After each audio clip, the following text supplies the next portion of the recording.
I wanted to digital. Yes. We can put one up here. You want to see how? 200. 200? There's a pretty sure. 200 is what I was told.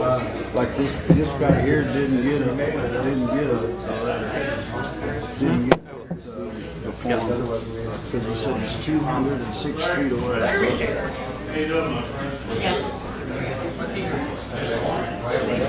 He's going to weigh in. You can bet on it.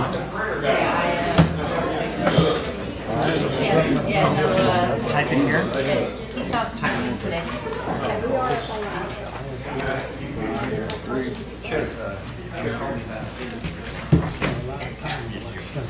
He's not here next time. Hello, welcome.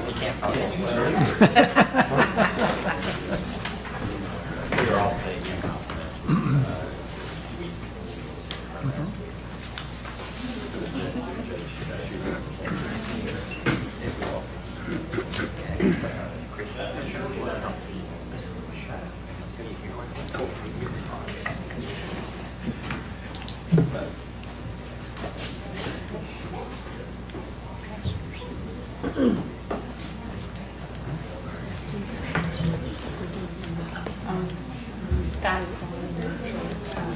Ms. Robertson was asking about if it comes time for her slideshow presentation, and I told her you have the box. Yes. Okay.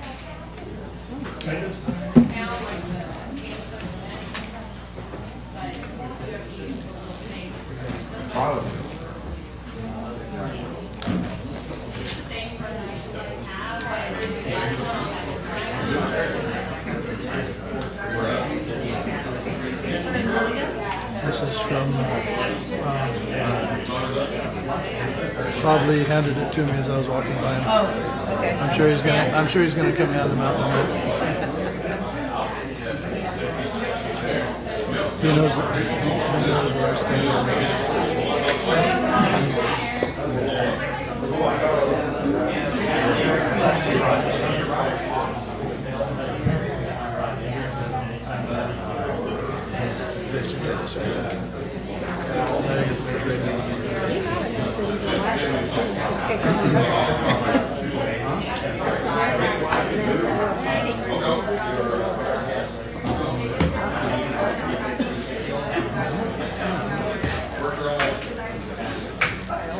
Hey Scott, do we have any other chairs? No. I mean, Okay, that's fine. you're fine.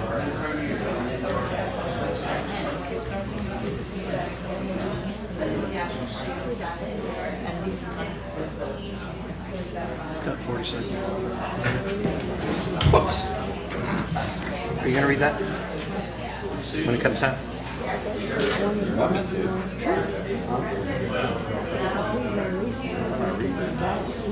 Well, that was the... Yeah, she sent this. I told her she needed to send it to I'm McPherson. I know. Deborah. Yep. Who's going to read all these things? We all take turns.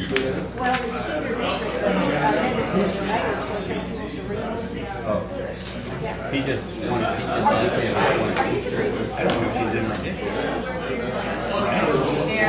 Did she give you her address? Oh, yeah, there it is.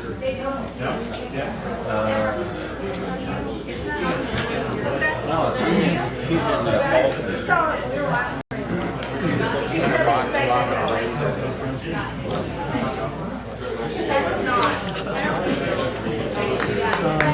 I don't know where the 1400 is. It's north of Angelo. I mean, Madrid. Yeah. Paris Street's the, no, Madrid. Yeah.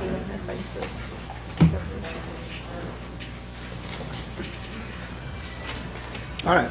You all set, Deborah? Recording is going. Okay, great. Somebody's got your phone. Before I call the meeting to order, I just want to make sure that everybody realizes we are going to, we're going to open up the meeting in just a couple of minutes. We're going to have citizens' comments. that you're welcome to speak up to 3 minutes per person. And you'll just come up and state your name and your address. We'll have another opportunity. We're going to open up the public hearing about the Tardy Hotel at 6 o'clock. There'll be another opportunity, so you can speak at one or both if it's going to be on that one, but we still want to limit it to 3 minutes each. Okay, so let's open up the meeting today at 5 o'clock. We're going to have a roll call. Sheena Martinez, District 1. Paul Carey, District 2. Philip King, District 3. Todd Shearhart, District 4. Herb Dyer, District 5. And Darren Schroeder, Mayor. If everybody will stand with me for the Pledge of Allegiance, and please remain standing after for the invocation. I pledge allegiance to the flag of the United States of America and to the republic for which it stands, one nation, under God, indivisible, with liberty and justice for all. Honor the Texas flag. I pledge allegiance to thee, Texas, one state under God, one and indivisible.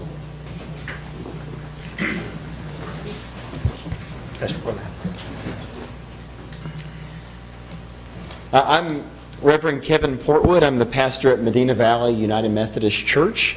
New since COVID was going on, but my first city council meeting, and I give thanks for the opportunity to do this. Me and other fellow pastors around the city are going to be taking turns doing this, and so we've got together, and thankful for the opportunity to pray. Would you pray with me? Holy God, we give thanks for this community, this people, which is a gift. Lord, we are a gift to one another, and it is a cherished thing that we get to be able to have a voice and to help direct our community and how it goes about its business. And Lord, I know when there's all different kinds of topics that there are so many ways that we don't think the same. Though we may not think alike, Lord, would you help us to love alike? Lord, would you bring our hearts and our minds together? Lord, may we be a stronger community more and more each day. Lord, we give thanks for the graciousness that we have with one another as we share what's on our hearts and minds. Lord, we ask that your guidance and your peace would lead us in proceedings tonight. In Jesus' name, amen. Amen. Thank you. Thank you. Thank you. And thank you for getting the Pastors Coalition back together. That was nice.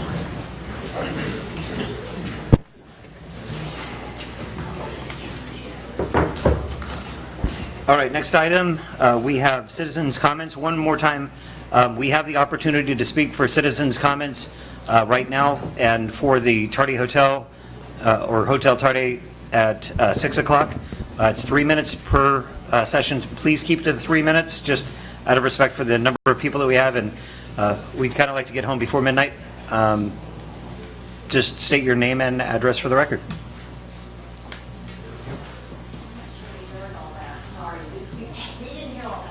Okay, so you have the opportunity to speak now if you would like for 3 minutes for citizens' comments.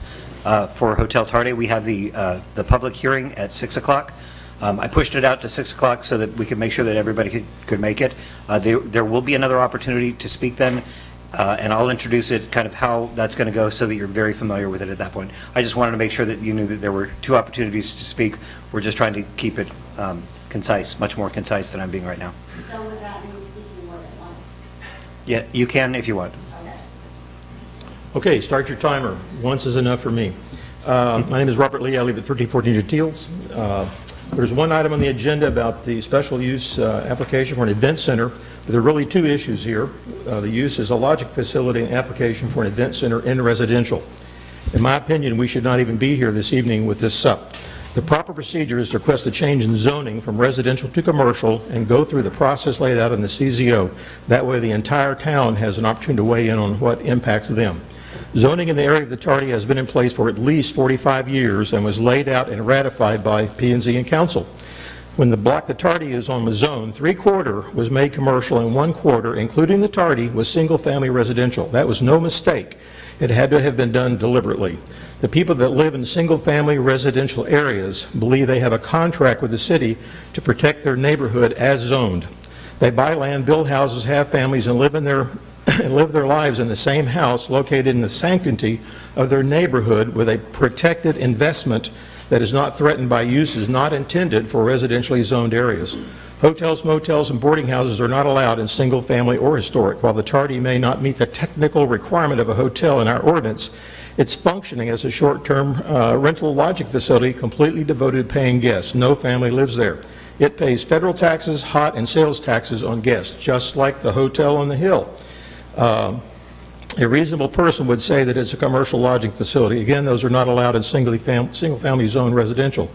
I asked the city about the recently amended home-based business ordinance, which many of you voted on, and how it applied to the tardy. That ordinance was crafted to make sure residential areas maintain their residential character by specifically limiting what can take place in a residential home.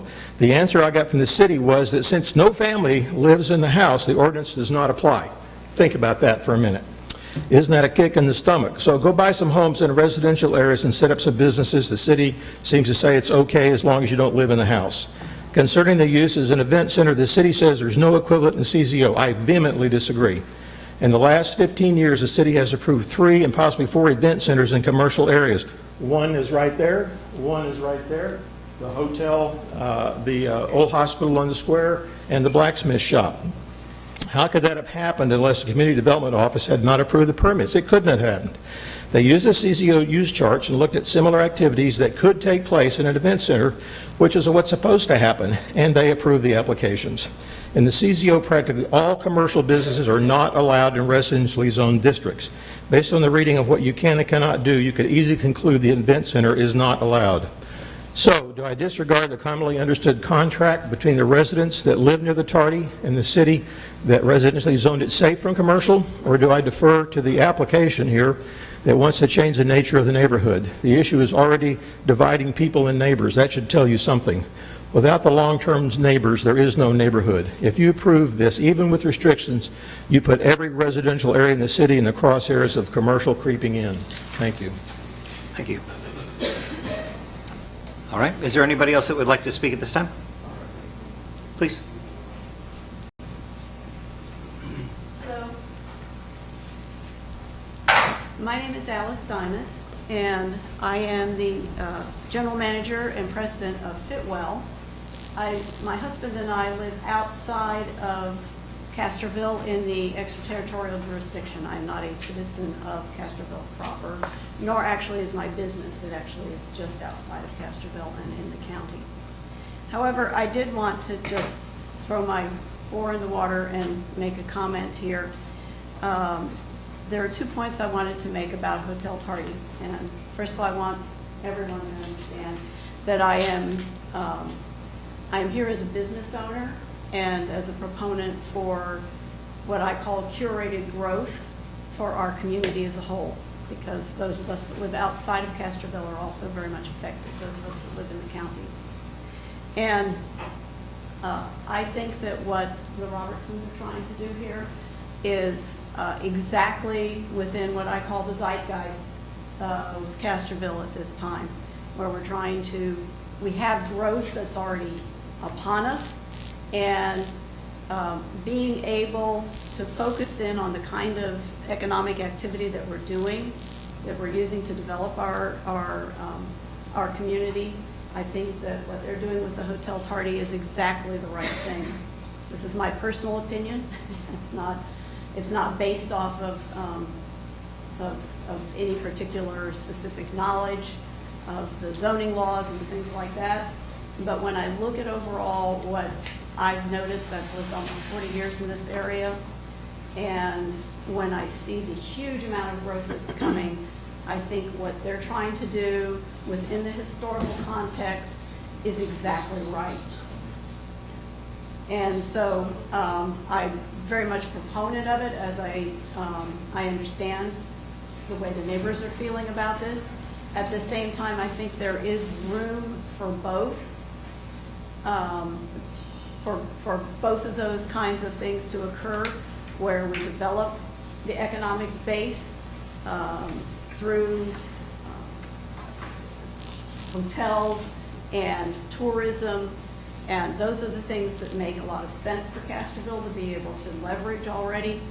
And I'd much prefer to see something like that than to see us decline and not be able to develop our city center and not be able to have the kind of economic growth that we need. And I think that there are ways that the Robertsons will be able to reach out to the neighbors. And I would actually even commend you and recommend that you reach out to the HLC and to talk with them and see if there's a way that we could work together with them to develop the hotel and be a very vibrant part of the community, in addition to simply being a hostelry and a place where people can stay overnight. And I think I'm about We're about at time. a couple of seconds. So with that, I'd like to just make sure that I put my voice on the record as being very much in favor of this. And I would be very happy to volunteer and help in any way that I can. And if there's any way that I can help be a liaison, I don't know how I could necessarily, but be a liaison with folks that do not feel the way I think about it or even the way you think about it, I would be very happy to do that and volunteer for that. I do also serve on the Parks Board for Castroville and Castroville area. Thank Great. you. Thank you. Okay. Yep. So for anybody that came in late for the Hotel Tarde, there will be another opportunity during the public hearing at 6 o'clock. If you would like to speak now, you may. We just ask that you limit it to 3 minutes and state your name and your address.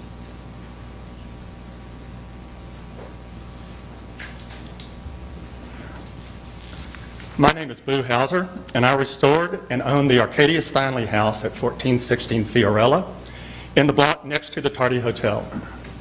I chaired the Visionaries and Preservation Program in Castroville 20 years ago in 2002 with the Texas Historical Association and 100 citizens and businessmen from Castroville. Even 20 years ago, the plan discouraged commercial businesses in a historic residential neighborhood. I do not know Mr. and Ms. Robertson, but feel they presented a well-thought-out plan addressing major issues of concern. But I oppose this plan for one main reason. This is a commercial business that will be operating in a residential neighborhood where kids play, citizens walk, and sleep. Commercial businesses are not meant to operate among single-family homes, especially in a historic district. The council can put as many restrictions as they want on this special use permit, but this event center will still be disruptive to the neighborhood. A special event center that is rented for a party of 100 guests will need to be supplied by large trucks delivering tents, chairs, staging, band equipment, and food. And after the event, they will return to pick up all this equipment.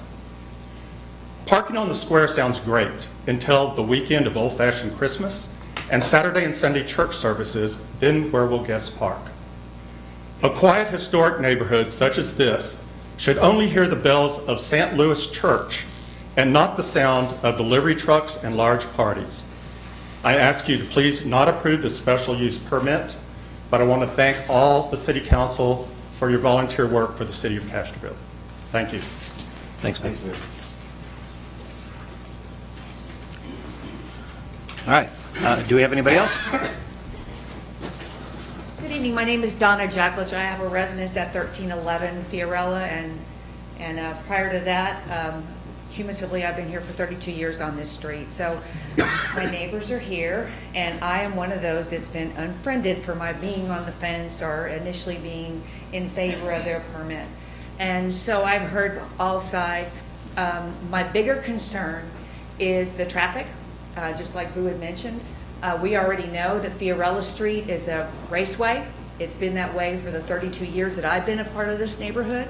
I've asked in the past for more stop signs, for speed bumps, for police attention, and it hasn't happened. So I've not seen a police officer drive down the street. I've only seen people speeding. So that concerns me because I sit on the front porch of the Holler House. I feel very blessed to have the opportunity to live or to stay at the Holler House. We don't currently live here full time. We're just here on the weekends. And so the weekends are typically when events are held. It's been a concern for me. The noise is a concern, and again, the traffic. So if the city can do something about the traffic issue, regardless of this, that would be amazing for all of us. I know that's a huge concern. That's one of the things that we sit on the front porch, we're like, oh, there's another speeder. There's somebody loud. There's another golf cart. Don't understand the permit with the golf cart either. Maybe that's something y'all can clarify as well. So bottom line is, traffic's the biggest issue for me. I also, since I'm at the Holler House, I get the events of the Legion Hall. I hear the events of Serendipity. At the time when the Mary Grace Center was an event center, certainly heard that. It is loud, but I called the police. If they're not following the ordinance, I called the police. And that has been resolved my issue every single time. So I appreciate that. The noise hasn't bothered me. I can assure you that if the noise ever does bother me, should you approve of this permit, I will be calling them first, and if they don't answer, I'll call the police. I'm most concerned more when like Houston Marchman is up there singing for them and he's too loud. Again, I will complain about Houston Marchman or Alan Jackson or whoever else it is. I have no concerns with that. I'm not concerned about the number of people. I've given them a suggestion of some different ways to manage the traffic flow. Whether they take that or not, I don't know. I feel like I've offered some solutions. I've heard my neighbors. Again, to my consequence, because after this meeting, I may still be unfriended, but regardless, reach and every one of you, should you ever need anything, I'm always going to be there for you to the best of my ability. So that's the sad part. That breaks my heart. Bottom line is, I think the permit request is substantiated. Let them try. The permit is a privilege. Should they screw it up, you take it away. It's that easy. And I know that you guys would take care of that. And I know if I made enough calls, because I'm not afraid of complaining or calling anybody out. I'll do it. Y'all know me, right? So You're not shy? bottom line is, what? You're not shy? No, I'm not. In fact, I want to be first, but anyway. So again, I encourage you to consider the permit for them, and I'll be the first to call the police. So, or them, or whomever. So keep it quiet if they allow you. Thank you. Thank you.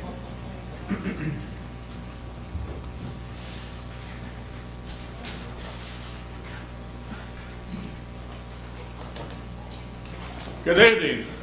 Good evening. I'm Bob Hancock, 1202 Gentile in Castroville, Texas, and I live in a $200 historic home.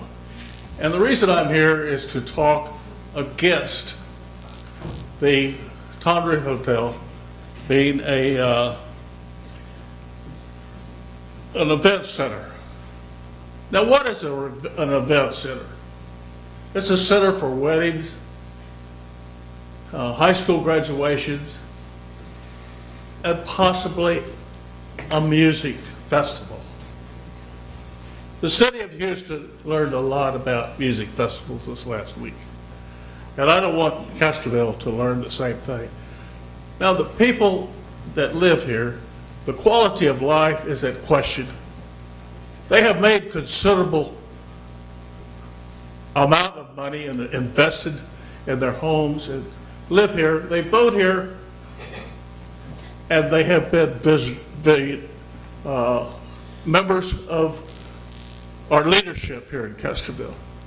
And at least one of them sat in one of those chairs where you sit tonight and did their best to make Castroville a better place to live. Now, I hate to think that those people are going to have their quality of life disturbed by noise and yelling and music. And I don't know how many of you all have heard of Preserve America. Well, about 20 years ago, Boo Hauser has heard about it, Castroville was selected as one of 10 cities, not in the state of Texas, but in the United States. And all of the mayors, including myself, I was the mayor of Castroville, were brought to Washington, D.C. and received the award from Barbara Bush. I was so proud of Castroville, my buttons busted, because I knew where I lived and I was proud of it. We knew how to take care of our historic values. And while I was there, with the approval of the City Council, I made President Bush and his wife honorary citizens of Castroville. And I ask all of you to take a look at our historic values here in Castroville and protect those and disapprove the request for a civic center. Thank you very much for your time. Thank you, sir.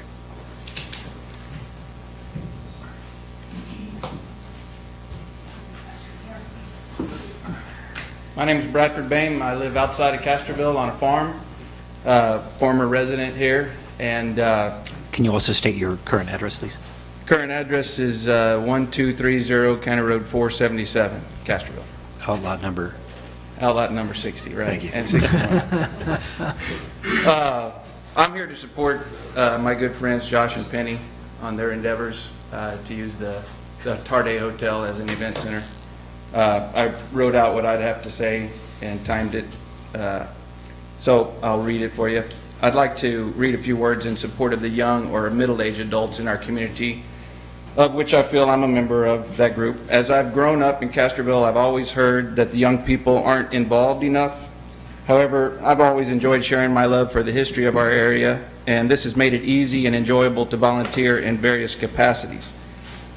Being that it's among the traditions of Castroville to criticize, I often receive some criticism even on my volunteer efforts.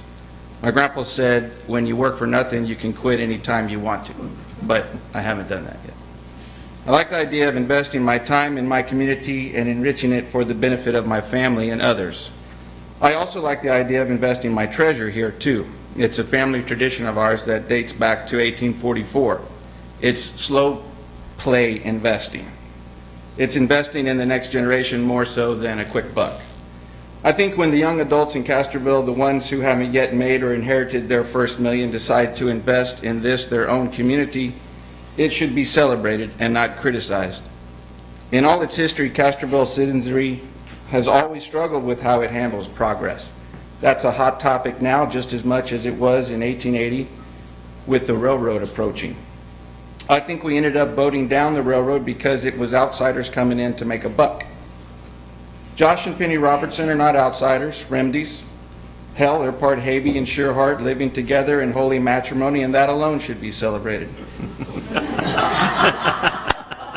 They live next door to their hotel and venue, and they love their neighborhood as much as their neighbor and have the utmost respect for both. Don't be afraid of progress here. Let Penny and Josh lead it. God knows they're not interested in ruining their own neighborhood, and that their efforts here are going to be more of a ministry for quite some time before it turns a profit. What I'm asking is, should we criticize our young people's volunteer efforts and sabotage their capital investments, or should we support and sacrifice for them? Should we coerce our neighbors to hate, or should we encourage support of one another? And finally, to dispel rumors, Josh and Penny are not part of the Castroville Downtown Development Fund. They are attempting to activate an interesting old Castroville property, which is similar to what the fund is engaged in. No one in the City Council is involved in the fund either. And although the fund has been completely transparent in both the media and the City Council, it seems that for some the fund is mysterious and confusing. I think it's because, once again, it is an ambitious project of us young adults with the unique support and participation of both the young and the older of our community. Want to know what would Jesus do? Ask Penny and Josh. They're following along with the Holy Spirit on this one. Thank you. Thank you. Hi there. I'm Lori Krieger. I live outside of the city limits, 212 Private Road 4652. About 8 years ago, I started a business here in Castroville called Taste Elevated with the hope, it was a food manufacturing business, and I wanted to be in my hometown because I wanted the economic development to be here. I was praised for that. because I was a young entrepreneur who was coming back home instead of going to a big city. I had the same vision that these guys have. I also opened a wine and cheese store because I wanted to give Castroville a unique experience that wasn't here. Same thing that these guys want to do. Unfortunately, my company grew out of my ability to scale it, and I had to sell it. I wish that I could have grown it on my own and it be thriving here today. I support what they do. I've known Penny her whole life. She has amazing character. She will be respectful and cooperate with everybody. I think we should all embrace the vision and allow them to live their dream. And why should we hold them back? And I agree with what Bradford has said. I faced a lot of controversy too, starting Taste Elevated and serving alcohol next to a church, and it all turned out okay. And we brought some tourism and some positive energy to Castroville. So I feel that you guys should embrace this. And let's let the growth is inevitable. It's coming. San Antonio is encroaching on us rapidly. Let's control it with our local citizens and residents and let it grow in a healthy, controlled fashion. Thank you. Thank you, Lori. All right, do we have anybody else? Okay, so we're going to move on to the next item. We do have to time this so that the public hearing starts right at 6 o'clock. If you've missed anybody, please feel free to text them. They've got another half an hour to make it. We will arrange the agenda to make sure that it starts at 6. Okay, so the next item, consent agenda. We have two items on here. It's minutes for August 26th, 2021 special called council meeting, and minutes for October 26th, 2021 regular called council meeting. Do I have a motion on that? I make a motion to approve the consent agenda. All right, do I have a second? I'll second. Great. Any discussion? All in favor? Aye. All opposed? Motion passes. Next item, discussion and take appropriate action on approving a resolution directing publication of notice of intention to issue City of Castroville, Texas, combination tax and revenue certificates of obligation, Series 2022, to finance various public improvements. Mayor and Council, this is the third time we've had this discussion, so hopefully it's there's nothing new, but I do want to recognize two folks that are here. I know Noel is somewhere. He was at the door. He's with our bond counsel. He's one of Clay Benford's team members. So there's Noel, and then Andrew Friedman sitting up here on the front row. He's our financial advisory firm with Samco. So I don't have, in the prior two meetings, if you want to hand those out, Andrew, I didn't put it up on the screen, but we've looked at this a couple of times now. This is the TRIA and the, that's what you have, right? The TRIA. The timetable and the tax rate. So again, nothing's really changed from what we talked about before. What will happen is tonight we'll issue the notice of intent, or you all will take action on that should you choose to move forward. That'll start that process, which will culminate, if you will, in January with the issuance of debt. The notice of intent would be to issue $10 million in general fund and revenue supported debt. The reason it's both is because half of it, about $5 million, would be for the general fund. We've talked about that earlier today during the workshop, how those monies would be used. Is for a wide list, if you will, of different projects. Primarily, however, would be streets. We know that drainage is also a very high priority. Part of this would actually fund a drainage plan, which then we would utilize the drainage utility to issue debt at some point in the future to make those improvements. And then the other half, the other $5 million would be for, so that $5 million general fund would be for a 2-year period. Then the other half would be for the utility fund. The rate adjustments we recently did, and I think it's important to not call them rate increases because truthfully they are rate adjustments. Depends on your bill, depends on your usage. In some cases, the amount will go down, in other cases it will go up. It just really depends on the personal situation with our utilities. What we did primarily in the adjustment, as you recall, is to put more of our revenue in the base rate. So that will support $6 million a year in debt issue. We're only issuing $5 million in the first year as the revenue portion of this. So that's what we're proposing. And then $6 or so in the subsequent years, depending on what the need is on an annual basis and our ability to support that debt. This is, as you know, a sustainable financial plan. I mean, the city is in a very strong financial position. Taking the steps we've already taken with the tax rate and the utility rates has set us up for success to be able to do this, and this will allow us to make significant investments in our utility system. So with that, Andrew, you want to go over just kind of what they're looking at from a timetable standpoint, next few meetings, and then... Happy to. Good evening. Andrew Friedman with Samco Capital Markets. Have the pleasure of serving as your financial advisor. We represent the city when it comes to these long-term financings like you are taking action on this evening. What I handed out, and I'll try not to belabor this because you all have reviewed these things many times. The first page is the timetable of events that this will guide the transaction should you take action to approve this notice of intention this evening. Essentially, this culminates with a public bond sale scheduled for January 11th. Your action tonight approves that notice. It will then be published in the paper and on the city's website, 46 days after which the city would be authorized to accept bids and sell those certificates of obligation. The notice states the projects to be financed with this certificate of obligation and sets a not to exceed amount that's set at $10 million for the projects that Mr. Dixon has already outlined to you all. And so once that time passes, or during that time that is running, we'll be putting together an offering document and go through the rating process with Standard & Poor's. You all are in great financial shape, and with so much growth on the horizon, I think you'll do very, very well.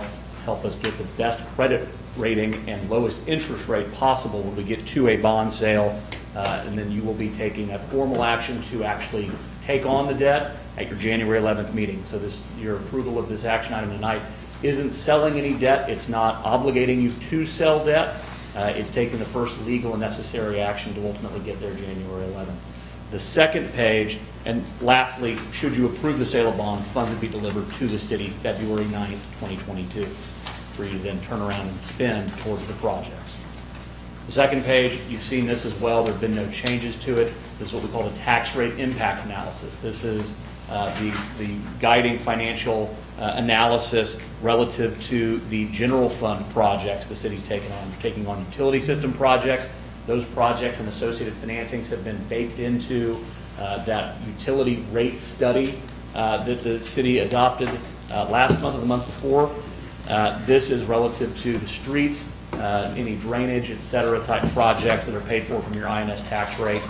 We've included not only the city's existing tax base, but also Alsatian Oaks, which is obviously going to more than double the city's tax base on its own. Ultimately, what this shows is not only can the city take on $5 million for the projects we're going to fund with this certificate of obligation, but also plan for 2 years from now to take on more debt, to fund more projects, all while being able to maintain the city's total tax rate. And so as we're getting that growth, you all are able to take advantage of new taxpayers, reinvest and improve upon the city's roads, et cetera. And so with that, Mr. Dixon, I'm happy to answer any questions that you all have, or Scott, if I've left anything out. And also Noel Valdez with Paul Parkhurst and Horton, one of your bond attorneys, is here to answer any of the legalese type questions that you may have. If I may, I just want to hit on a couple of highlights. There's a lot of people here that probably have not been exposed. We've gone through this a lot. We have been going through this for months now, so we have a lot of background detail. So I want to hit on just the highlights. I'm going to ask you to speak to just four, and you mentioned these as you went through there, but I just want to kind of highlight four things. Our overall financial position, what is our financial health, and I'll come back and I'll ask you these individually. The second is the health of our fund balances, our bond rating, similar to our credit rating, overall, where do we stand with that, and then our debt strategy, how sound is that strategy? So let's start first with the financial position. Again, I know that you mentioned these. I just want to highlight these for people that may not have caught that through the process. Certainly. No, the city you all have been very conservative over time. It allows you to build those fund balance reserves to weather the rainy days, so to speak. And so through the accumulation of those reserves over time, you all are in a really, really great position from a credit rating perspective, similar to how we each individually have a credit score. Not quite the same for a city versus an individual, but you all have banked a large amount of reserves, and you all enjoy, I think, will come out and enjoy a very high credit rating. In the credit rating world, the highest credit rating one can have, a city or municipal government, corporation for that matter, AAA, then AA plus, AA, AA minus, A plus, A minus, so on. I believe you all are going to come in the AA minus to AA category, somewhere in there. So a very, very high investment grade credit rating. You may recall the federal government does not enjoy a AAA credit rating any longer. And so to come in within a notch or two of a government that can print its own money speaks very highly to you all's credit worthiness. And that's through the stewardship of you all as city council members over years and decades, and a strong city staff. And I think that kind of touches on your point about your reserve positions. You all have very strong reserves, some of which could be used to what we call pay-as-you-go projects, where you spend those funds for projects. As you all are growing and those costs become, for an individual project, become very great, not the best idea to go spend all of those down on an individual project, but perhaps to use them to help manage your tax rate and manage that growth over time. And so you all have the ability to do that. And weather the natural weather events and things like that come up, where you can have something like we had this past spring, where you've got tornadoes that come through. Certainly FEMA comes in and will write checks and reimburse the city for damages done. That takes a long time, and it's important to have fund balance available to start the cleanup and the work immediately. It's a lesson that we've seen time and time again, but especially through Hurricane Harvey with clients that we work with down in Coastal Bend, where they're still waiting on FEMA checks that are approved. They have not received. Had they not had strong fund balance positions, the work would have never gotten done, and you'd have dilapidated facilities, et cetera, that might not be usable at all.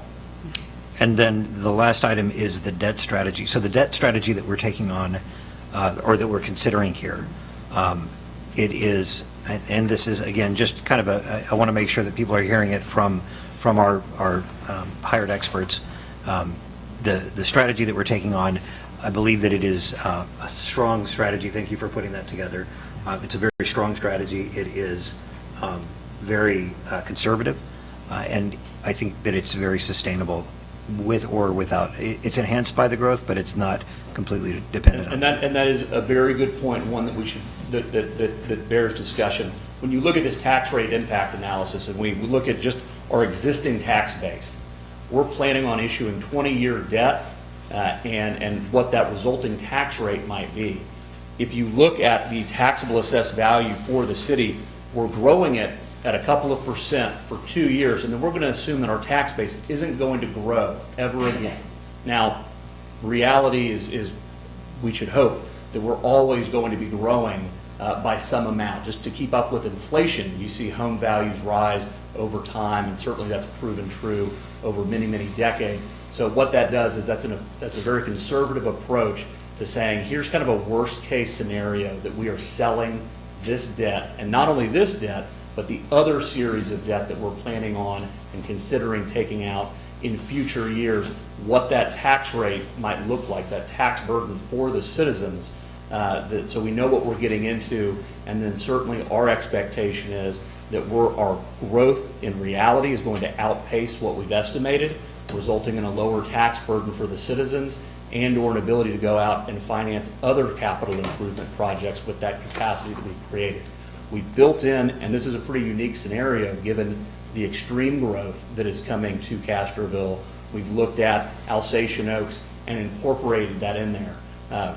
We work all over the state, and with many, many cities, you don't see their populations or their taxable values doubling in such a short amount of time. And so we did include that here because those values really are coming on the ground. And even then, as you look at that second column to the right that builds in the values for Alsatian Oaks, we're assuming that it's also not going to grow in terms of annual growth rate once it's built out. But we want to take that into consideration here for the future debt planning. I think Scott and his staff have done a tremendous job in identifying the projects to be considered and then how we're going to finance them over time. You don't borrow money all in one fell swoop because it's cheap.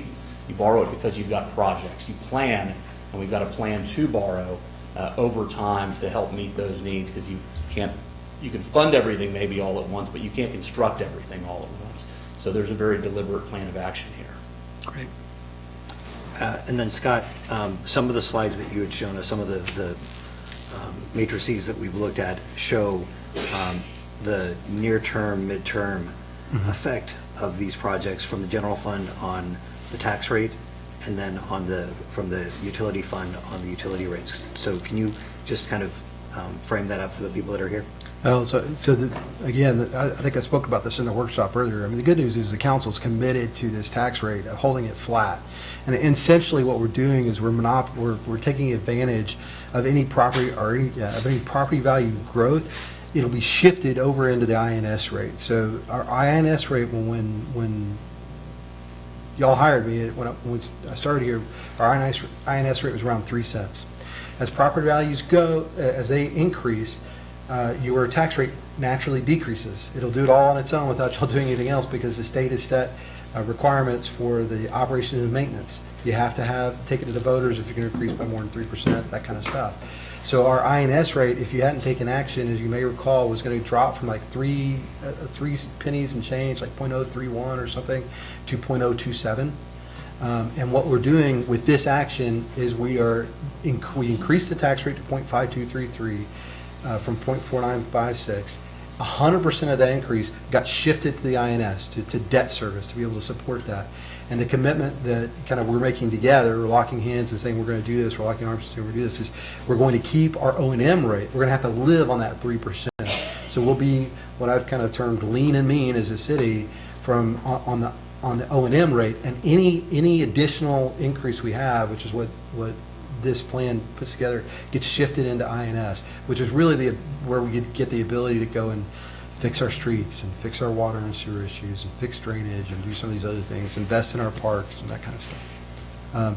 The utility rate side, again, we just now did the adjustment, and there was we hired Schneider. They did an extensive study to look at our rates, what they would support. What we found out is we're over collecting considerably in electric, but we're under collecting considerably in sewer. So despite the fact that we all pay too much in sewer and we have really high sewer rates or really high sewer bills, it wasn't enough. In fact, it was falling short by more than $500,000. So it's $550,000 or so short every year.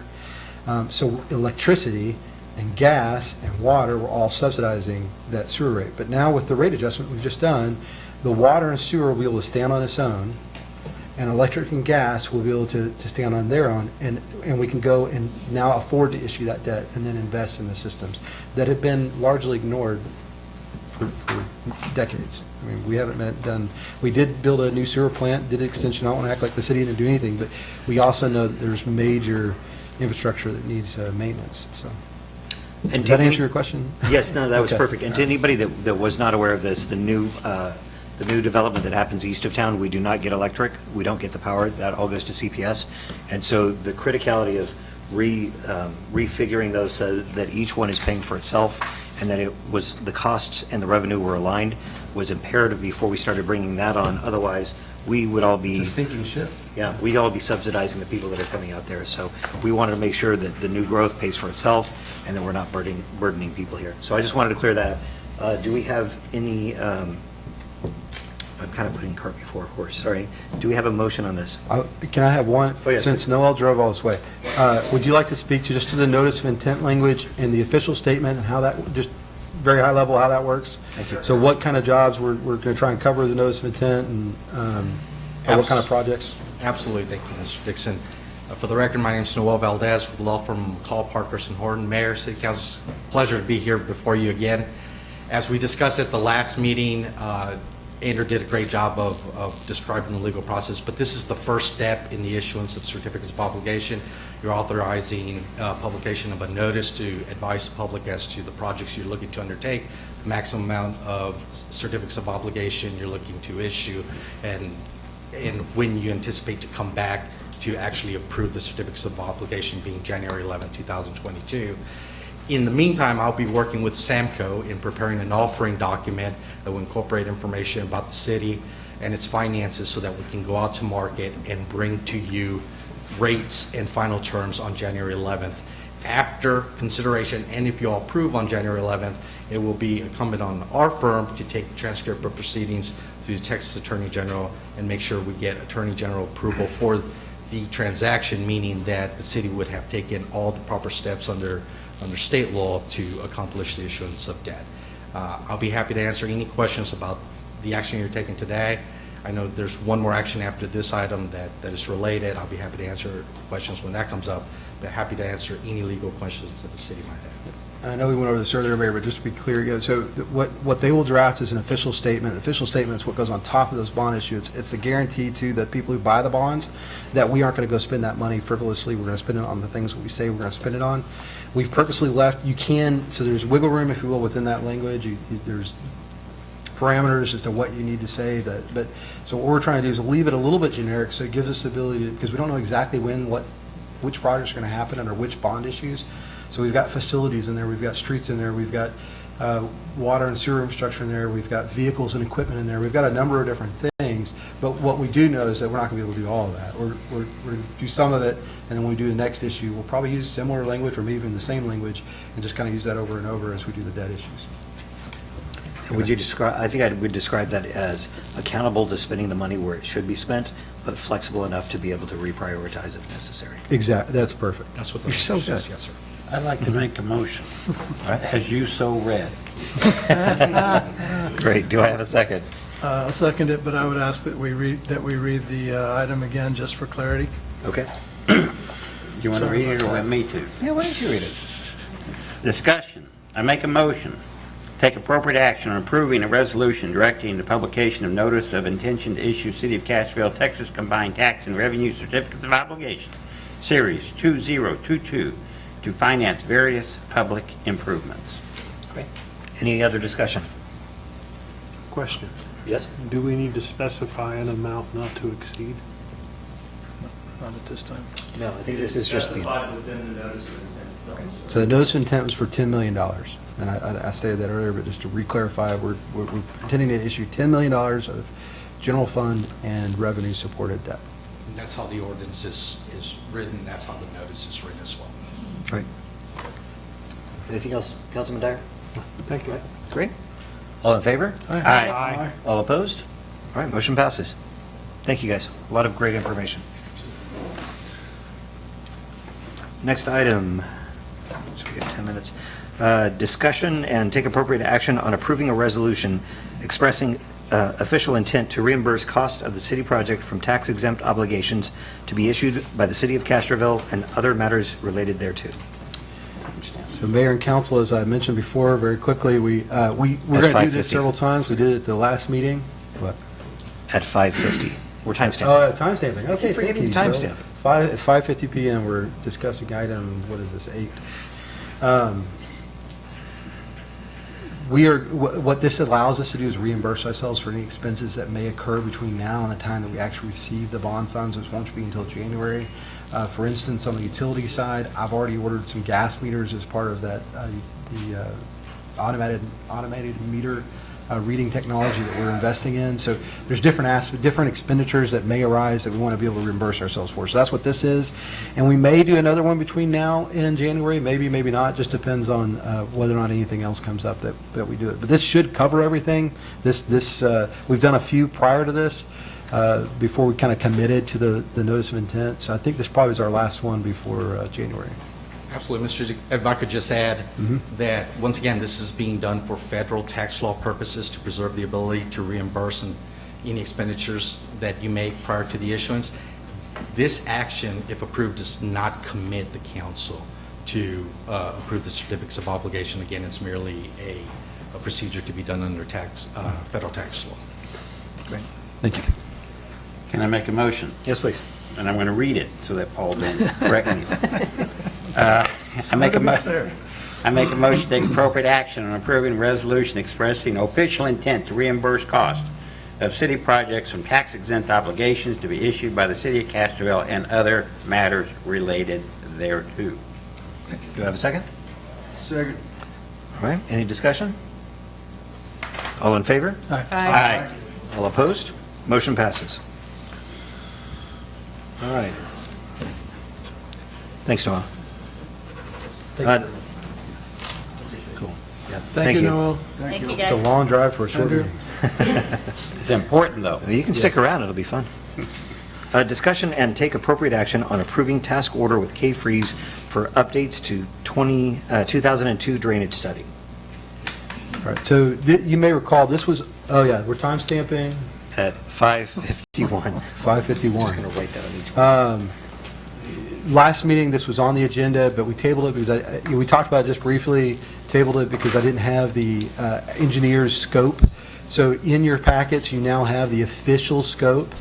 I do think this is important, that you look at this and give us some feedback if we're on the mark or not. There is a significant expense. It's about $250,000 to update this drainage plan. Now, born out of that, there's a couple of key elements. They're going to do some partial engineering on a couple of the major projects. You'll see that outlined in the scope.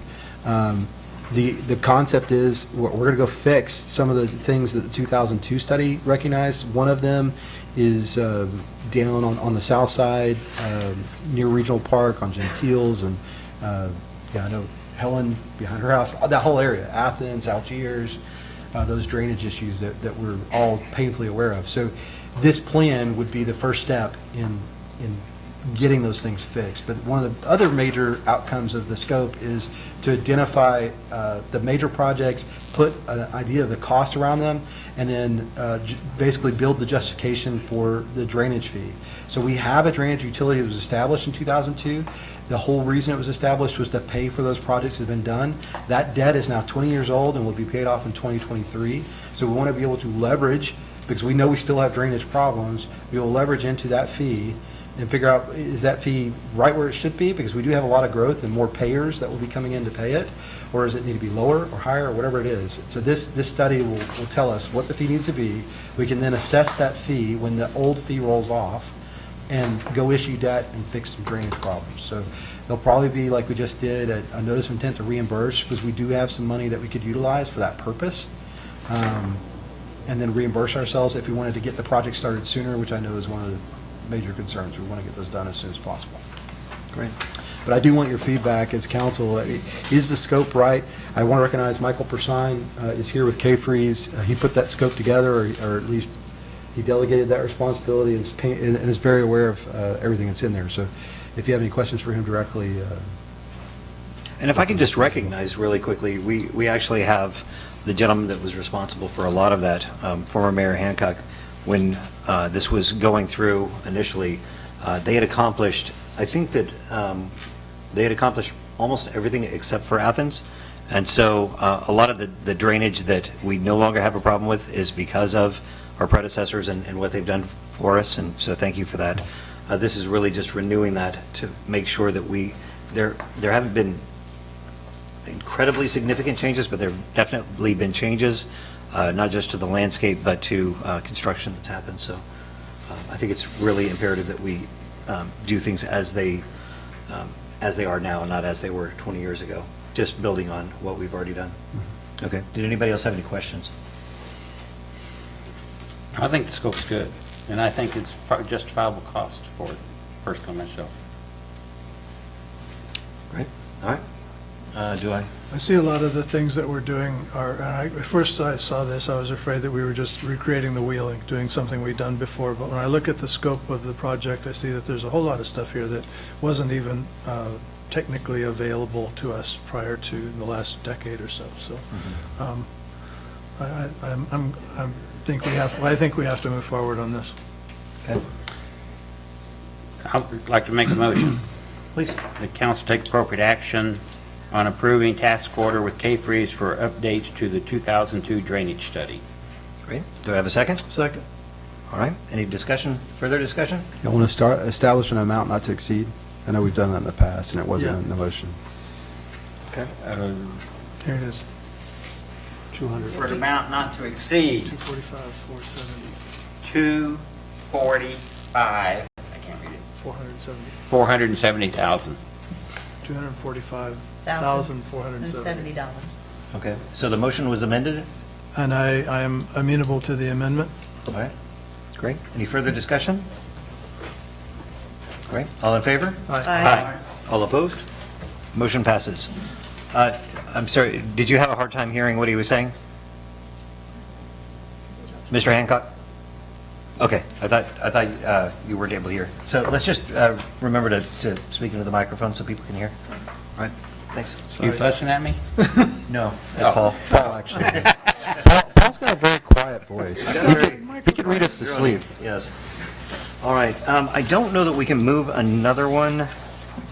Yeah, we're 4 minutes out. I We're think 4 this minutes is, out. Should we take a quick recess? Anybody need to take a recess? Houston, did you bring your guitar? You're going to take a 4-minute recess? Yeah, let's take a 4-minute recess. We are at 5:56, and we'll reconvene at 6 o'clock. Sorry about that. Microphone 2 inches from You have a very soothing voice. You talk very quietly even though you're close. Sorry. Sorry, yeah, he does talk quiet. Yes, very. I have to really, I gotta do like this. Hey, I'm the only one Bob can hear, so everybody needs I was gonna say that. You can definitely hear him.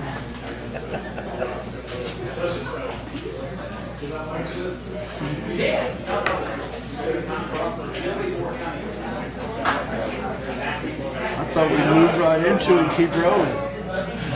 We had to wait until 6 because we put out the public notice that it was going to be at 6. Oh, it had to be 6 o'clock? Yeah, that was my mistake. It was close. You did a great job with that. That's all right. Just 4 minutes. And if I would have done it the way that she told me to do it, Yeah. We'd have been okay. we'd have been okay. Let's hope we never have to do all this again.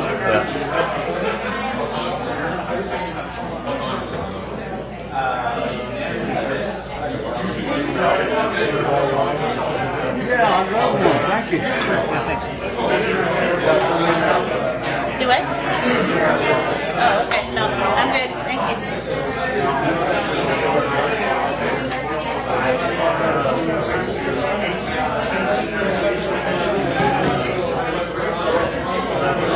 I never can remember, Deborah, but I got a whole bunch of binders that I've been saving, and I keep forgetting to bring them to you.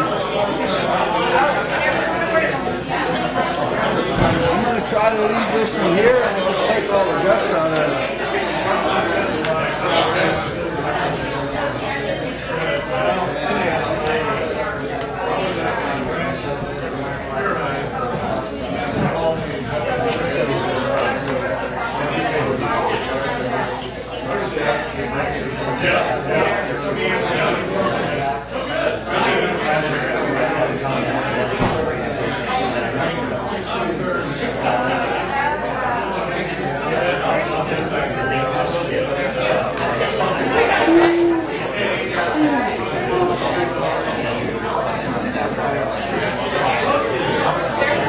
Are you just filling in for the hardware store? Are you just filling in for the hardware store? I drove around and but no, I've been doing their computer stuff in the background anyway.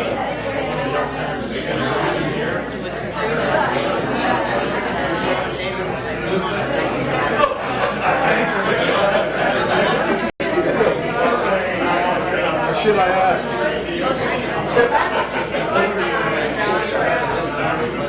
This is Brian's daughter, right?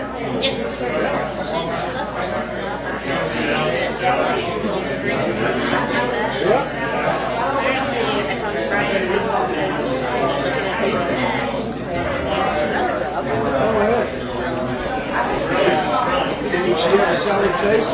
Thank you. No. She have a sour taste before? No? Thank you. So, yeah, so they brought me back to their Friday. So I'm the one that handles the accounts and order all the concrete blocks and everything for all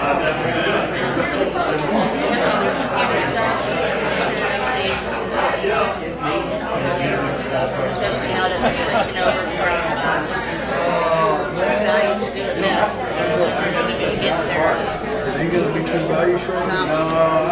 good. Thank you. Now they're switching suppliers to do it best, and our Ordinance going to South Castroville, South Texas.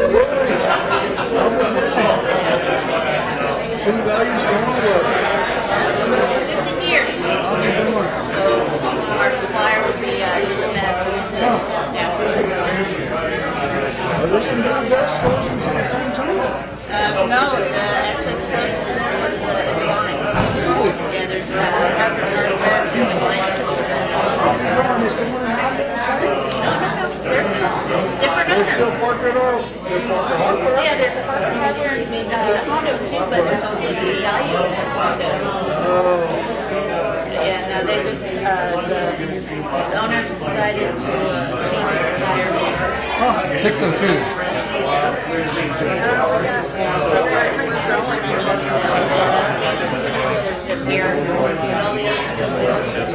Yeah, that's correct.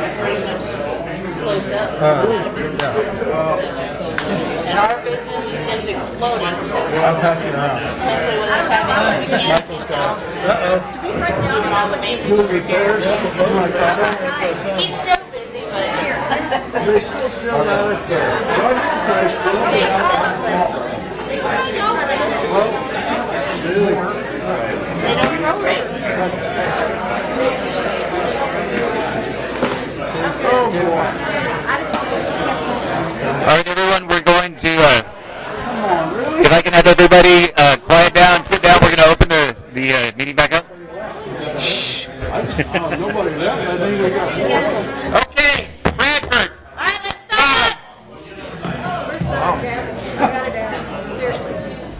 Who needs a gavel when you got Phil? Nobody. All right, we're running a little bit late here. Thank you for your patience with us. So we're gonna come back from recess at 6:03. If I can ask everybody just to quiet down again.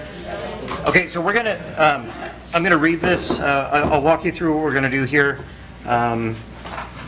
So the item here is public hearing on a request for a specific use permit by ordinance to allow a commercial business, a banquet/event center, to operate in a residentially zoned area at 1310 Fiorella in Castroville, Texas. So the way that we're going to walk through this is, and this is based on some, I think there was some confusion during the planning and zoning, and so I was asked to make sure that we explain things before people came up for citizens' comments. They wanted a little bit of context, so I apologize for the confusion that happened before, but we want to make sure that we frame it up so that everybody understands exactly what has transpired so far, and that'll give you some context, and then we'll open it up. Same thing as before, we'll give you 3 minutes. Please keep it within that, just out of respect for the amount of people that are here. Thank you for all of the interest. So let us start with, do you have a... Well, do we want to do the city presentation and then have the owners present, or vice versa? I think we should present our side, and then, Okay. I say our side, the staff's Perfect. presentation of what's going on, and then. What time are we opening? We're opening the public hearing at 6:05.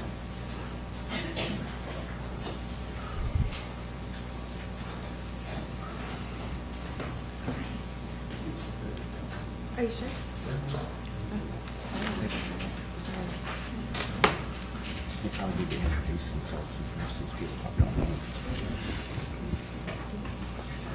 Okay, and just as an introduction for those that don't have the nameplates up here, I think that you can see Deborah's and Scott's. Deborah's the city secretary, and Scott is our city administrator. And then Brianna, if you could introduce yourself and your role, please. Yes. It'll come on. Okay. Hi, I'm Brianna Soto, and I'm the Community Development Director. Yes. And we also have our city attorney here to keep us straight and keep me in line.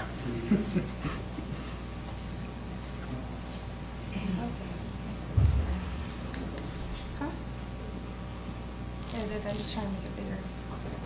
I think you're on the wrong. Get the Microsoft guy in there. Yeah. Yeah. It's just the presentation.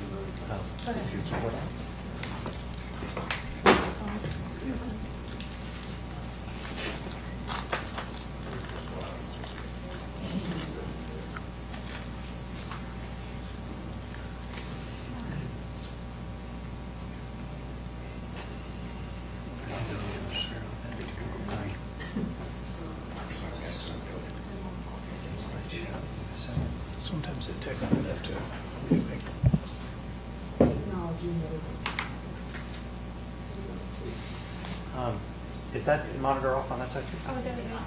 It's on now. On our side. This Side. one came off. Well, it's not showing. Yeah, there's the.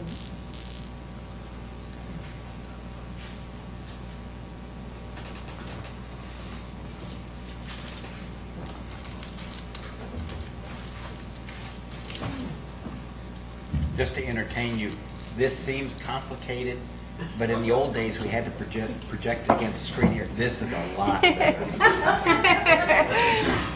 No, we acted out. Yeah. I'm the elected tech support too. All right.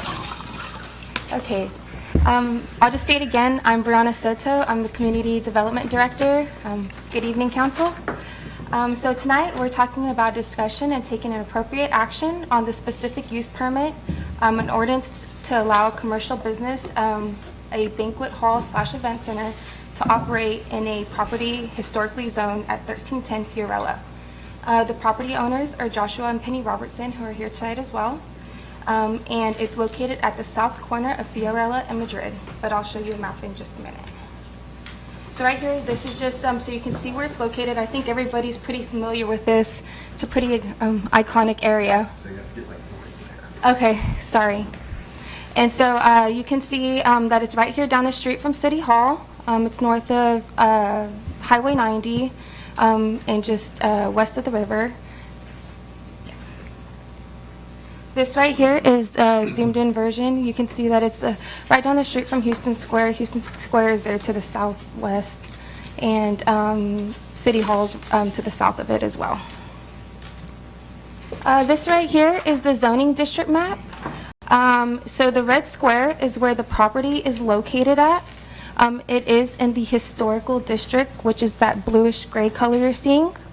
Everything around that in that magenta purple color is the historic central business area.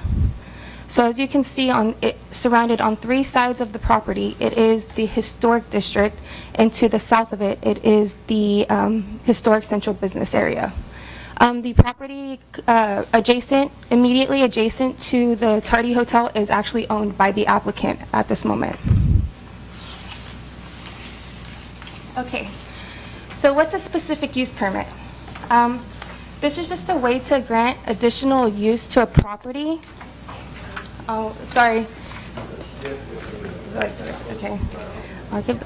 Would the microphone help if you can't reach that? I can reach it. I got it. Okay, yeah. So it's a way to grant an additional use, but not to change the underlying zoning of the property. Right now, the Hotel Tarde is zoned as a historic, and that would remain within the zone. It wouldn't change over to commercial. A specific use permit just allows conditions to be imposed, but it would still remain in the historic district.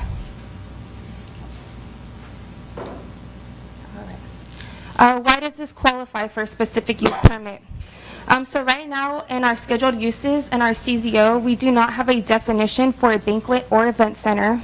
Excuse me, I'm yes. sorry, can you clarify what CZO is for those? Comprehensive zoning ordinance, and it's in the ordinance 2017-012, and the name of the ordinance is classification of a new and unlisted use. Thanks. And so because there is not a classification for this use, the applicant was allowed to apply for a specific use permit.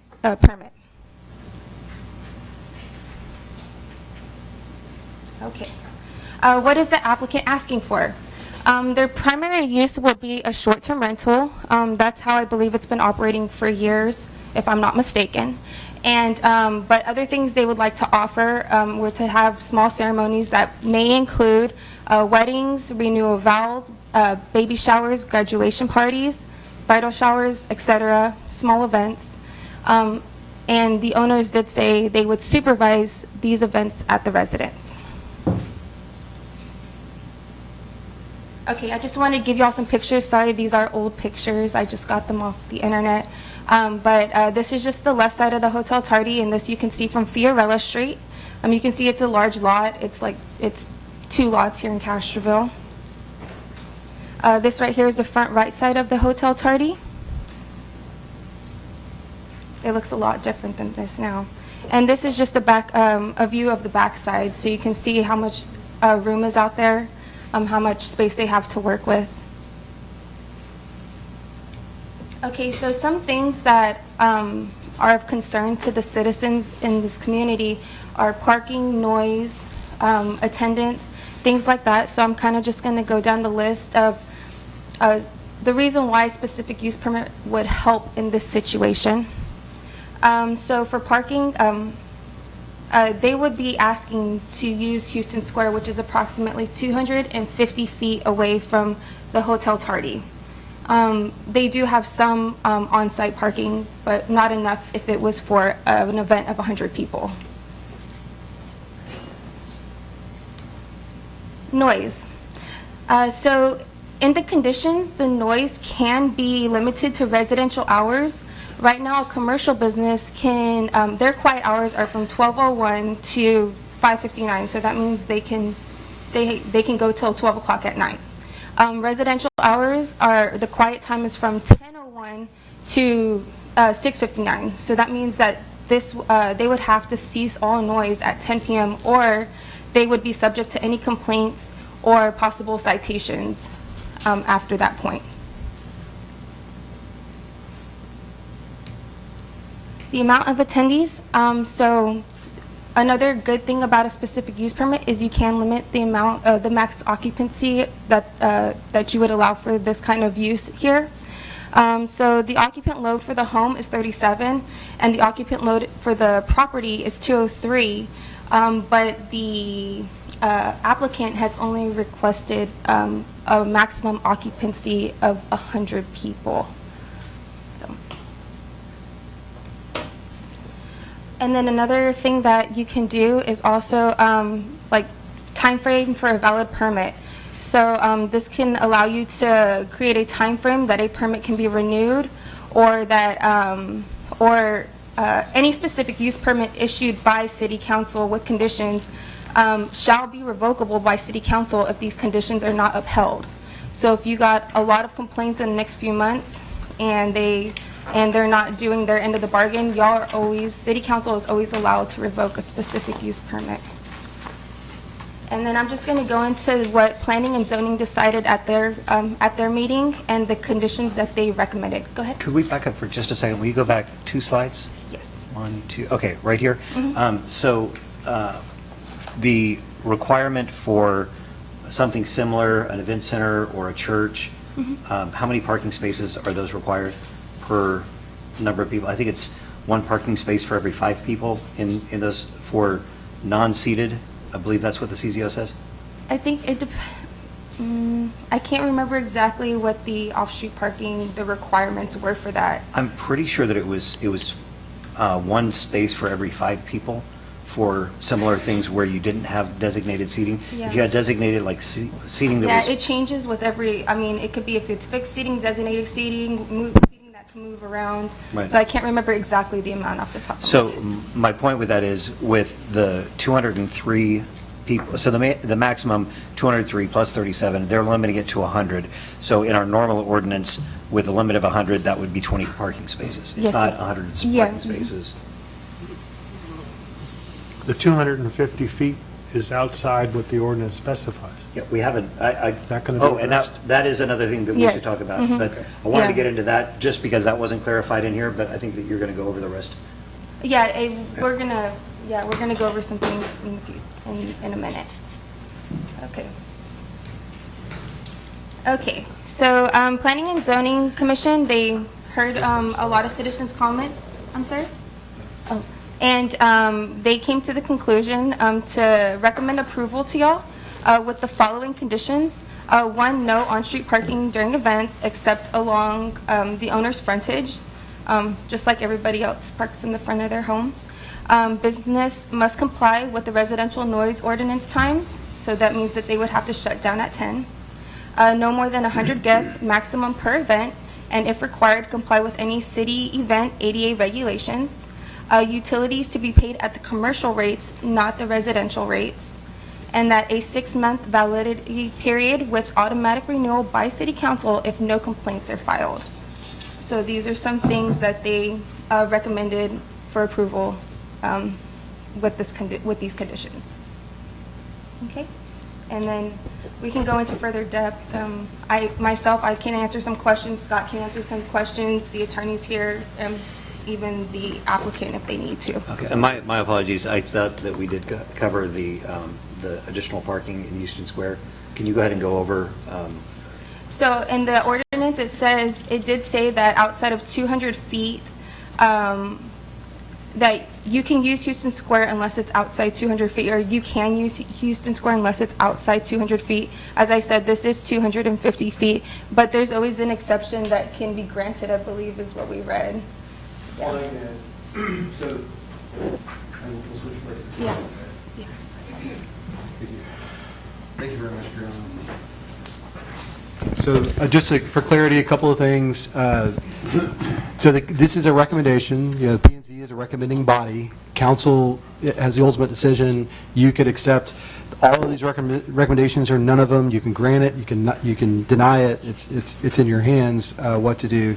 There are a number of concerns that were brought up, and I know that I briefed you all on some of the information, some of the questions we received, just to research and make sure. I know one of the accusations or claims was the zoning map that we're using has not been officially adopted.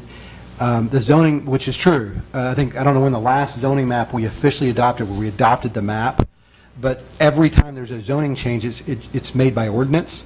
So the map that we're using is a compilation of all the ordinances. So it is accurate, and it is correct. It's not been officially adopted as such, but it does reflect the current zoning in the city of Castroville as far as staff is able to ascertain. So we believe it to be true and correct.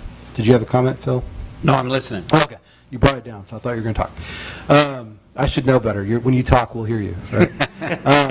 So that was one issue. The other issue was, this should have gone to HLC first. The CZO does require that. I sought and received a legal opinion. Our attorney is here who can speak to that if you'd like, but I know that you've all received it. The bottom line is that is true. Our CZO says it needs to go to HLC. Staff made the determination that since the HLC has no jurisdiction over use, that when we brought it to them, they can't make a determination on use. So it was pointless. The other thing we knew is that Priscilla and Mrs. McVeigh both serve, they serve on the HOC and they serve on P&Z. So we felt like they could advise their board members to the extent that there were any historic questions or things of that nature. And so that determination was made. It was by no means an attempt to undercut the ordinance. And you all can still decide, you know what, we do want to go to HLC.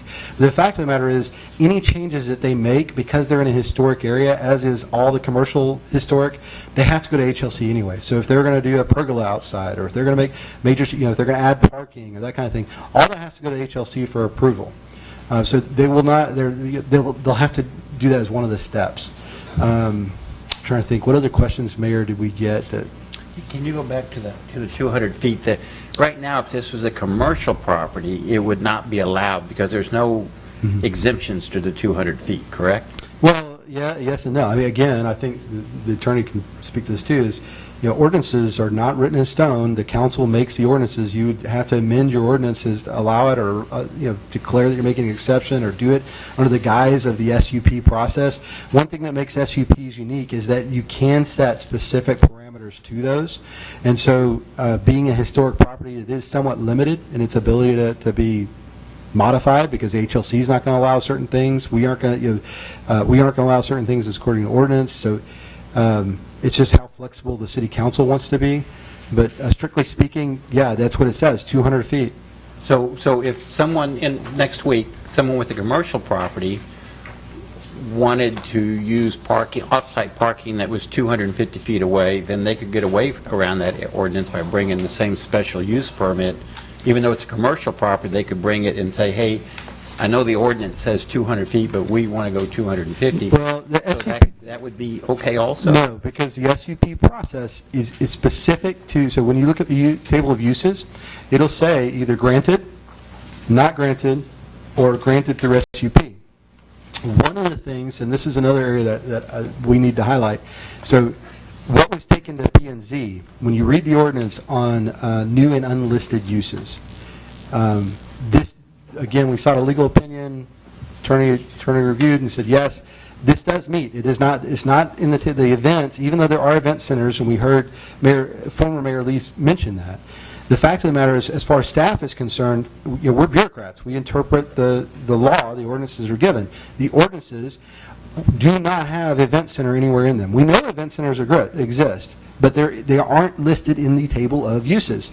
So as part of this process, the P&Z and the City Council need to determine, one, are they going to grant it via an SUP, or just say, you know what, we don't need to give an SUP, we're just going to allow it. You can actually change the table of uses and say, event center is now allowed in these areas. But we did not, cards on the table, if you will. We did not mention that to the P&Z. We didn't tell them, hey, part of this process is you're updating the table of uses. So I know I've already informed you all, council, we need to do that as part of this. Now, that's separate and apart from the granting of the SUP. To be clear, that's what staff is recommending. That's kind of what you heard Brianna speaking to. Rather than making a zoning change, rather than recommending we change the table of uses to just allow it, we're suggesting that if you choose to allow it, that you choose to allow it under an SUP, and that by extension, you update the table of uses to reflect the SUP. But as I've stated, that'll be a separate process that we need to go through with P&Z and you all. So hopefully I've probably thoroughly confused the matter. Well, so I guess just to clarify, because this is not commercial, and because it's a special use permit, whatever, that it's not held to the 200 feet. In other words, because the 200 feet's in the ordinance, but because this is a special use, it doesn't have to be held to the 200 feet. Is that what you're saying? That's my interpretation, that you as council can make that decision. And our attorney agrees to that? That's something you may want to look at. You may have to turn that microphone on.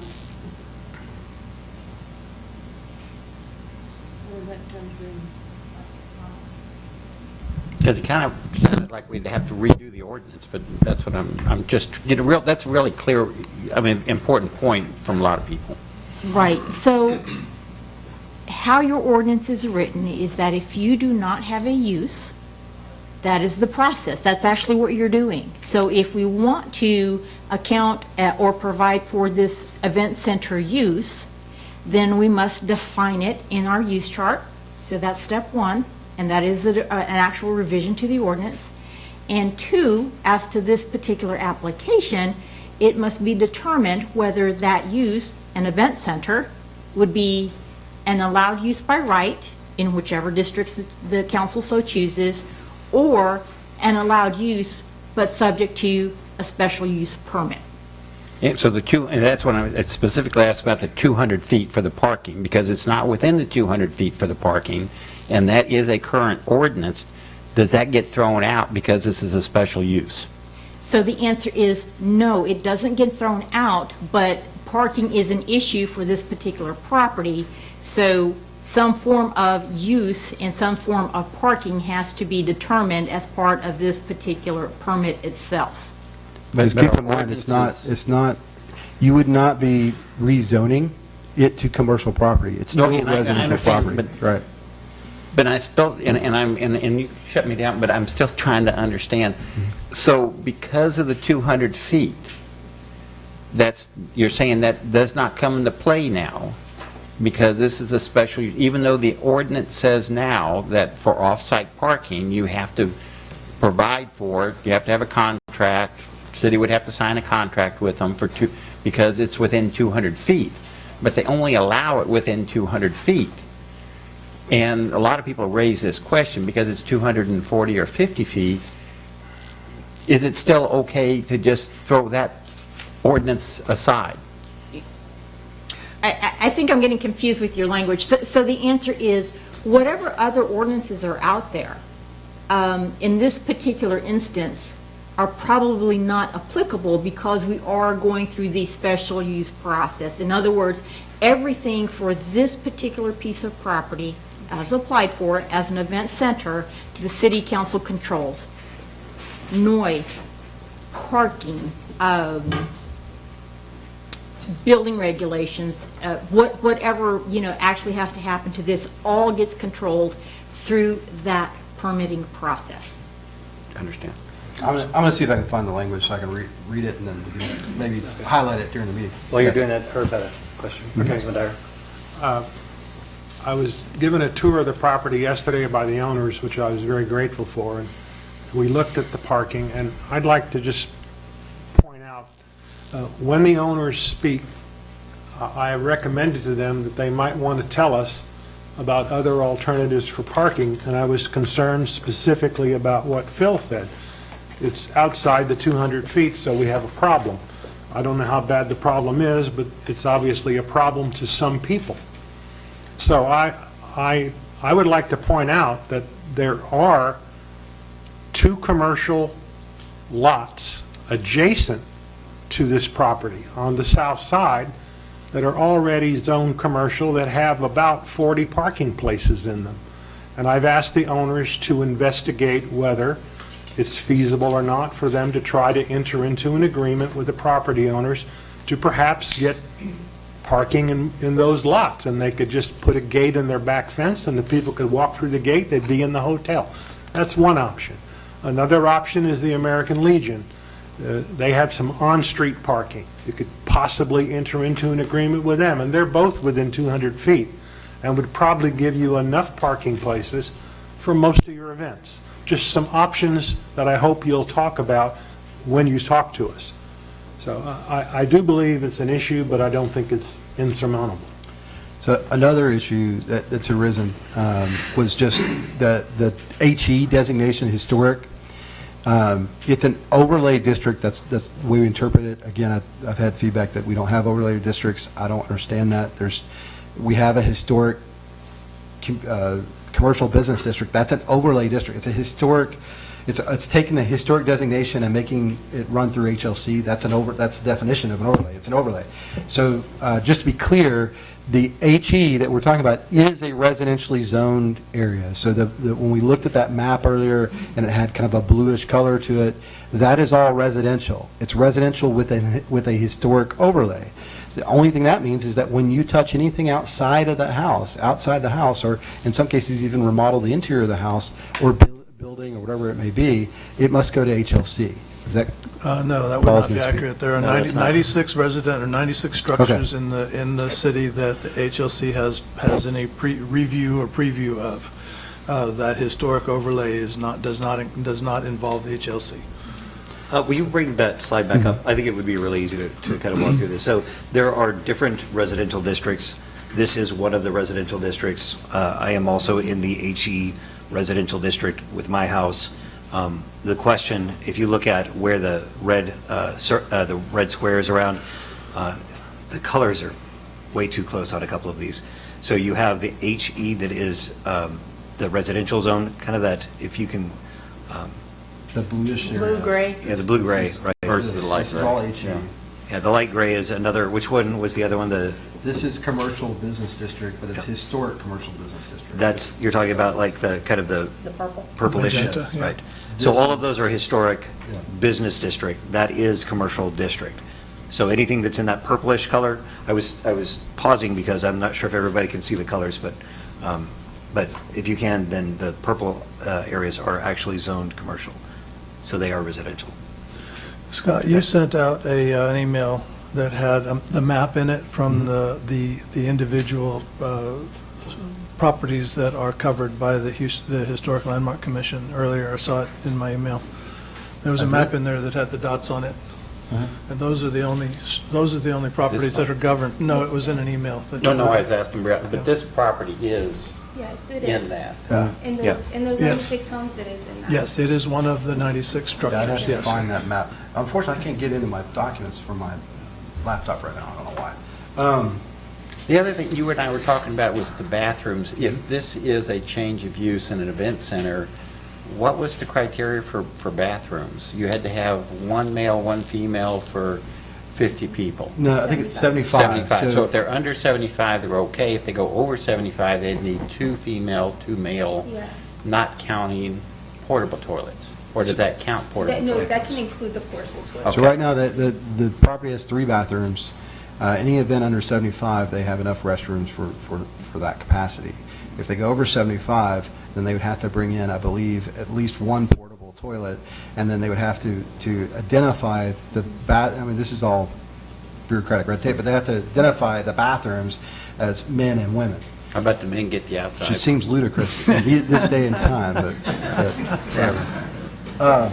Especially for weddings. What else? I got one more question. Mayor, if I could, we've kind of moved off into discussion here, and so we need to finish the presentation, receive the other presentation, and open the comments. Well, what I was, to be clear, what I was trying to do, Cindy, is make sure that we're covering all the questions that were raised, and clear up any issues, because I know that a number of the people that are going to speak are going to have concerns about these same issues that were brought up before, and I just want to let them know that we've sought answers to some of those questions, and that's why the dialogue back and forth is just to make sure we're covering everything that we've had a inquiry about and what the response was, without getting into whether is this a good idea or a bad idea. And I understand that we got a little bit into that with parking, so I apologize. But was there any other thing that we got hit with or that people asked about? It should have been on the, basically, we're going over the stuff that wasn't on the Right. presentation. Is that okay? Well, I was going to say, the whole thing about bed, it's an Airbnb, and that's okay. So this discussion, because you said that to us in emails, but I don't know if everybody. Sure. Well, so the other thing was asked is this a, keep in mind, the public hearing is about the granting of an SUP for an event center. The fact of the matter is that it's already operating as a bed and breakfast, which makes it a little bit confusing because it's also on the website is saying we're the Hotel Tarde. They're using that historic name. But the fact of the matter is they're operating as neither a hotel nor a bed and breakfast. When you look at what they're, and we'll ask them what they're, you can ask them what they're doing, but when you look at our definitions, they're operating as an Airbnb, a short-term rental. Short-term rentals in a residential area are allowed.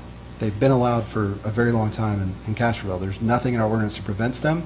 Maybe we should think about that if that's something that's of a major concern to the community. But bottom line, it's been brought up in the past, and no action has been taken by prior councils to establish short-term rental guidelines or anything of that nature. So that is not up for debate. It's an allowed use. They aren't asking for that use. So this isn't about that. That's already been granted. Because it is granted. It just is the way it is. They're in a residential area. They could just as easily rent the house out month to month or year to year, or they can do it short term. That's what the difference is between a rental home like the one I'm living in now and a short-term rental like Airbnbs. I think that, is there anything else that we want to try and clarify before we pass this on to? I got a question about the number 6 item on the Well, 6. Let's wait for question back and forth for the deliberation in the This next is item. more just clarification Yeah. for the people that are going to speak. I wanted to make sure that they had the full understanding of what's going on. Can I make a comment before you get off this subject? And this comment is not directed to anybody except the city staff. You issued a permit 202-1177 in order to let them operate as a hotel, which I have no problem with. I think the city staff did well within what they're supposed to do. And I don't have an issue with the fact that they issued the permit. What I was concerned about is, this is a pretty significant event for our town. This is a pretty important piece of real estate.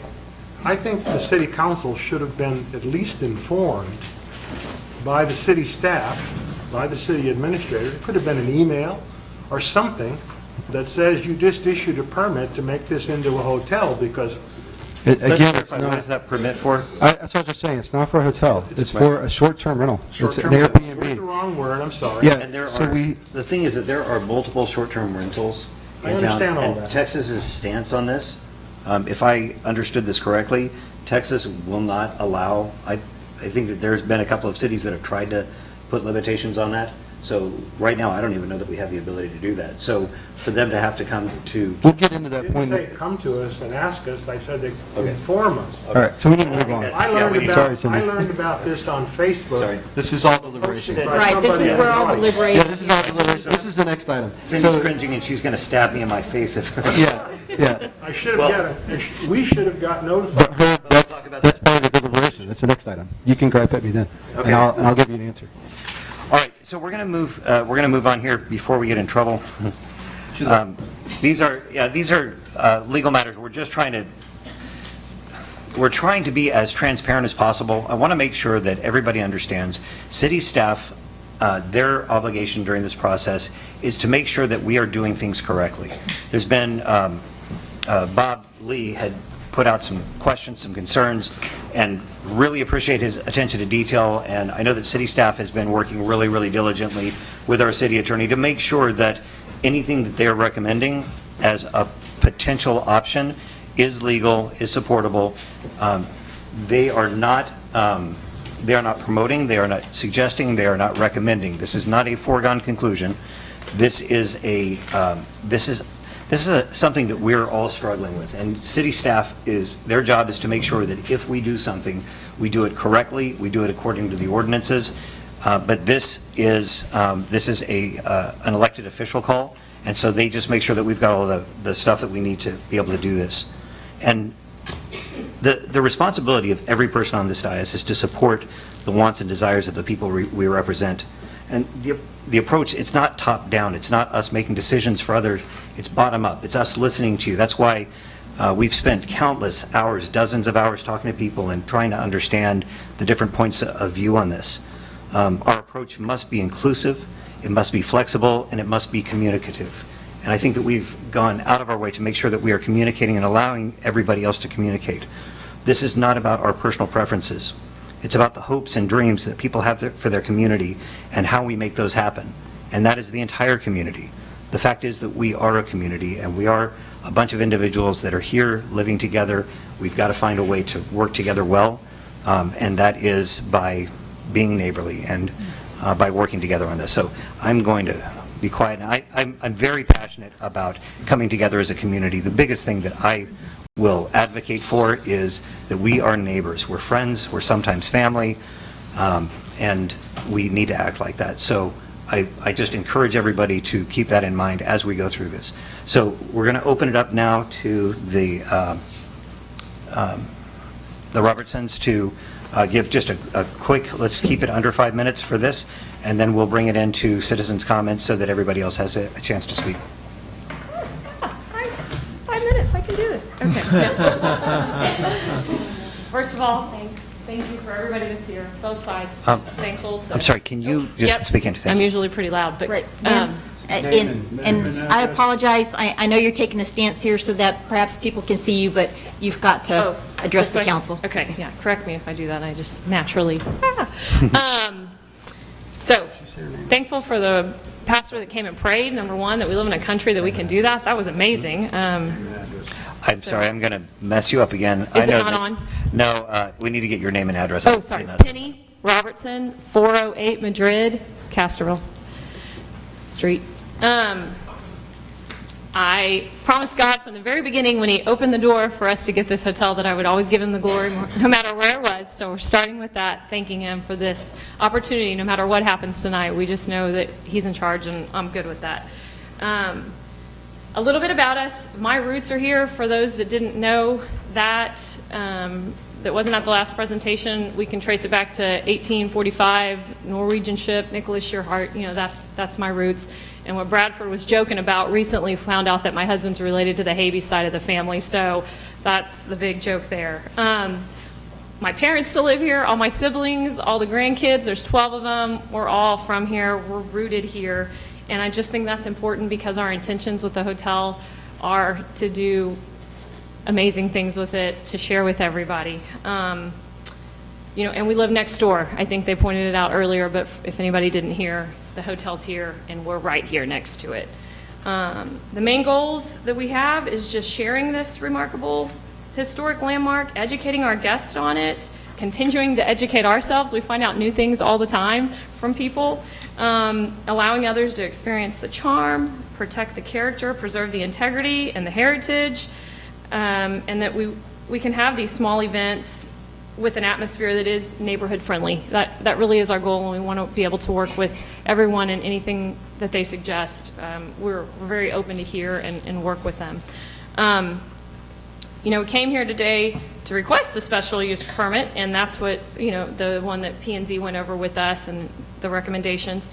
And then some of the concerns that we've heard are the noise, the parking, the HLC, which you guys kind of covered, and how we're going to help with that. The solutions that we have is that for the noise, At this point, we've agreed to the P&Z on the 10 p.m. ending instead of midnight. So I know Legion Hall and Serendipity are midnight, but we are happy to do 10 o'clock. You know, we have young kids too, and families and events, and you know, we won't be every weekend because we have other things going on, and Josh and I are going to be at these events right now that we have to be. You know, the integrity of the hotel and how hard we're working on it, we can't just give keys to somebody and say go have fun. That's not going to happen. I mean, Airbnb, that is what happens, and I feel like we don't have as much control over that as an event that we would.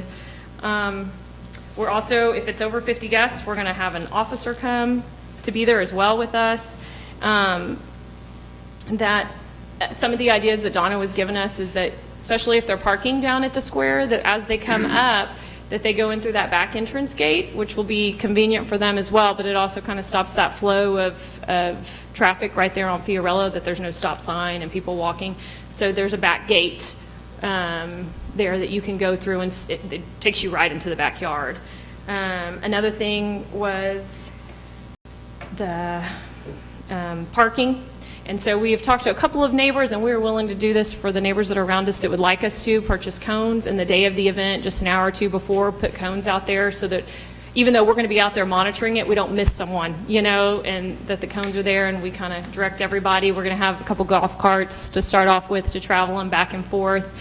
I know Mr. Dyer and I did talk about talking with the other commercial businesses nearby for parking, and I think it's a great idea. We're definitely going to do that. You know, unfortunately, it was just yesterday that him and I talked about that, so something we could look into.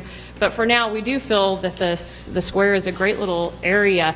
You know, for 100 people, let's say 50 cars, and the square, we gave you guys in your packets, it shows on there, I think it was, what was it, Josh? 200 and something cars can park there. We had an engineer look over it for us. So what else am I leaving off here?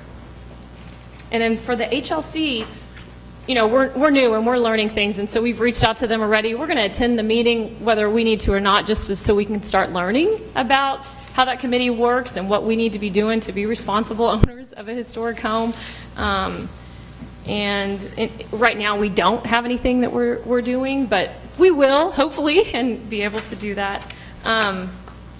The other little thing I wanted to say that I think is different from maybe someone else coming to do a venue that we had heard people saying is just that, you know, we're talking about a historic, iconic landmark to what it originally kind of was meant to be. And two little of my favorite ones that are going to go into the rooms is the Frederick Olmsted saying that it's the best inn of the state, and Robert E. Lee, the best tavern in Texas, you know, and those are documented. And there's so many things that we're going to do with the hotel. You can just push start. We probably won't have time because I'm probably close to my 5 minutes.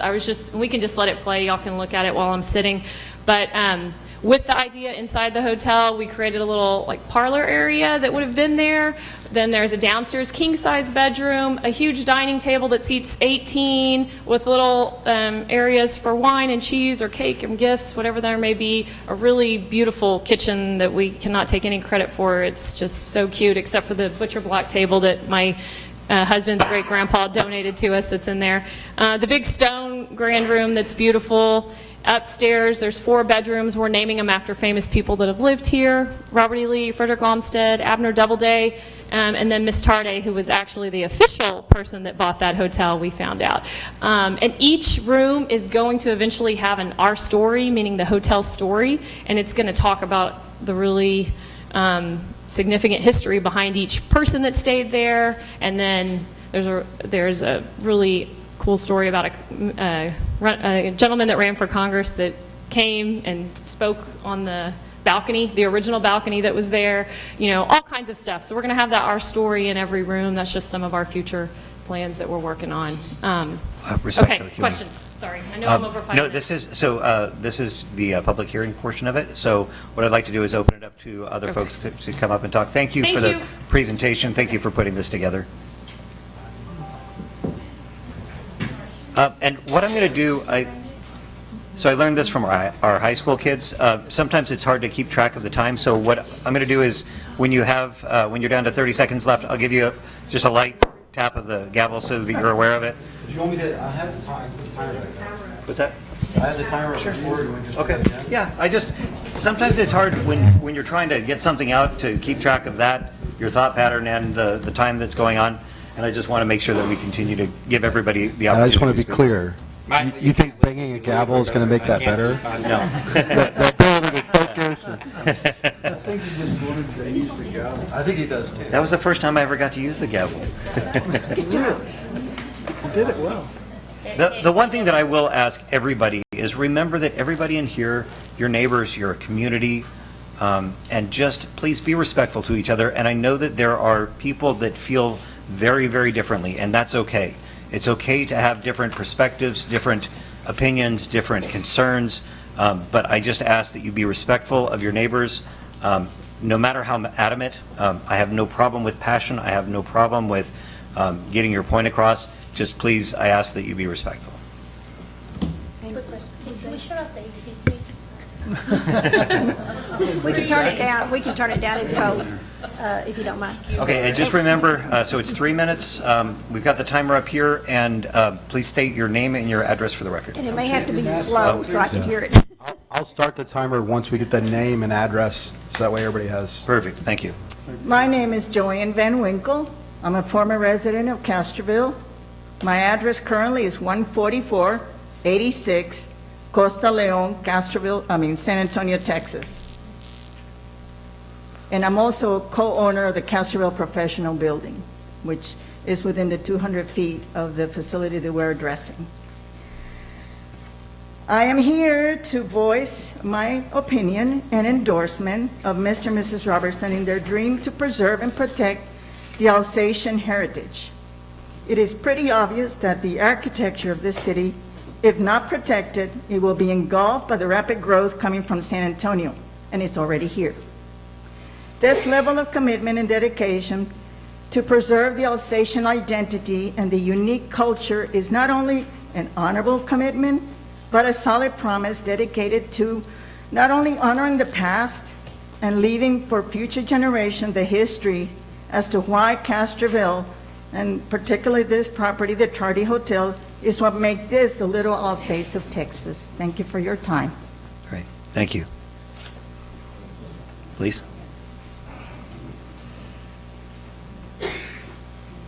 Feels good to stand up. I know, I'm about to. I'm Richard Bays, and I live at 304 Paris Street, right back here, okay? According to the map, it's a commercial site.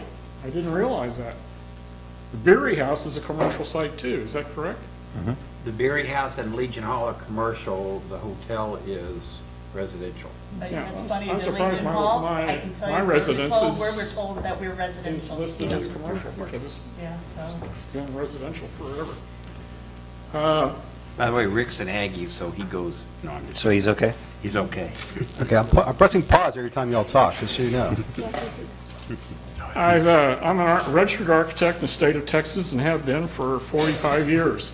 I know several of you are registered professional engineers. It's always been my opinion that as a registered professional, when we see issues that could be life-threatening or that we need to speak out about it. And I see the parking issue with the hotel or event center as a major issue that could affect the life safety of a handicapped person. Because if you allow the applicant to park their spaces at Houston Square, which is over the limit, okay, you'll have to develop that. The city will be responsible for developing handicap spaces, lining the spaces, wheel stops, everything, which they don't have right now, okay? And then it's going to mean that a handicapped person that parks there will have to negotiate across Lorenzo Street, the length of Madrid down to Fiorella to get to the event center. Now, the accessible route will not be, is not on a sidewalk. There are no sidewalks. the accessible route then ends up being in the street. So the handicapped person going down there is going to have to negotiate between cars coming and going down Madrid Street and across to Lorenzo. I think that's a significant hazard. Plus, when I look at the beautiful photographs of the facility, the fence between the property and the hotel is 171 feet. Now, I've always been able to put at least probably 20 spaces in that distance based upon a 9-foot space. Now, I don't see why the applicant should put the cost onto the city for developing parking when they have the opportunity to do that themselves. It's like cost avoidance, in my opinion. The city is going to have to pay for the development of the parking spaces, which are dangerous, in my opinion, for a handicapped person. Now, I think what you need to do at the very least is to provide handicap in the back here so that that person does not have to negotiate Madrid Street. And 3 minutes is up. My time is up? Yeah. Even with the pauses. What But I thank did you. not discuss was, and I thought it was probably getting into the details, I did not discuss that they're going to have to abide by the Texas accessibility standards, ADA, toilets, accessible routes, parking. They're going to have to abide by NFPA, which is the National Fire Protection Association, life safety code. If they got people on the second floor, they're going to have a second exit. Commercial building codes, and then the SHPO, which stands for State Historical Preservation Officer. And they're tasked with making determination on how this historical building can be used, and they're also tasked with the accessibility approval for routes and to the building. That's it. I think you're putting yourself at liable if you approve parking in Houston Square. Thank you. Thanks, Rick.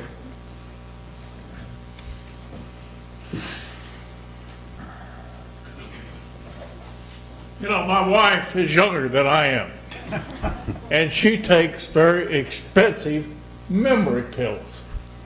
And maybe I need to do the same. But what I didn't say earlier, and by the way, when I was in the Air Force, I commanded 3 squadrons. And I had commanders call, and they didn't give me a mic. That's why I talk so loud. I'm sorry. But these people here have a sizable investment, and I understand that. I saw the pictures, and they're beautiful.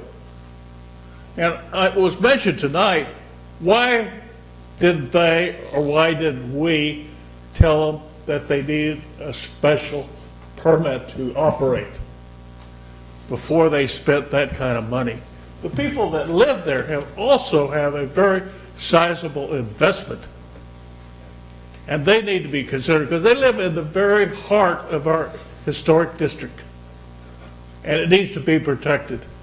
Castroville is getting ready to grow by leaps and bounds, and when I was a mayor, I was told that was going to happen, but it didn't. You know, they said, well, you know, Castroville has dirt, and it's a lot easier to dig in dirt than rocks. And so they're going to come in and they're going to build a lot of houses, and you're going to have a lot of growth. We didn't. You know, some residents that have been here a long time said, you need to put a chain across Highway 90 to keep those folks out of here. And we didn't want a Walmart. And now I go to Walmart and I see all of our friends there. So anyhow, Castroville is going to grow.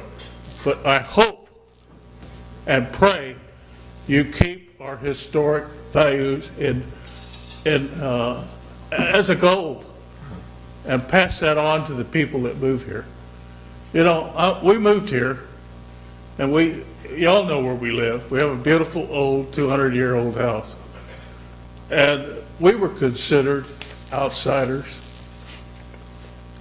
And when they found out that I had a great-great-grandmother who was an Alsatian, who was taken back by a Swedish Viking and married her and had all those kids, that I was part Alsatian and I was accepted. So please, I want to ask you again, keep our historic values in sight. I know you get given ways how you could get this special permit, but these people have spent a lot of money. But these people back here, they've spent a lot of money too.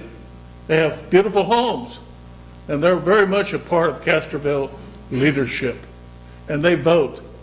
And I know that you feel like I did. You want to make Castroville a better city to live in, and you want to maintain our historic values. And I ask that you please, please, please, and I pray that you do. Thank you very much. Thank you, sir. Thanks, Bob. All right. That was good. He's done this before. He was right at 3 minutes. Please.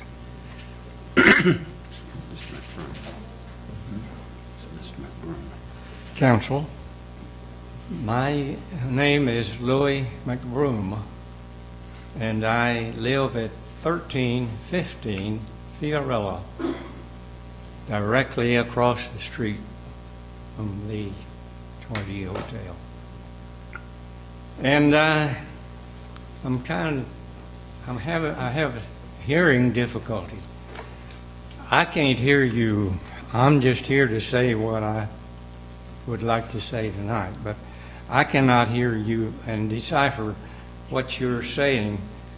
And so I just want you to be aware of that. And as I said, I live at 1315 Fiorella, and I'm here representing myself and my wife, Frida, who is unable to be here due to her mobility. I'm 95 and she's 93. We have lived directly across the street from 1315 facing the hotel for 38 years. During that time, we have enjoyed this family-oriented neighborhood. And during that time, I've never seen anyone there except as their residents, people that live there. And there's been numerous ones, prominent people.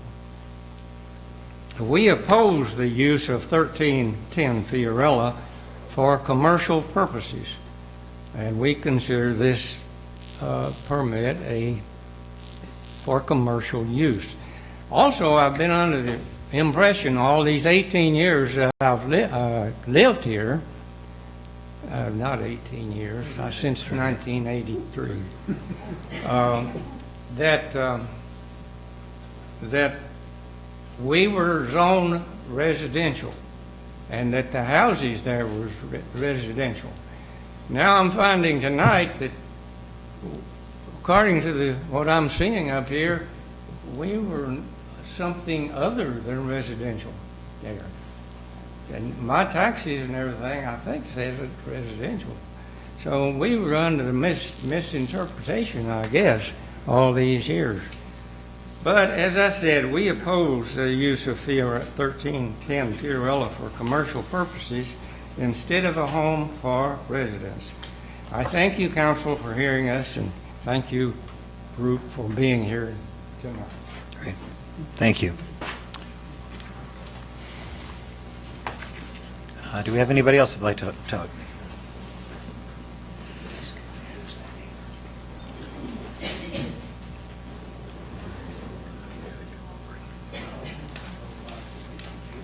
Good evening. I'm Claudia Holzhaus. This is my husband, Danny Holzhaus, and we reside at 306 Madrid Street. We have lived in this peaceful, residential, and historical neighborhood for over 40 years. We love our home. We love our neighbors and the beauty of this historical town. We are not against growth. However, we are very concerned about the rezoning plans this close to our house. Specifically, our concerns of a third commercial property within 1 block of our house will increase the noise level, the traffic, and random cars parking in our neighborhood. We already deal with noise and traffic from Serendipity and the American Legion, especially when both properties have outdoor events at the same time. The Tardy Hotel would be the third commercial center only 2 homes away from our residence. I have seen firsthand what some of these wedding receptions turn into: loud voices, intoxication, and bothersome music.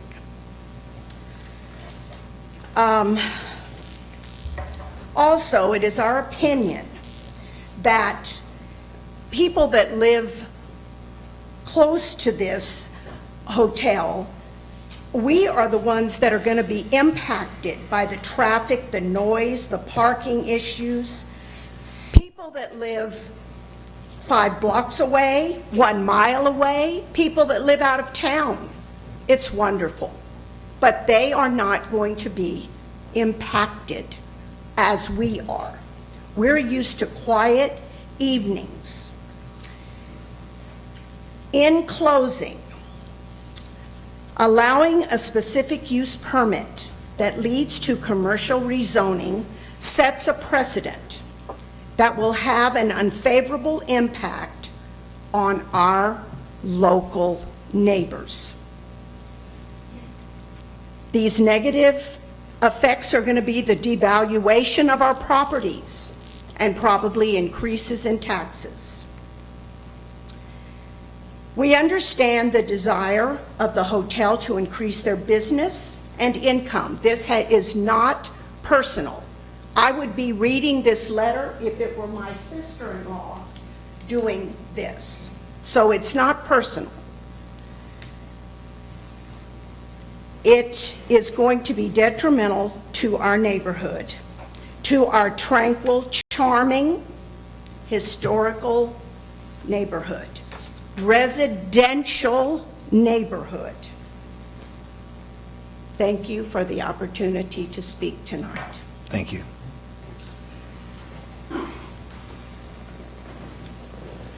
Claudia, I gotta compliment you. You were right at 3 minutes to the second. Oh, wow. Nice. All right. Does anybody else want to speak? Shannon Beasley, 275 PR 3702. I also have a home in Castroville. I will start with, y'all are in a tough position, serving on the Bonita Valley ISD as a trustee. I'll remind you that your job is to interpret what the city allows you to do, because this is emotional, and these are all friends, and everyone wants the best for each other, but we also want what's best for us, and so your job is to take the emotion out of that and do what the law allows us to do. So I appreciate your position. The Hotel Tardy being there since 1852, as far as I can tell, the only home that was there before that was the Francis property in 1846. All other homes came after that. And we historically know it as the Hotel Tardy. So whether it was a residential property or not, that is what we have known it as. The Robertsons bought the property, and I will just state for matter of fact, I had no benefit, financial gain to that, because it seems like every time I speak on something, somebody decides I make money out of it, and I didn't. I did not represent them. I simply find them to be people who want to invest in our community. The growth is coming. We do all know that. Bradford, I read something Bradford said recently about melding of the old and the new, because they are coming. It's also something you've said, Mayor. We need to embrace it, and one of the things that I see that the Robertsons are attempting to do is renew that history, so that as people come into the neighborhood, into the community, that it's not a them and us. It is an appreciation. If we want to be the Fredericksburg, the Comfort, the Bernie, we have got to teach people about what it is to be Alsatian, what the hotel was about, tell those stories. And so if anybody, Jesse put that on the market, he could have sold it to anybody. He specifically sold it to them, so knowing that they wanted to retain the history of it. So on that particular block, the only 2 properties on that whole block that is not zoned historic commercial is the 2 properties they own. And so not only are they investing, but they're not investing and living 5 miles away. They are living next door. I cannot find anyone who is more transparent in their approach. They have opened the doors repeatedly to the public to come in and see what they're doing. There is nothing that they are doing that is under the table. They want to be a part of the community. They want to be a part of renewing and refreshing of the history, just like the investment group, anybody else. So those properties are going to come. The one thing that I've heard over and over again that I can speak to is, will there be a detriment to the values of the property? I don't believe so. I think any of us can say that values are increasing, and they're going to continue to increase because this is the heart of it. This is the heart of Castroville, and so that's only going to continue to increase. And, you know, if we were having a tax discussion, everybody might feel differently because you said my values are going up and my taxes are going up. So I appreciate the time, and I encourage you to listen to your P&Z. Obviously, you put them in place because you trusted them. They have recommended that you go with it, and I suggest you do the same. Thank you. Great, thank you. All right, do we have anybody else that'd like to speak?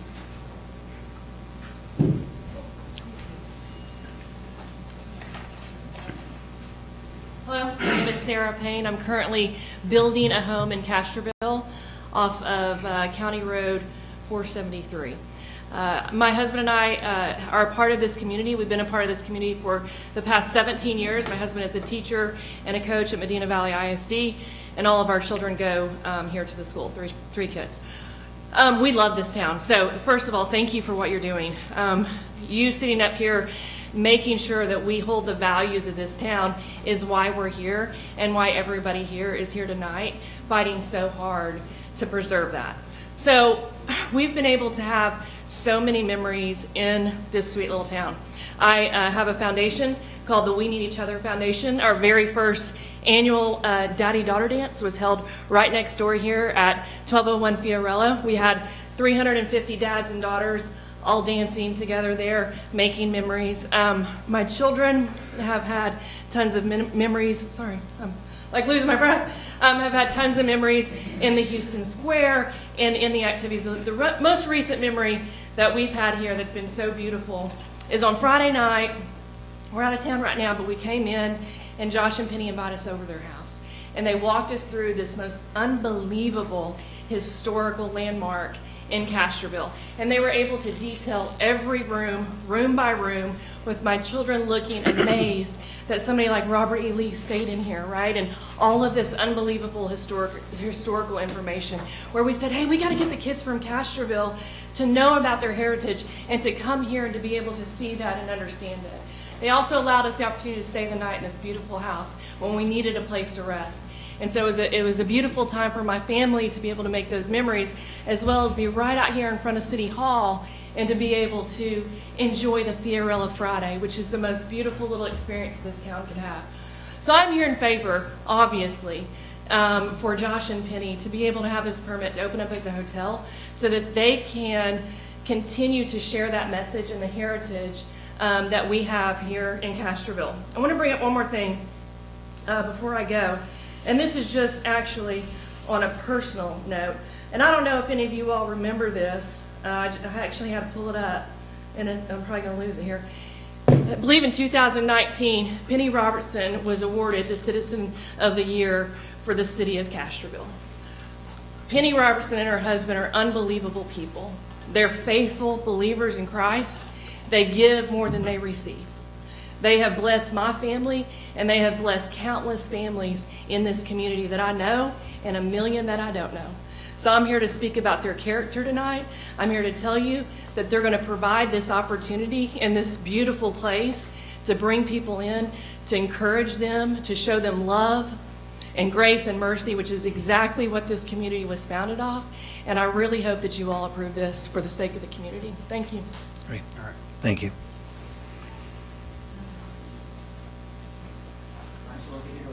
Come on up, Kyle. Kyle McVeigh, 307 Madrid. I had all this little stuff to do, but I'm not going to do it. Bottom line is, it's spot zoning. It's a commercial development in a residential area, and I don't care. I have nothing against the people. I think they're great, all that good stuff, but it's still my property. It's my neighbor's property, and I want to protect it. And by putting an event center in, you're not protecting it. I'm sorry. If any of you have gone to any of the events, period, you know that they're different.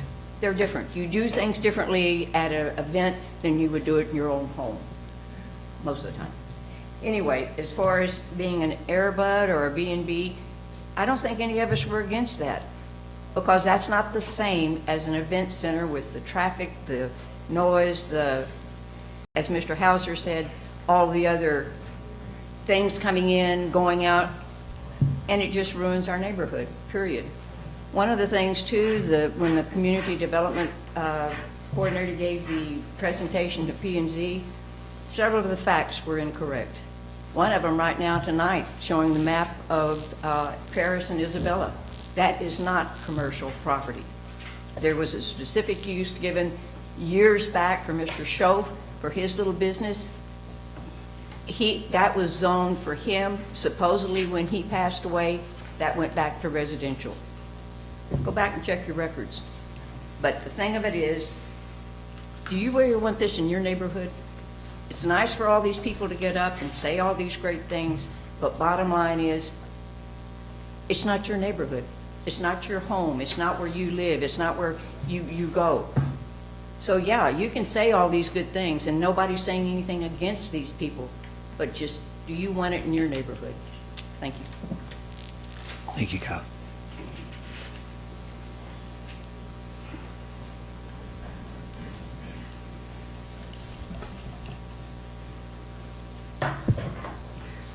I am Shirley Holzhaus. I live at 1401 Fiorella Street, which is directly catty corner away in front of the hotel. That is requesting the specific use permit. I passionately oppose to granting the permit that is under consideration tonight. I have lived here for 63 years. My husband and I built a house in 1958.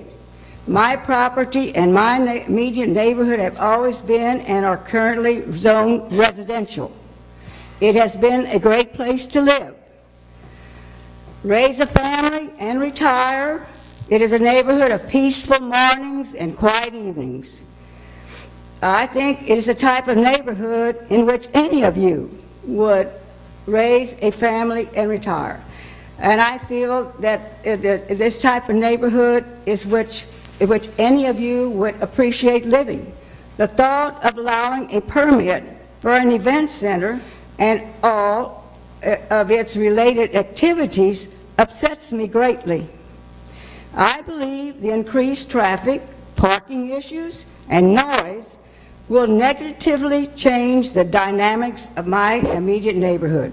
I also believe that changes will most impact the individuals who reside, not just on property, but who actually reside immediately across the street from this event center. In your deliberation, I would ask that you consider giving more weight to these residents, such as myself, who will be negatively impacted each and every day a function will occur at this event center. A few years ago, there was a similar attempt to rezone and allow commercial activity at the Holler House at 1311 Fiorella Street. Back then, the City Council denied that request. And I ask that you follow the same precedent and also vote not to recommend approval of this permit. Would any of you on this City Council want a commercial business a Banquet event center across the street from your home. Please vote no to this request. Thank you for your time and consideration. Thank you. Thank you, Shirley.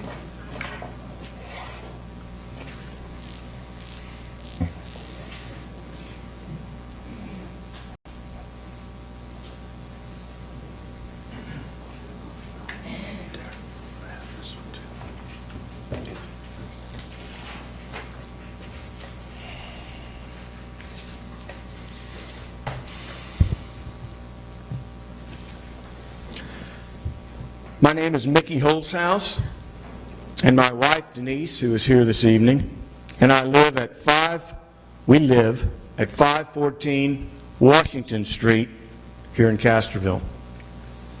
I'm the oldest son of Shirley, who just spoke, and the late Guy Allen Holzhaus, and I'm also the executor of my mother's estate.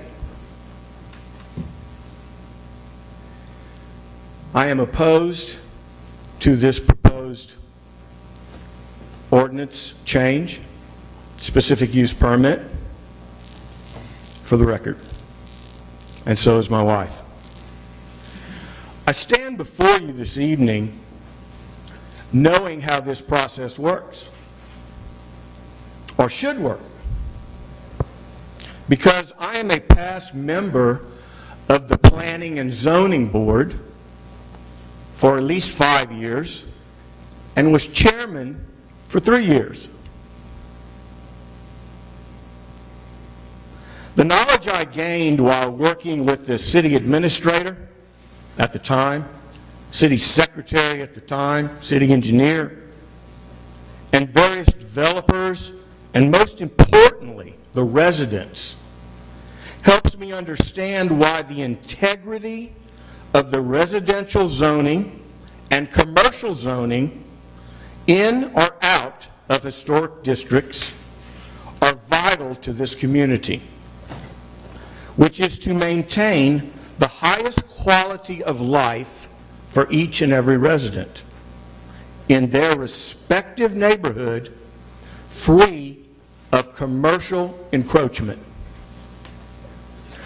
The P&Z board I served on and chaired dealt with the same requests that you have before you this evening, the same requests. And I will tell you that the number one concern of the board and the council we reported to was always, and should be always, how a proposed change for residential to commercial specific use impacts residents, not property owners that live somewhere else, but residents who live next to the proposed change. But the residents immediately next to the property in question. If anyone, just one resident was opposed, the board I served on voted no to the proposed change 100% of the time from the petitioner. Subsequently, the board conveyed that same message to City Council, of which they, the council, voted no to the proposed change. Why? Why should the Planning and Zoning Board have voted no? And why council tonight should vote no? Excuse me. The answer is simple. If you could just wrap it up, I'll give you a couple more minutes. The answer is simple. It's because the immediate residents are due the protection of their property assets and deserve the peace and tranquility that a residential zone neighborhood ensures and that they bought into many years ago. A vote no also encourages the integrity of the residential ordinance for the rest of the citizens of the city. Do the owners of the party property have a large investment in the residents? Sure they do. Just like my mother has a huge investment in her residence, as does Louis McBroom and Frida, the McVeys, Danny and Claudia Holzhaus. The Robertsons purchased the house as a residential zone property, and this is how it should remain. I also expect you as council members to have the courage to call a vote tonight, to look us in the eyes, all of us in the eyes, and to vote no to this specific use request, demonstrating your support of the integrity of the residential zoning for all citizens of Castroville. If you'd like to, I'll be available for other comments if any of you have questions later. Thank you, Mickey.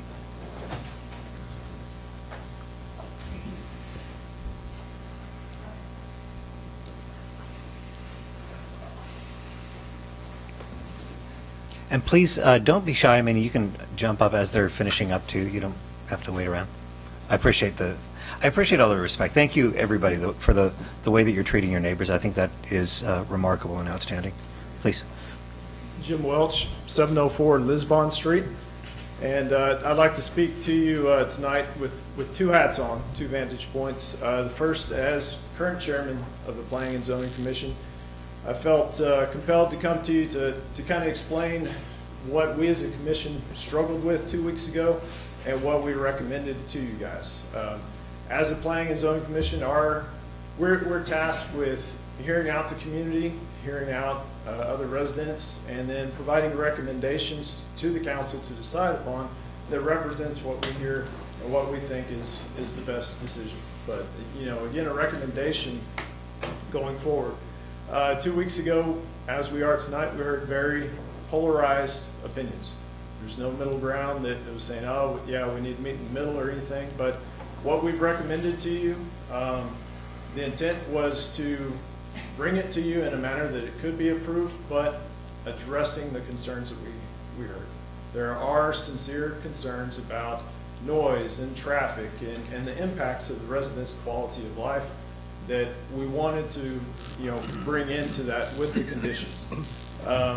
Ultimately, I think you'll see that, you know, that holding it to a residential standpoint from the time that things have to shut down, the kind of intent is that they would be held to what their neighbors are held to. Although it's a commercial operation, a residential neighbor house right next door will be able to have a party up to the same time period. They got shut down at the same time. So that's that hat is just what I want to speak to is why we recommended the approval with conditions. The conditions are where the devil's in the details and what we wanted to present to you guys. Now, as a resident, I'd like to speak and voice my stern support of this. You know, Castroville is growing quickly, and when I saw the case come in front of P&Z, I honestly thought it'd be rezoning. I was surprised it wasn't. The way staff has presented this and the owners have brought this in front of you as a special use allows those conditions. It's not a rezoning of outside money, somebody coming in here buying this, rezoning commercial and flipping it for a profit. We have a local family that's investing their savings in this property, and they're improving it, and they want to use it as a jewel for the city. If you look at Fiorella Street, this is a bookend of that. This doesn't set a precedence for a 1980s style house to be used for commercial use. This was originally built as a hotel. This is much older than a lot of the surrounding homes around it. And so to try and sum it up, I think this is something that follows right in suit with the downtown redevelopment and providing a jewel for the city of Castroville to tell a story. You know, there's a proclamation that passed a few months ago by City Council that supported the theory of redeveloping downtown in a good manner, and this follows suit with it. It would be a shame not to allow the public to see it out of time. Thank you. Thank you. I know that countdown timer just kind of messes with you, doesn't it? Before I begin, I just have one question for the gentleman that just spoke. Do you or your wife, are you on that redevelopment committee group? That's It's not. That is not a part of this discussion. It is because he talked about it. So you can have that discussion with him outside, but this is for citizens' comments, To please. me, if it were true, it'd be a conflict of interest. That's why I'm bringing it up, okay? That's the only reason I'm bringing it up. No, we can't. I'm sorry. Okay, food for thought. Please state Okay. your name and Thank address. you. No problem. I'm happy. Sorry, we have rules that we have to follow. I and we- understand, I understand. She's I'm going to try mean and to me. talk fast so I can get it all in. She's Okay. mean to me if I don't follow It's them. state rules. Yeah. I'm sorry? It's state rules. Yeah. Good evening, my name is Valerie Holzhaus Youngman. My husband, David Youngman, is back here. We live at 218 Alvena Street in near the Country Village area, across the river. My mother is Shirley Holzhaus, who spoke earlier.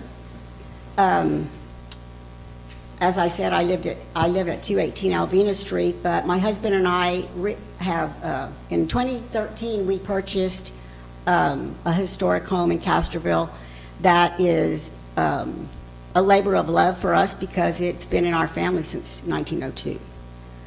So we bought it from the family, and so we're similar to the boat you guys are in, but we're not trying to make it into an event center. So we're just having an overflow home, I guess you'd say. We purchased the home, as I said, in 2013. But as we decided to make the project our own, we made sure that we went straight to the Historic Review Board and followed proper steps. That's important. Just a little background on us. David and I are members of the Castroville Colonies Heritage Association, the Castroville Conservation Society, and the Castroville Chamber of Commerce. And I'm a member of the DRT. That means Daughters of the Republic of Texas, we're the Alsatian Pioneers chapter locally. And I am a member of that because I trace my lineage back to Michelle Simone, who is one of the first pioneers that came to Castroville, and his name is on the monument on September Square. So just wanted to know a little bit about me and us. Now about our family. Our parents instilled in our family a deep love for this city, its language, and its culture and its traditions, all of which are part of us. And I'm sure you guys too. And just to be fair, I want you to realize Cheryl Rips, her children, we all grew up a block apart. Whatever we discuss and whatever they decide tonight is no reflection on you guys. As someone stated earlier, it could have been my best friend wanting to do it across the street, and I would say no for the same reason. It has nothing to do with you guys. We want to be friends, as we always are.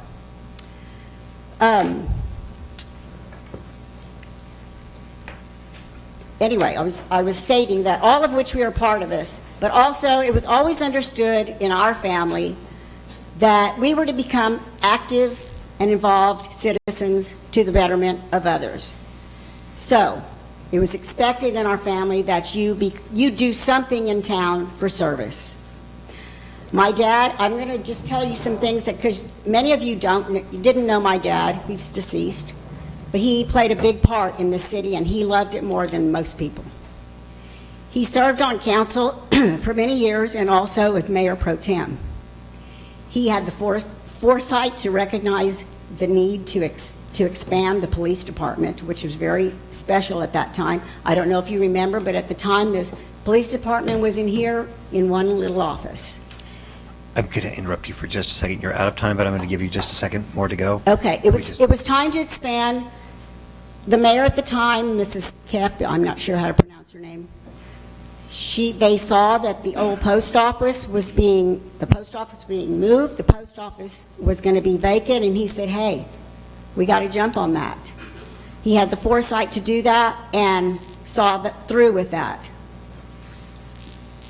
Always without impacting neighbors, always.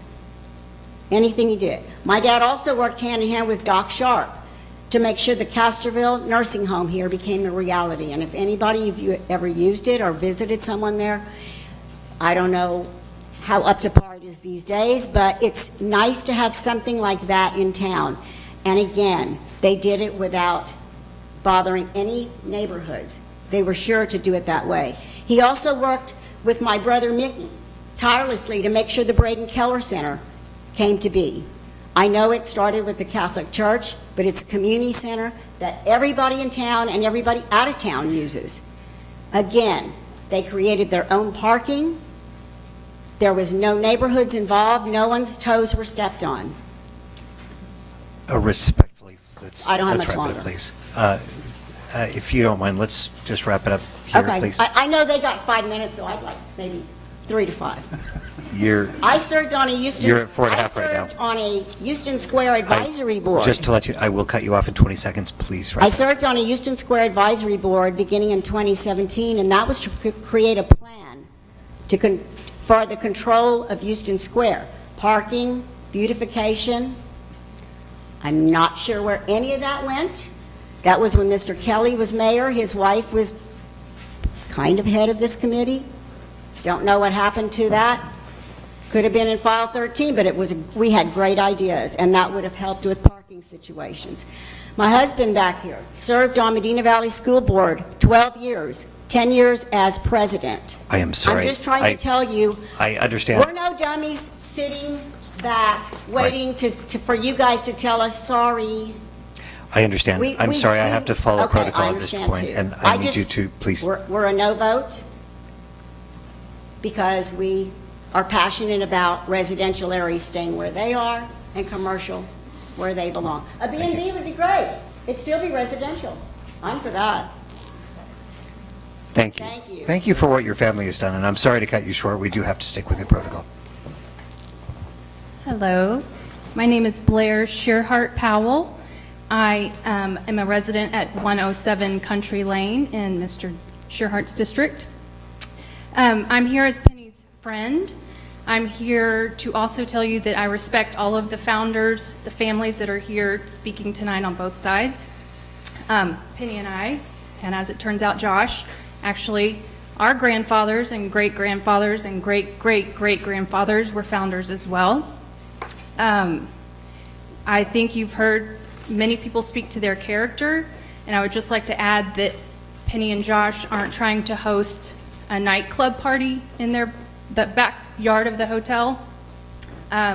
This is a beautiful, classic property, and everything that they're proposing to host there will be done in a very tasteful manner.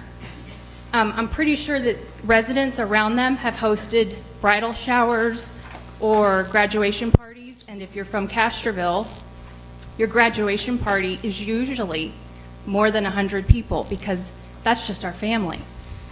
So, I'm actually here to read a letter to Mr. King.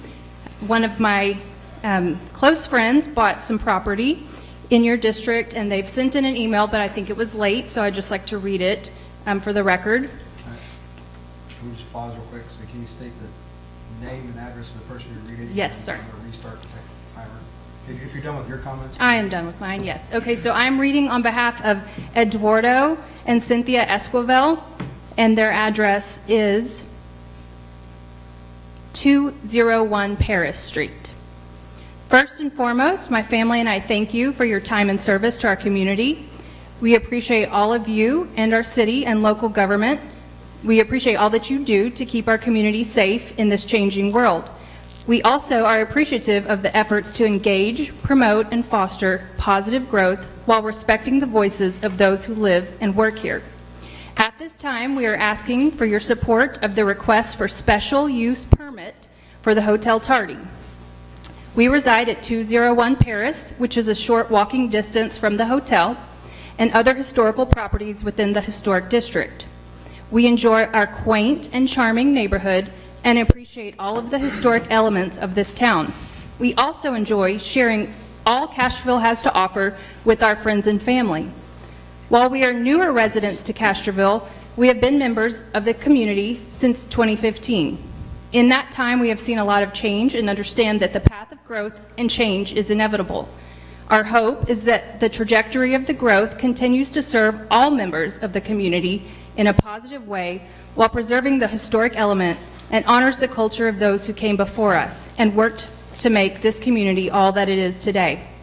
With regards to Hotel Tardy, we were excited to learn that a local family took ownership of the property and that there is opportunity for continued economic growth for the town, especially within the historic district.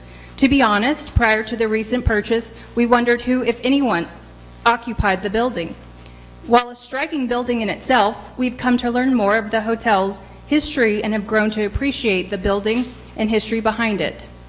The renewed vibe at the hotel has been refreshing, to say the least, and we hope this opportunity continues to lend to a harmonious blend for our neighborhood. Given the imminent influx and growth of our town, we believe that supporting this endeavor by the Hotel Tardy will not only enhance growth within the historic district in a manner that is respectful and aligned with preservation of the historical elements, but also allow the city and neighbors to maintain a voice for events at the Hotel Tardy with applicable restrictions through the special use permit. It would be a great privilege for neighbors such as ourselves if the Hotel Tardy was granted the special use permit, as it would extend the opportunity to arrange for special use of the property to guests to also share the historic property with friends and family. While we appreciate that there are other venues options that currently exist in Castroville, we foresee the special use permit for the hotel would serve as a unique option to consider. Additionally, this type of opportunity would also bring support for our local businesses and establishments, which in turn would add to the growth of our town, and specifically the downtown historic area. And we see it as a positive growing point for all. We also foresee the opportunity for the hotel to contribute, promote, and preserve importance of the city's history and culture in and around the hotel. Again, thank you for your time and consideration. Sincerely, Eduardo and Cynthia Esquivel. Thank you.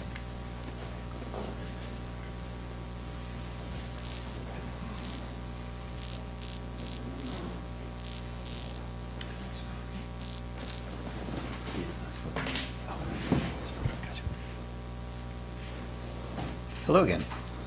Good evening. My name is Paul Holzhaus. I live at 11830 Amy Francis in San Antonio. My mother lives across the street, category to this proposed venue. Her name is Shirley Holzhaus, so you could say I have an indirect vested interest in this. On October 27th, the Planning and Zoning Committee met to consider a request for special use permit for an event center, as you know. The concerns of increased noise, traffic, and parking problems were recognized by everyone in the room, the owners of the Tardy and the committee members all. The owners and the committee members alike were actually offering up solutions to those expected problems. But no one disputed whether or not those problems would actually materialize. That was a given. It was and it is a given. It's easy to say that these issues can be tolerated when you don't live anywhere near there. The opinions of those who live east of the river or on the south side of town or on the lower Lacoste Road, or even those that didn't live in the city limits at all, should carry no weight in this decision, as these people carry no burden. Yet the favorable responses from all of these areas and more were presented by the Community Development Director as if it was a majority rules decision. As if to say, look how many people are in favor of granting the permit versus the handful of individuals who will have to give up their quiet and peaceful residential neighborhood while being on the receiving end of the increased noise, traffic, and parking problems. The intent of sending out notices to property owners within 200 feet of the property requesting the special use permit is that these individuals who actually reside in those areas are the ones that have all the skin in the game. All the skin in the game. It's easy to say, I'm in favor of community development. Who's not? As long as it's someone else that has to pay that price. It's kind of like when you're raising taxes. Don't tax you and don't tax me. Tax that guy behind the tree. Similar situation. I think Castroville could benefit from having a nice wedding venue, but not across from my house. I think it would be nice if Castroville had another hotel in town, not in my neighborhood. Put it over there, where I won't be affected. That is what you're deciding tonight. If you take a position in favor of granting this permit, then you are taking on the burden of deciding winners and losers. But you don't have to take on that burden. A simple vote against the permit keeps the residential neighborhood intact, as it has been since the zoning was implemented. And it has been, and as it was when these residents built or purchased their homes, some of them over 60 years ago. Excuse me. I apologize. You are out of town. If you want a couple more minutes, you can please take that. Thank you very please much. do wrap it up. Your vote will also set a precedent in another way. And before you set that precedent, I ask that you consider the golden rule, which of course is treating others as you want to be treated. Because the next permit request may be across from your quiet and peaceful resident. Now, honestly, that's my prepared statement. Those of you who know me, and I've dedicated my life to the public sector, my entire career. And these people either built or bought their home in a residential neighborhood. It is very perplexing to me how you have ordinances, and guys, ordinances are ordinances. How you have ordinances and you've spent a considerable amount of time up here previously trying to find avenues to circumvent those ordinances, even with your attorney. Well, is there some way we can get around it? Ordinances are ordinances. Boundaries are boundaries. Let's keep that the way it is. Obviously, I'm not in favor of that. Thank you, sir. Thank you.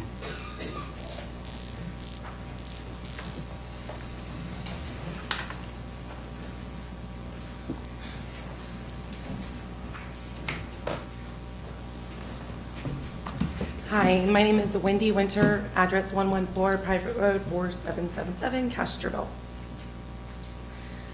This is my sister Penny, my brother-in-law Josh, and I am for this.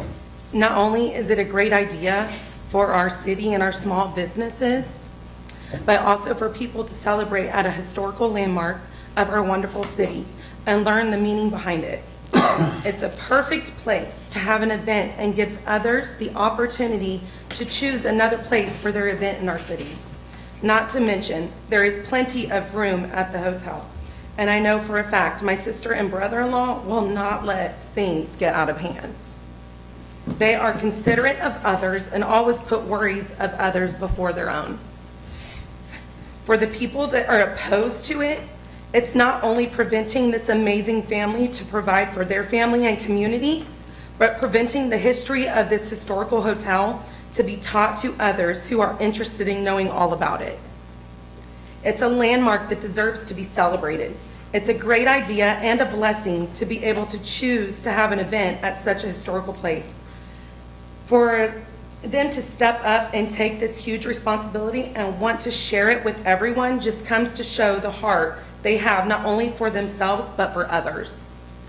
Thank you. Great. Thank you. I didn't catch your last name, I'm sorry. Can you restate your last name, please? I didn't catch your last name, I'm sorry. Winter, thank you. I'm short. I'm Cheryl Maples. I live at 155 PR 4775 Castroville. And as I said in the previous meeting I was at, that I've been here for 59 years. I grew up right next door to, well, not but a block away from the Holtz houses. And Claudia, she's been there a long time, and we're friends. I mean, all I want to say is that before Penny and Josh had this opportunity or decided to purchase the Hotel Tardy, they prayed about it. They were very, they prayed about it, and they wanted to do what they felt the Lord wanted them to do. And this was their answer. So all they're doing is following, what God wants them to do. And I want to tell you something. All they're asking is for an opportunity to try it out. Let's try it out for 6 months. Believe me, if things don't go right, if it gets noisy, there's no parking, it's disruptive, Penny's going to revoke her own permit. She would not do this to this town. She's not sleeping at night because of some of the elderly neighbors that, you know, she's worried about it hurting their health. I know, because she confides in me about it. She cares. Josh cares. So I just wanted y'all to know that, believe me, she's going to keep her word, and so is Josh, and they're not going to, you know, maybe there'll be an example for some of these other venues that are too noisy. Let's give them the opportunity and see what happens. It can always be revoked. Thank you. Thank you.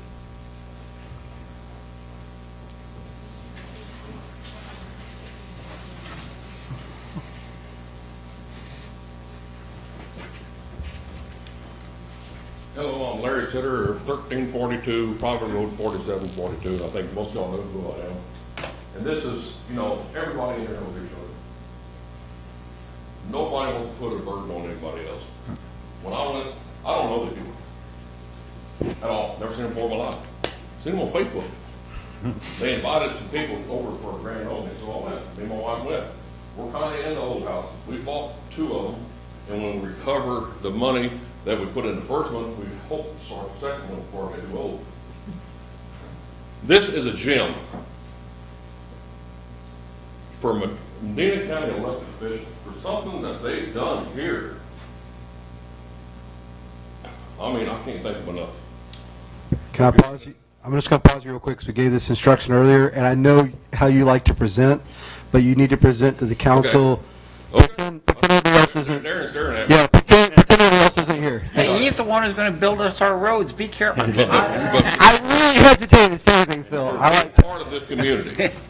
I know that. I deal with ordinances. We deal with that stuff. The county can't have ordinance or regulations.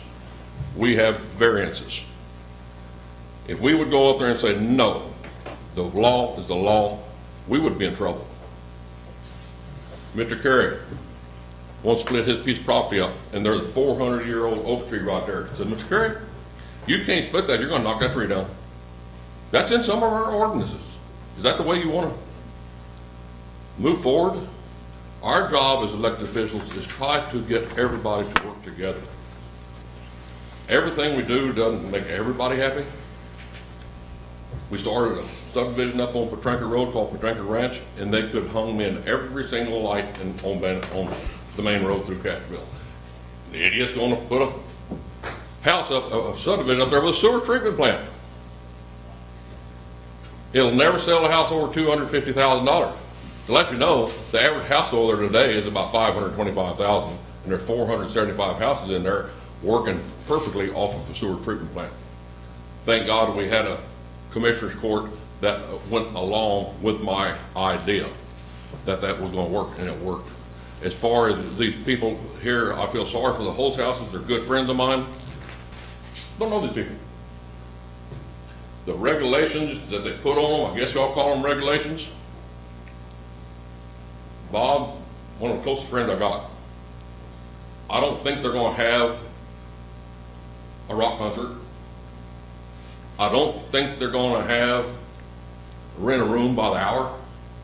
I don't think they're going to have, you know, these people got some young, beautiful kids that took me back to our car in their golf cart, well-mannered, and that's the kids we need in our area today. As far as violating the downtown Castroville, I can't imagine this thing doing any better for it. I'm not on that committee. I asked to get on it. Said, no, you're not getting on it. You're elected official. I said, okay, good. So I moved on. I think this is going to fit in with that.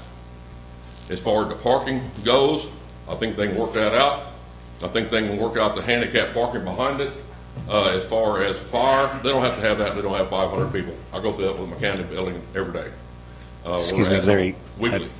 I apologize, but I'm getting short on time, and I'm in favor of this thing. Thank Like I say, we all got vested interest in it. The Holtz houses do got direct interest in it, living across the street. It looked like to me the whole thing should be commercial. In 1852, these people here made it that way. I am a sixth generation here. I'm not going nowhere. I told the City administrator and the mayor. First meeting I had with both of them together, they told me they're gonna do this and this and this. And I can tell you, your staff, top notch, your whole staff. What I told them, I've been through 6 of you and 5 of you. And I'm still here. And hopefully by the grace of God and my wife let me, I'll be here for a much longer time. Thank you all so much. Thanks, Larry. I got cousins in there too.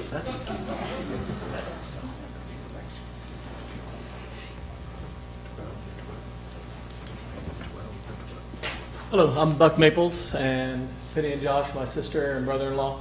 I didn't know I was going to be able to make it. I usually am teaching classes right now. Can you state your address for the record, please? Yes, my physical address is 3993 US Highway 90 West, Castroville. I have a business here in Castroville, 1036 Country Lane. On a martial arts school, Maples Martial Arts.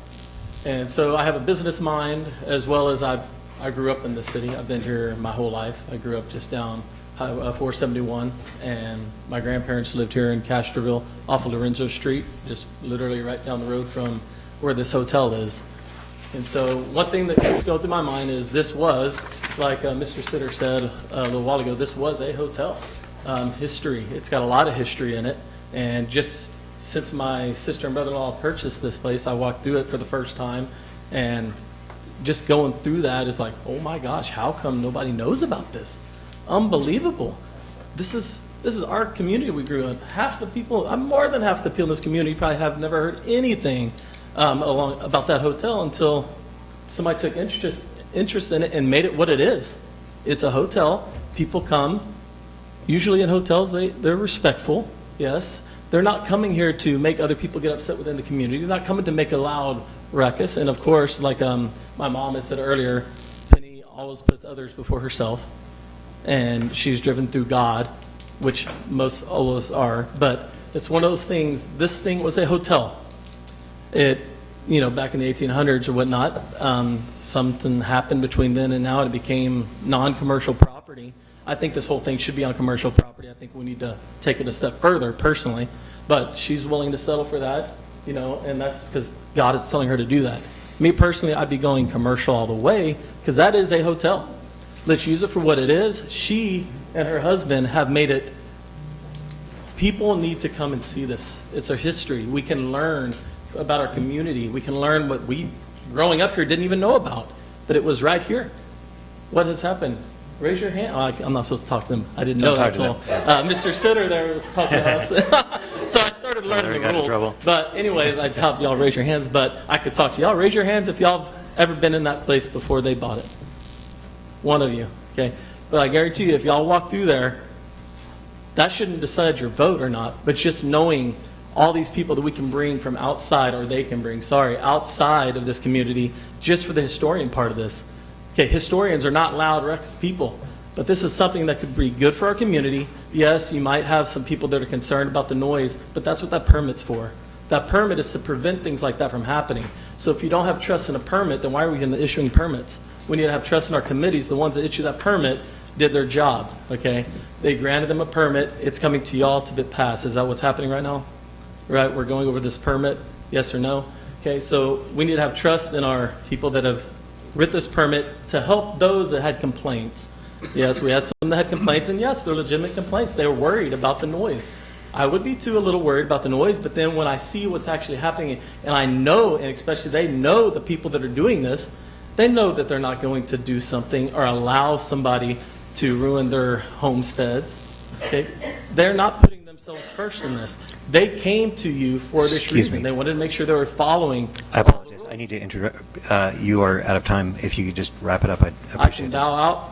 I appreciate it. I'm a martial artist. I appreciate you letting me know. Great. So bottom line is, this is a hotel. Let's keep it for what it is. Let's bring those people into our community. It'll make our community stronger. It'll build money for the community, not just for my family, because they put a lot of money into this. It's an investment for them as well, yes. But the reason they did it is because it can bring people into this community. It can give us a history lesson, especially the people that are from here, that know nothing about any of this. I mean, it's like, wow, unbelievable. I'm not going to tell you everything because I want you to go there yourselves and find out. All right, thank you very much. Thank you.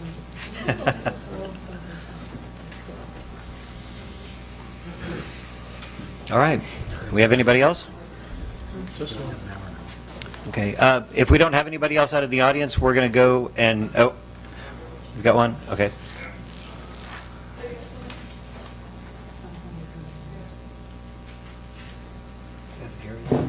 How are y'all? Good.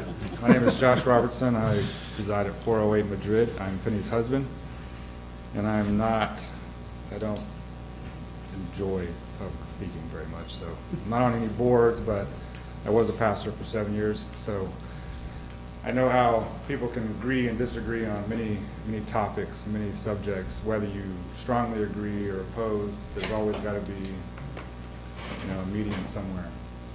But just know that we chose a special permit because we thought it was just an easier route. We thought it was a more personal route to address the, things that people just said, hey, is this possible? And we said, I don't know, we'll look into it. And now here we are, I wish you didn't have to call it event center. I feel like that's the word everybody's saying, and that's just the term that's used for it. But, we live closer than any of our neighbors do. We live right next door to it. The fence separates our house from their house. So if at any point you think that we are not taking into consideration noise ordinances or anything like that, or people being belligerent or drunk or any of those natures, like she said, we have 3 kids that live right next door to it. We have cousins that come over. We have nephews and nieces and all kinds of things daily, every day. So it's not random. As far as handicap, yeah, we can work on anything. We're willing to work on anything. We've discussed and y'all shown that we're more than happy to abide by any rules, to make exceptions, to work. And again, it is a 6 months. It's not a 1 or 2 or a permanent thing. And all we're basically asking is that you just take it into consideration, because I don't feel that we're setting a precedence. We're not just going one direction. Someone told me that anything before the 1969 survey doesn't matter. I disagree. I disagree 100%, because if that doesn't matter, then what we're preserving and what we're protecting, what are we preserving or protecting? It's zoned now the way it is, but the history does not start and stop with this generation, with not our generation, but our parents. It doesn't end with them. It didn't start with them. It was their parents and their grandparents that worked. And when this was a hotel tarde, when Madrid was El Paso Street, correct me if I'm wrong, Bradford. Okay, that was to some the center of Castroville. Hotel Tarde was the central focus of Castroville. It wasn't just a Hauser house or a home. I'm not saying, downing any of these homes, but this was the reason people came to Castroville, was the Hotel Tarde. Traveled from San Antonio to Mexico to stay at the Hotel Tarde. So if you don't take that into consideration, part of the Preservation Act and committee, they're to protect and preserve, correct? But that it's also to encourage and enhance and to promote economic development and Excuse me, Josh. Sorry, if you could wrap it up, you were out of time. Yep, I'm good. Oh yeah, no, we're definitely on board with putting handicap parking in the back. I mean, we're not front. We could fit 4 in the front. We can fit 4 or 5 in the back. I mean, it's not anything we're opposed to. So we're willing to work, like I said, on anything. But it's got so much more than just event center. I mean, it's got more, like they said, more history and heritage. So if we're not trying to even protect that, then what are we protecting? We're not just protecting our opinions and whether we feel good or whether it's quiet and whether we get to go home on a quiet evening. I get that. We live next door. We're not going anywhere. We're not going to leave. We're staying there. So we are just as on board with that as anybody else. And just know that we will work with anybody to make sure. But please don't just trust me because I say trust me, but let us prove to you. Let us show you that we can be trusted. Let us prove to you that we can make this work. And like they said, if it doesn't, it's 6 months. it's 6 months, and it's not like there's going to be an event every weekend for 6 months. So let's keep that in mind. Thank you. Great. Thank you. All right. We got anybody else?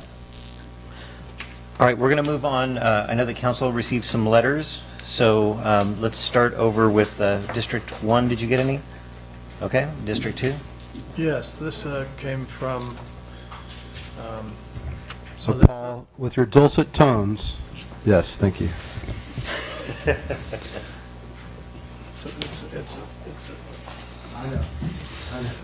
This came from Alyssa Carnley.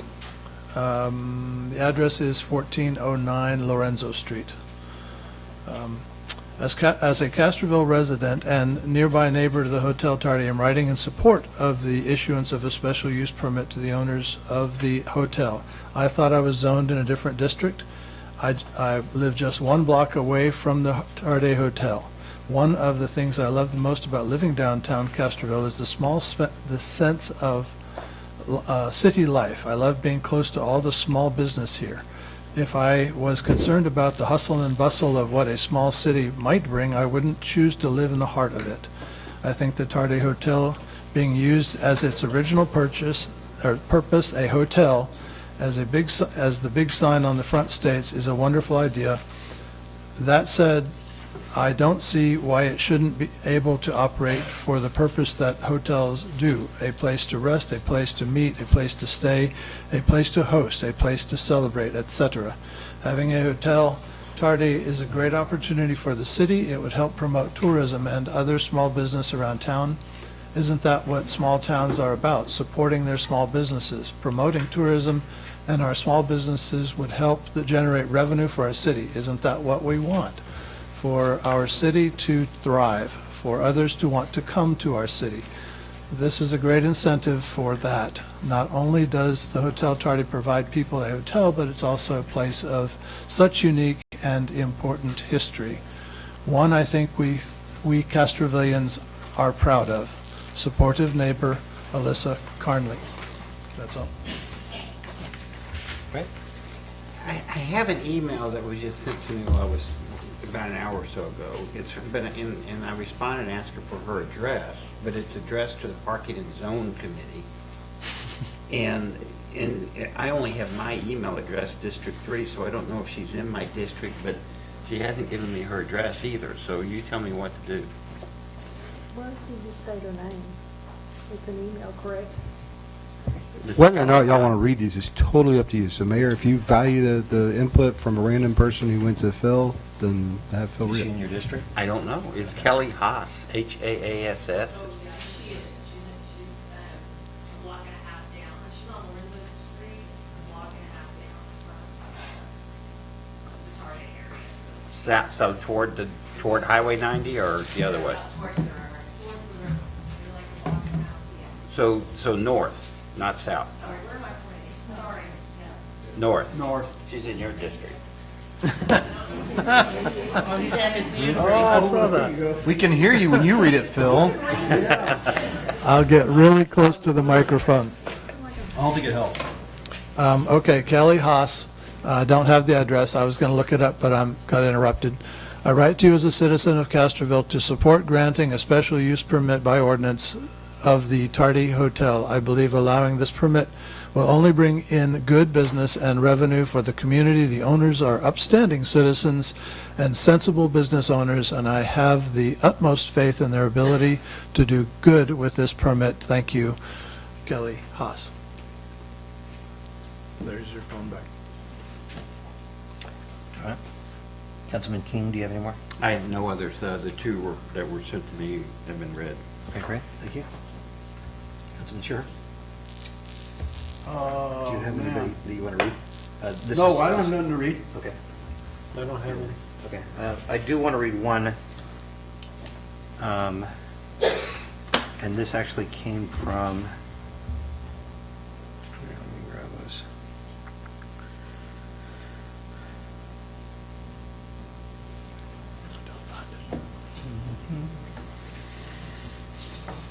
Okay, this one came from Helen Delavan. She's at 1105 Lisbon. She said, since I know all the parties involved quite well, I was not planning to comment on this issue, but I've changed my mind. As you know better than I, there are pros and cons and question marks in between to every issue. This is no different. The pros include giving a young and eager couple a fair opportunity to conduct a business in this town, one that will enhance our community and promote it as a historic destination. The cons include the potential for annoying longtime residents of a peaceful neighborhood, residents who do not deserve to have their lives any more disturbed than the speeding on Fiorella already does.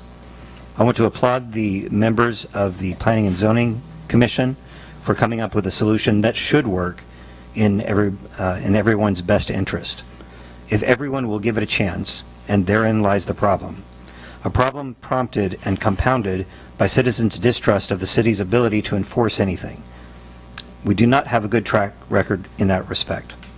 My mantra has always been, if you do not have the ways, means, and will to enforce a rule or an ordinance, get rid of it or do not impose it to begin with.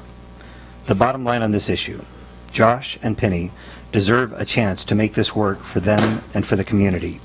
And the neighborhood deserves peace and quiet. The Planning and Zoning Commission recommendations appear to address both, and I hope you will support them. Having the hotel open again will be a very good thing for Castroville. Addressing the speeding and motorcycle noise already on Fiorella and all our other streets will also be a very good thing for Castroville. I hope you can make both happen. Thank you. Okay. All right, so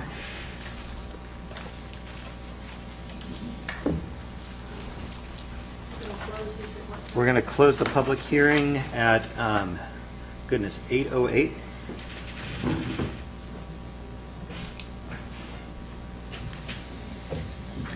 All right, so the next item is discussion and take appropriate action on a request for a specific use permit by ordinance to allow a commercial business, a banquet/event center, to operate in a residential zoned area at 1310 Fiorella, Castroville, Texas.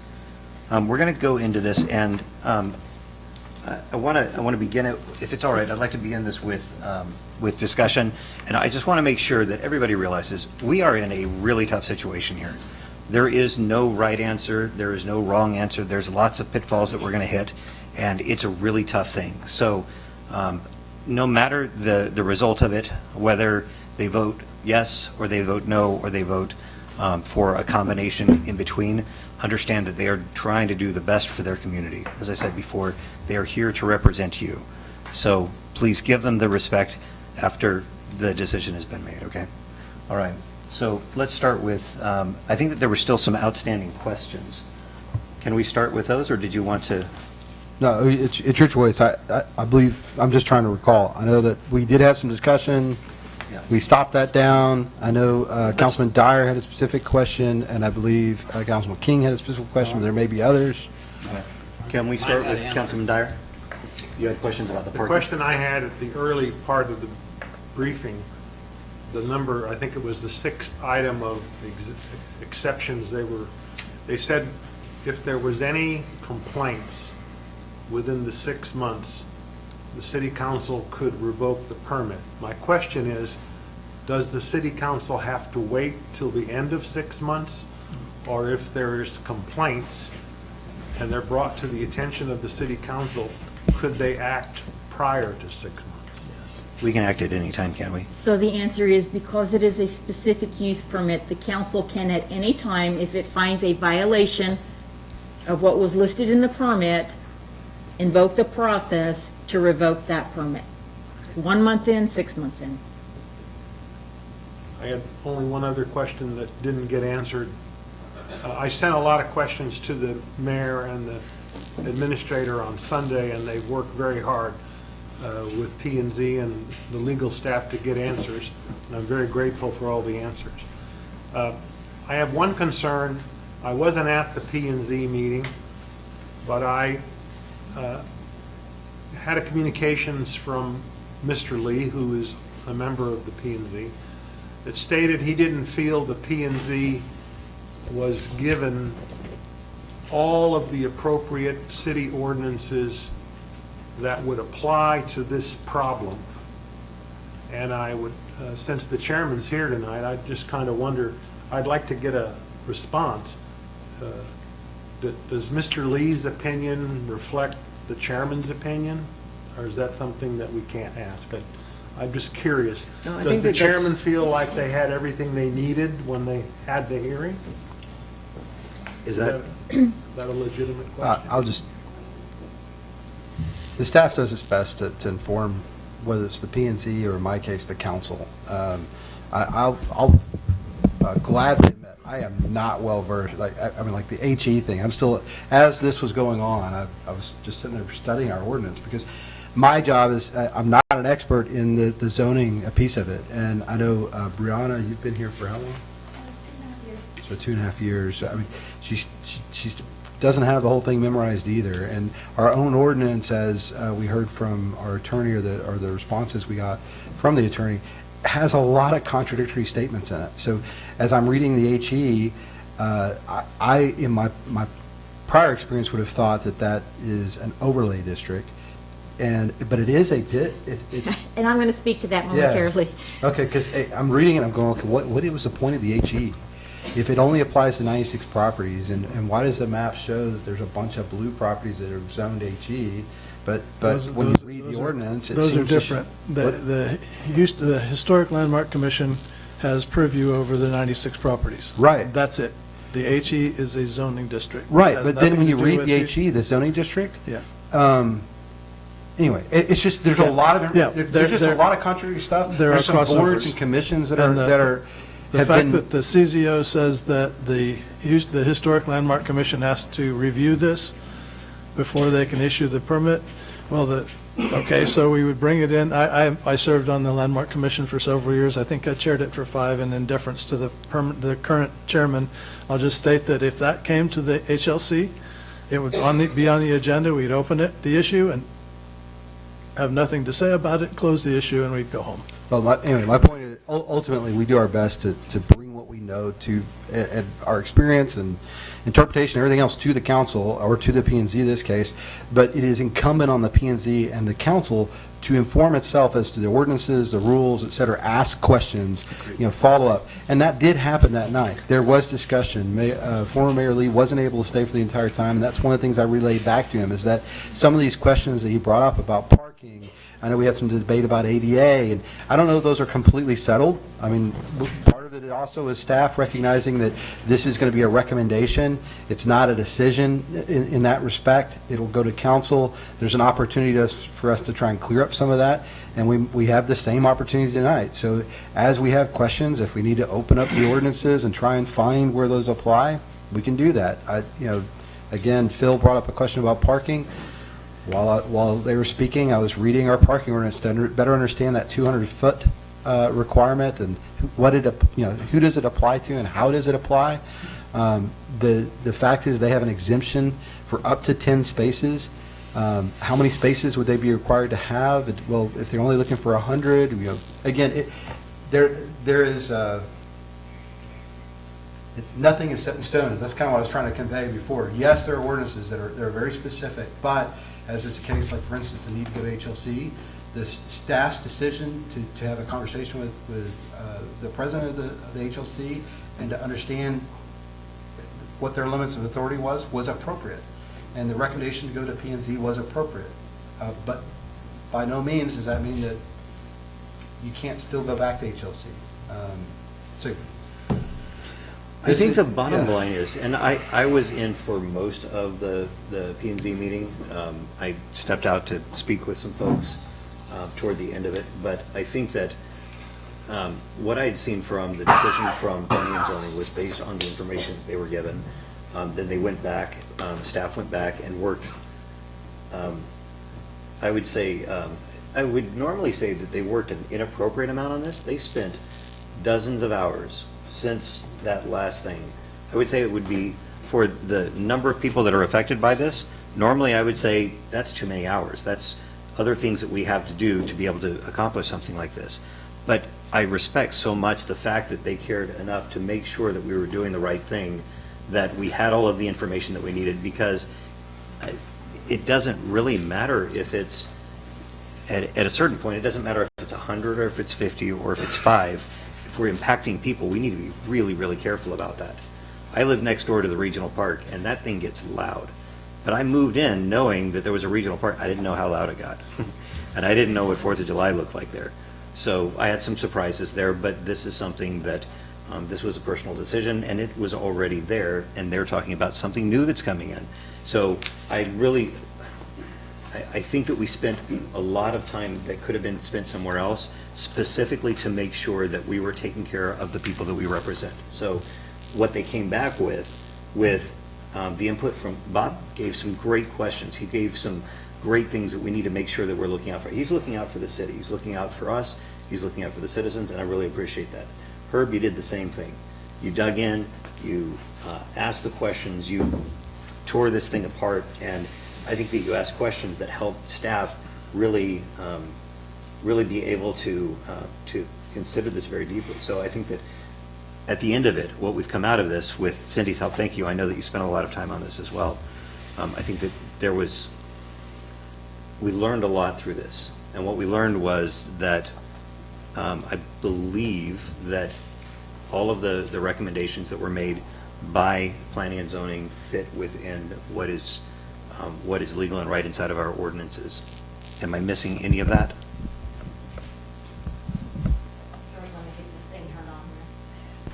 Oh, I think it's because the batteries might be going out. But Yep. anyways, I'm loud enough. So I'm going to be mean, Miss Attorney, for just a little bit here, and I'm fixing to hurt some folks' feelings, about this process and where we're going here. So first off, what I am going to say is I'm going to surprise and amaze and shock a lot of people today, because the historic district in 2016 and everything about the historic districts in 2016 got transitioned over to an overlay type of district and an overlay type of application.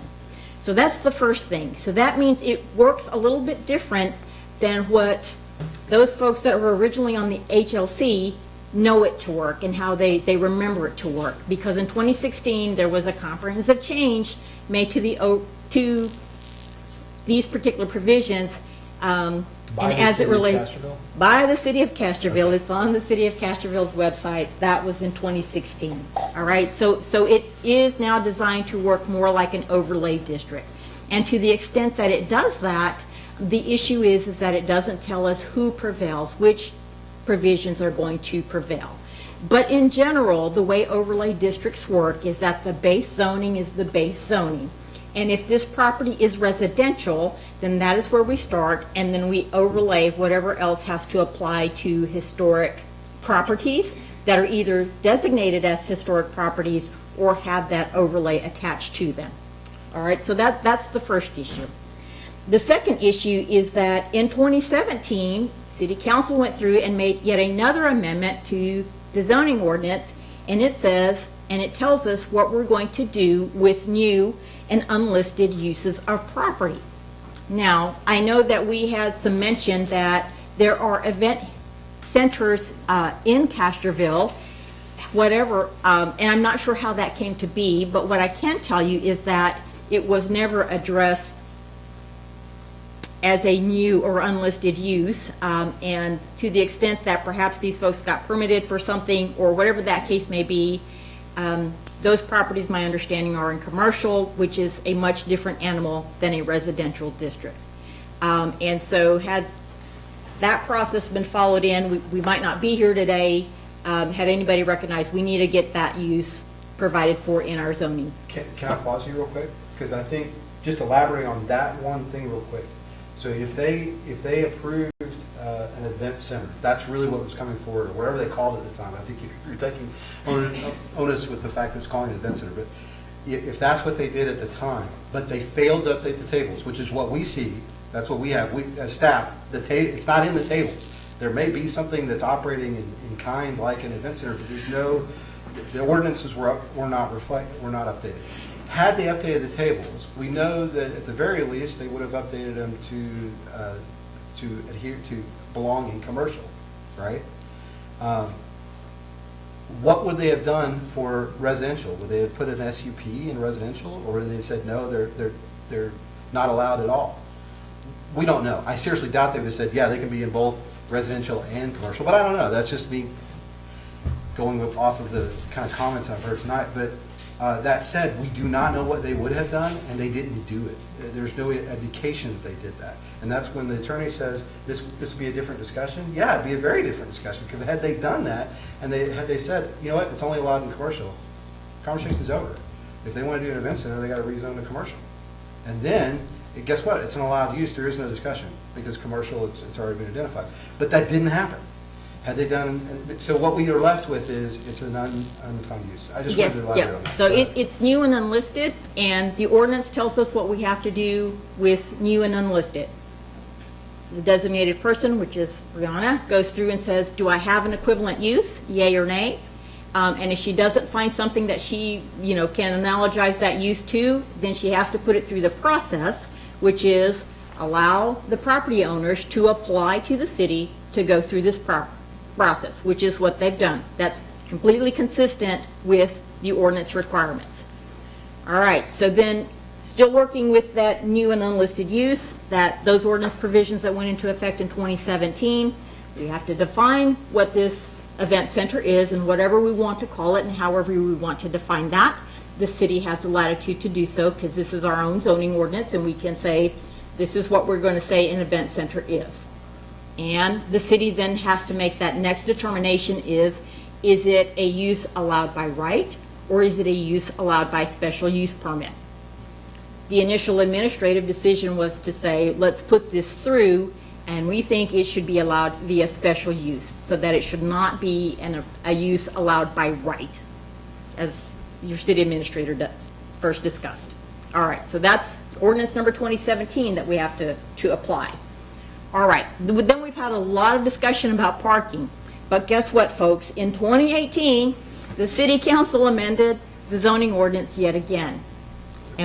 And what the city council said is that when it comes to parking, when we have a new and unlisted use, the city council must go through, and we start with this process, staff makes a recommendation, and we come all the way through the process, but it says you have to go through and determine what those parking regulations will be for that new and unlisted use. So to the extent we have the 200-foot rule, the 250-foot rule, is it one parking for this type of use, two parking spaces for that kind of use, all well and good, and that's probably various pieces of information you need to take into and inform you on what your decision is going to be. But the bottom line is you don't have a provision that controls. You got to define it, because that's what the ordinance tells us we have to do. All right, so those are those pieces of your legal. The next thing that I want to just for clarifications, because we've had some talk about ADA and all that sort of good stuff. So remember that you as a city council, the only authority that you have to enforce ADA is as to city-owned properties. So obviously our authority doesn't extend to this privately owned property. Now, there are things as private property owners, if they're going to be using this as a hotel, that they need to comply with, but that is a personal property issue. It's not for the city to control. All right? Then we've had some issues out there regarding spot zoning and liability, and those can be sometimes very scary things to city council, but just always recall that you are working in your capacity as the governing body. You have your legislative immunities. You have the right to make these decisions, and in fact, you have the duty to make these decisions consistent with your ordinance. And so I say all of that because, we've had a lot of pros and cons. We've got, a lot of emotion on this. But at the bottom line, my job is not to make your policy decisions. That's up to y'all. And my job is not to be informed by, the comments made here. My job today is just tell you what you need to apply. And so what I can tell you that you need to apply is your base zoning out of your zoning ordinance, and then you've got to work through the amendments made in 2016, 2017, and 2018 to try to reach your decision. And to the extent you feel that you have enough information to do that tonight, by all means proceed. If you do not believe that you have enough information with which to make those decisions, and you feel like you need to study this further, there again, by all means proceed, totally policy decision. But that's the law that you need to work with. So with that, I will hush up now, and y'all can move on to your discussion. You mentioned two things. One was spot zoning. Would this special use permit be spot zoning if it was approved? So to the extent that you go through the process, and this is not what is referred to as an arbitrary and capricious decision, special use permits are not automatically spot zoned. Special use permits in spot zoning itself, there is a list of factors that courts, and there again, courts go through to make a determination whether something was spot zoned. And so it is, you take all of those zoning conditions that you always take into effect, health, safety, welfare, density, parking, traffic. You take all of those things into effect to inform your decision. All right? So, and I guess that's my ignorance there, is that spot zoning I understood as taking, you got a commercial district here, you've got a residential district here, and you put a business right in the middle of it. Is that not what that is? So the adjacent. answer is it could be, depending on what the factors were to make that decision. If you made that decision to put that commercial right there in the middle of residential because, that's everybody's good pal and we just really, really like him, and oh, by the way, he gave us some money to make this happen, yeah, it's spot zoning.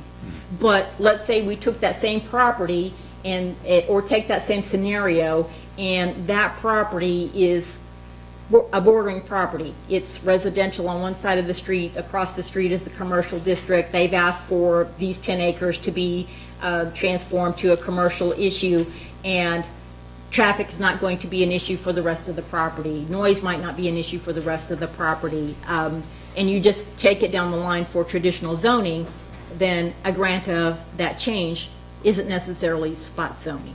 So it is all the driving factors that you get to making a decision, which ultimately leads courts to determine what spot zoning is or isn't. But it's true. I mean, just based on something you just said, it was important. So he mentioned, like, taking a commercial zone and putting it in the middle of residential, nothing adjacent, no adjacencies. It's all residential. And you're right, it would really depend on the circumstances, right? But it sure looks like spot zoning, but it really would depend. But one of the things that is a determinant factor in spot zoning, whether it is or isn't, is adjacency. That's just one. There's other elements, but whether or not it's adjacent to existing, the zoning type that would be considered spot zoning is one of the things to consider, whether or not it's spot or not. So in this case, the property that is zoned residential has commercial on 3 sides. And then there is a separating street, and then residential on the other side, right? So not likely to be considered spot zoning simply because there's adjacency already there. But again, that doesn't mean it wouldn't be. It doesn't. I mean, and you're not rezoning it tonight.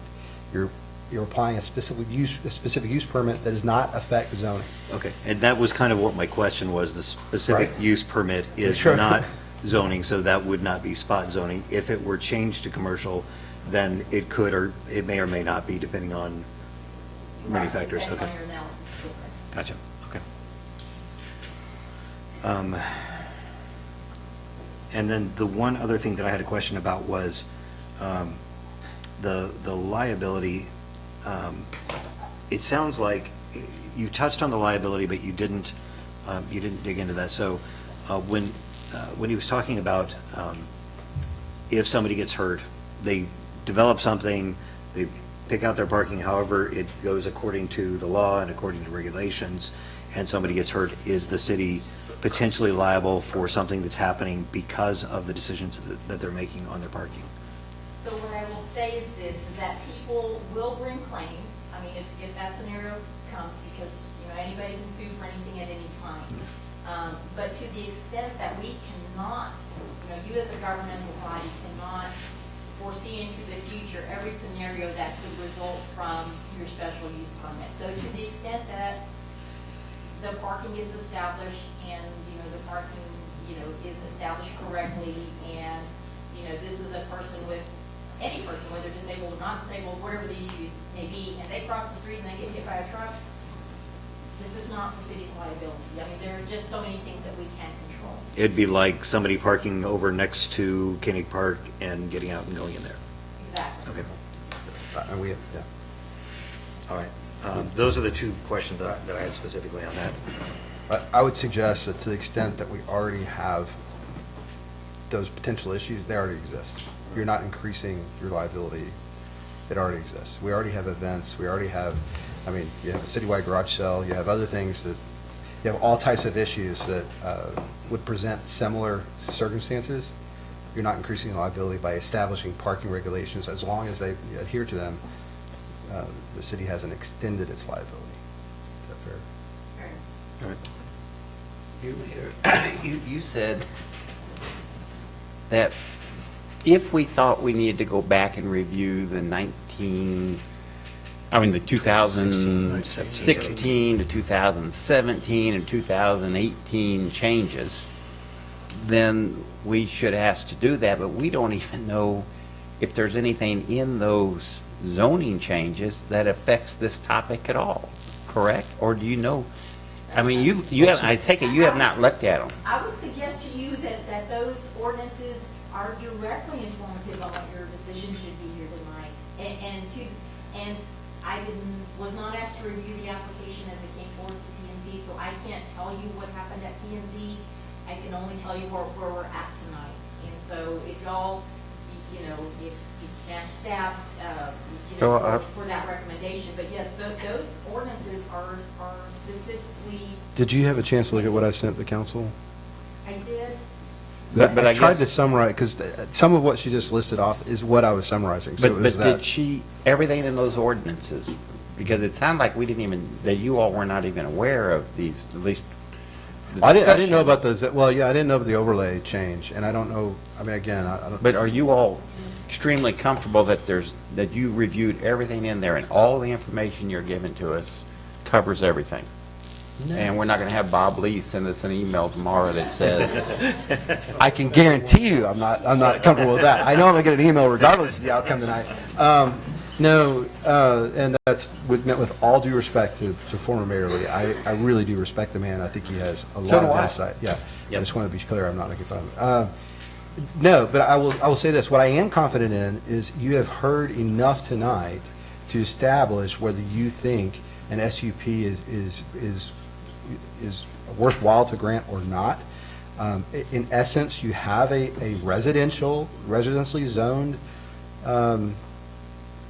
property that's seeking a commercial type business in the form of an event center in the location as described, and you have all of the ability to set parameters that would address whether it's parking or noise or other issues. So really it comes down to, do you think an SUP is appropriate in this residential zone or not, for this purpose or not?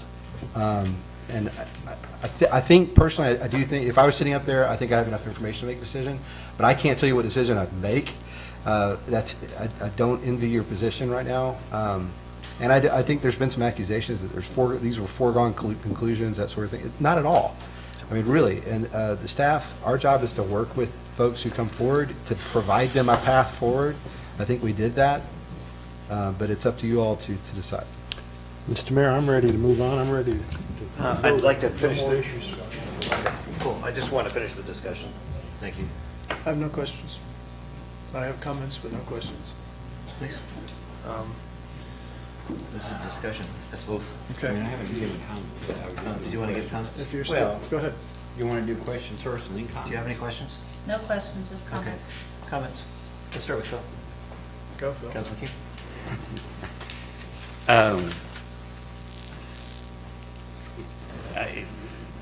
This is probably true of all of us. I have been on council, this is my 5th year right now, I think.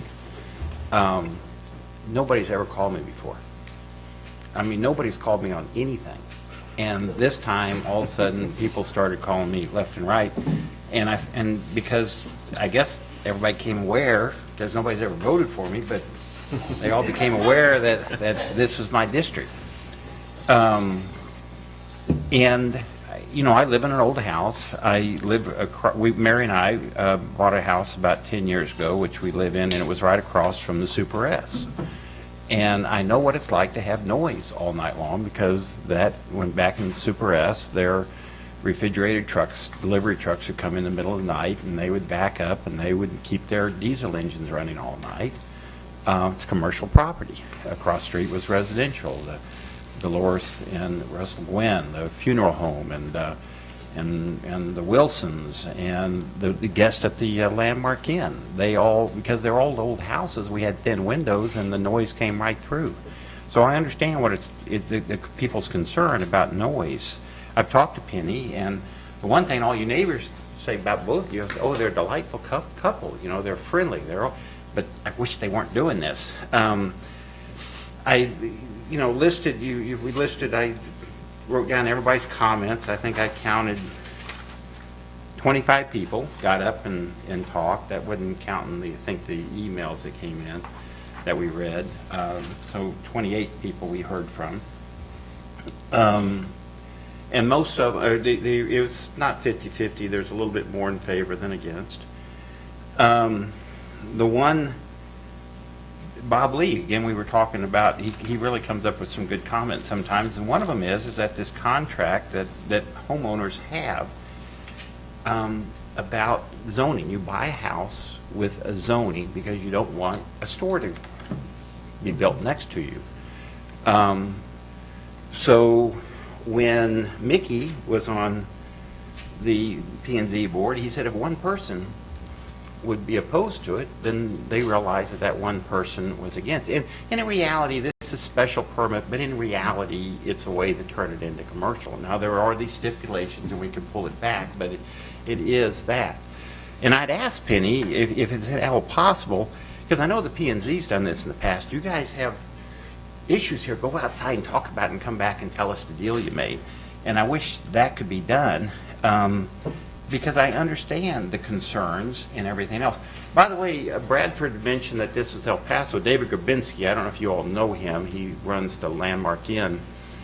And he's done research on all the hotels. There's 20 hotels, current or pre-hotels in Castroville. Some of the properties that we know are residential homes today were used to be hotels. So if we go back and use that as a definition, we would find out that you'd have hotels right next to your houses. But that was the main road. You would go up Fiorella, hit El Paso, turn left, and go to El Paso. And because it was the main highway going out to the west. Then in about the 1920s, they switched it where the main business district wasn't El Paso, now Madrid. The main business district was Paris, and Paris then went because you had the Quran store there and all the other businesses. So that became then the new business route. And that was really one of the things. The last person that he saw who actually lived in the hotel that stayed in the hotel, the last entry he could find was 1930. And the current owner sold it in 31, and so definitely for sure from 1930 to 31 to current day, it's always been residential. So, that's kind of the historic discussion. Yes, it's the historic Tarde Hotel, and we're all proud of it. Anybody who knows the history of this town is proud of that building, and what you all have done for it and everything else. It's absolutely great. But and again, the street. South of that, Madrid, is my district. North of it's Paul's district. I wish this was another block or so to the south, and it would all be Paul's issue. But I counted the people who either emailed or spoke tonight in my district around the hotel. About a block away is Rick, and so I counted everybody. Cynthia, who's about 2 blocks away, but everybody in my district, 4 against and 4 for. There were four opposed to it, 4 in favor, and that includes the homeowners, the property owners, and several no position. Those are just residential. I didn't count commercial. Again, this thing is surrounded by commercial property on 2 sides, 3 if you want to count it that way or whatever, but the rest of it, you have all this residential. So I really go back, and I think this would be a beautiful event center, especially, but I guess my way of thinking of little gatherings that you can have things, and it's in the evening, because I know bunch of I live next to the Landmark Inn, as you know, and there are events at the Landmark Inn. Now, the Landmark Inn shuts down at 9:30. That's their policy. And you really don't hear anything outside in the evening except for the wild party that Bradford threw Jenny a couple of years ago. But I don't think anybody heard it because we're the closest property. Yeah. Thank you. Yeah, we were there. We got invited. But, you know, but all the time I see weddings down there. You know, before COVID, it was very common to see nice little gatherings of weddings. It's beautiful by the river. And you know, and then they'd go inside. So we never heard them. It was very, very rarely. You'd hear music, but it wasn't rock and roll music. It was nice background music. So I'd never had a problem with the Landmark Inn being an event center. But I do have to worry about people across the street. Even the ones that, if you search around it, the biggest opposition, not everybody, but the biggest opposition of the people in that area or because, again, they're concerned about the noise. I can almost see the traffic being taken care of, realizing if someone goes and parks up those streets, there's absolutely nothing the city can do. The city can't issue them a ticket. That's you all being able to fuss at those people and say, oh, you can't park here. Because for the city to issue tickets, we'd have to change the ordinance and issue tickets to everybody along those streets, including the residents. So we can't say, oh, only if you come to here, we're going to issue a ticket. So really, it's all, you know, and then also, again, the noise ordinance, as I told Shirley when she told me about the party that went in there last weekend, and I said, Shirley, you should have called the police and get them to go out there and shut down. And, oh, you know, I don't want to didn't make waves, and because everybody's nice. You don't like to call it out on your neighbors. So, again, I understand their concerns. And I'm going to say I'm going to vote against it as it is written now because I have to realize the people across the street, the residential citizens, that when they bought these properties, it was the understanding this was residential, and they didn't have to worry about someone changing it. I mean, right next on both sides of us, we could turn our properties into event centers. And we got a grocery store across the street. But I wouldn't want an event center next door to me. I don't care, because again, it does put an imposition on the property owners. You have one next to you. Huh? You have one. Well, it's one door over. So, I mean, I got the Landmark Inn, but in between me and the Landmark Inn is Carter Brown's property. But his property could be an event center. The one on the other side. So, you know, we could have event centers all up and down. And one thing, yes, we've had weddings at our property. Or we could turn our property into a beautiful event center on the river and looking down and terraced. And we've had a wedding there, my nephew, and we've had fairly large baptism parties and things like that. But that's like once a year. It's not an event center that is going to happen potentially every weekend. Because you do have a beautiful property. And then you look at the serendipity and the fact that I can't believe, I don't know what they're zoned for, but it can't be, what, 50 people? I don't know. Do you know what they're zoned for? They're commercial. They're commercial. They only have one bathroom. So yeah. Yeah, and Beverly Keller has talked about, you know, she's told me and told others about all the problems and that goes till midnight, of course, but all the partying that goes on, and it disrupt her. So I can understand the concerns for the people that are going to live across the street from your property, and I wish you could go and sit down with them and say, hey, let's take baby steps. How about if we do it till 6 o'clock? And see what you guys think. And if it goes, then well, let's not try 7 o'clock. That would be my wish. But again, I just want to vote on this thing. So those are my thoughts. Are you? Sorry, I let him go first. Sorry. That's okay. No, I was going to ask Mayor if I needed to set a timer, but hey, it's my district. I get to say. He was quite long-winded. No, he just hit several of my points, but that's okay. That's all right. They're everybody's points. I didn't make them up. I copied them down. Helen Delavan was very clear in stating that there are just so many pros and cons in this situation. I mean, it's I'm a land surveyor, not an engineer, as was stated earlier, And I often am involved in development of property where the neighbors are not happy. And my pet response is, if you wanted to control what went on there, you should have bought it. That's not the situation here. So I see the pros and cons, obviously the noise issue, the traffic issue. I see the investment that both the property owners around the property and the property owners that own the property have made.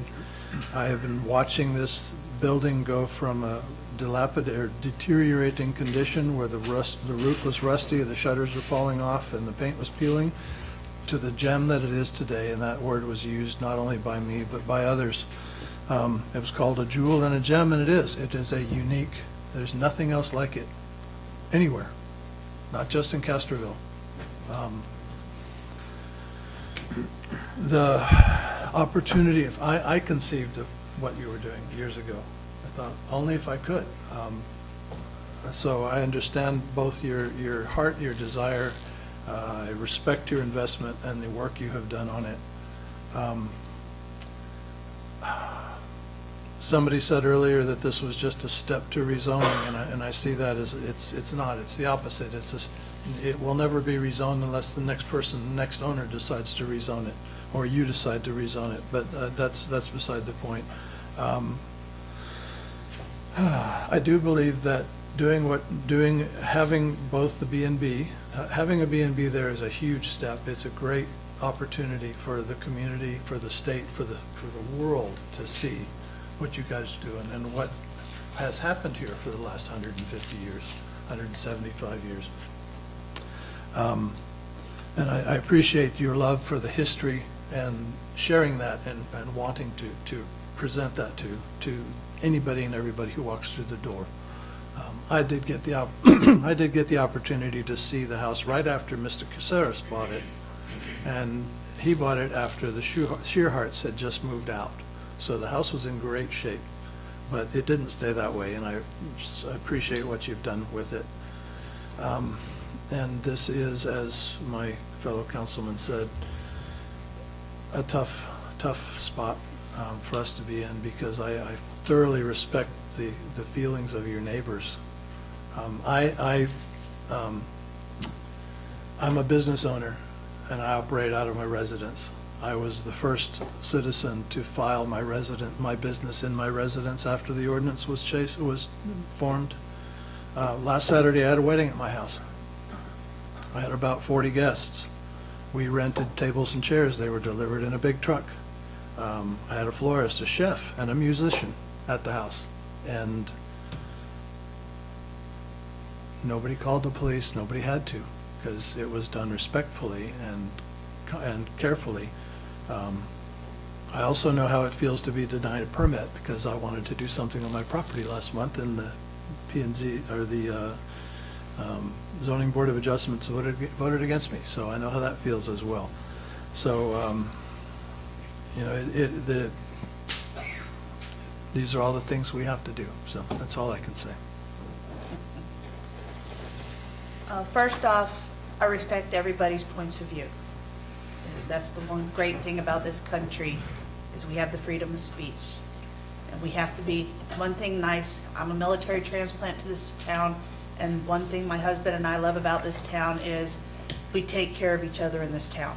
No matter who you are, whether your roots go back deep or you're fresh, like we've been here 18 years now.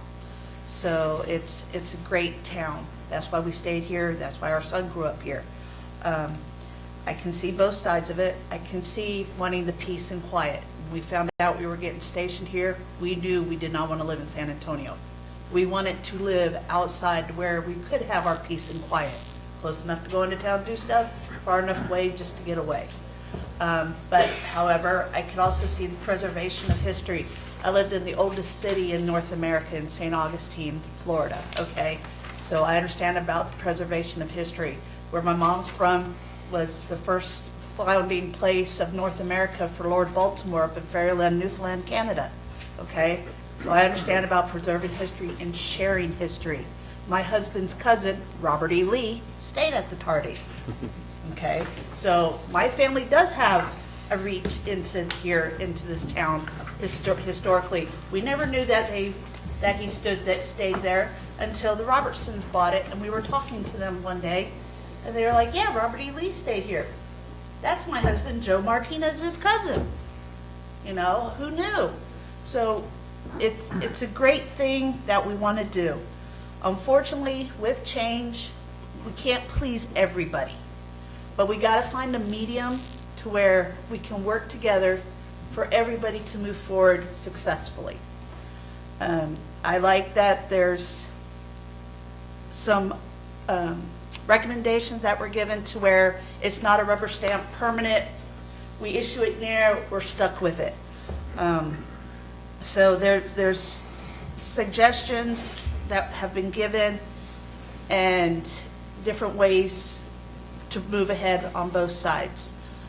So I think that, yes, it's not great because of the noise and everything, but yet how many of us have neighbors that blare their music all night? I know we have people that live over near Dairy Queen that they were having problems constantly calling the police because they had neighbors blaring music all hours of the night, every day. So it's something we've got to give people a chance. That's the only way we're going to learn. If it doesn't, work out, yeah, we can kill it right then and there. But yet we got to be respectful of the neighborhood, though, too. I'm the adjutant to the American Legion here. We have events all the time. If something gets out of hand, we hear about it. They are immediately to call our facility manager or our Legion commander and say, hey, this is what happened here. And so we have to take steps to make sure that doesn't happen again. So it's just something that we all have to come to a happy medium, and we won't know until we try. So, and Herb, I'm going to come back. I know you wanted to make a motion. If you don't mind, I have a couple of comments. I am in the enviable position that I do not vote, and I can abstain and sit here and put all the blame on them, but unfortunately, I just can't do that.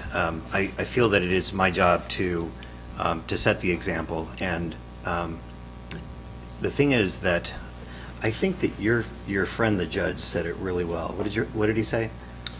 Oh, it's a judge in Fayette County, and I'm sure it wasn't him original. It wasn't his original statement. But he said, some of my friends are for it, and some of my friends are against it, and me, I'm with my friends.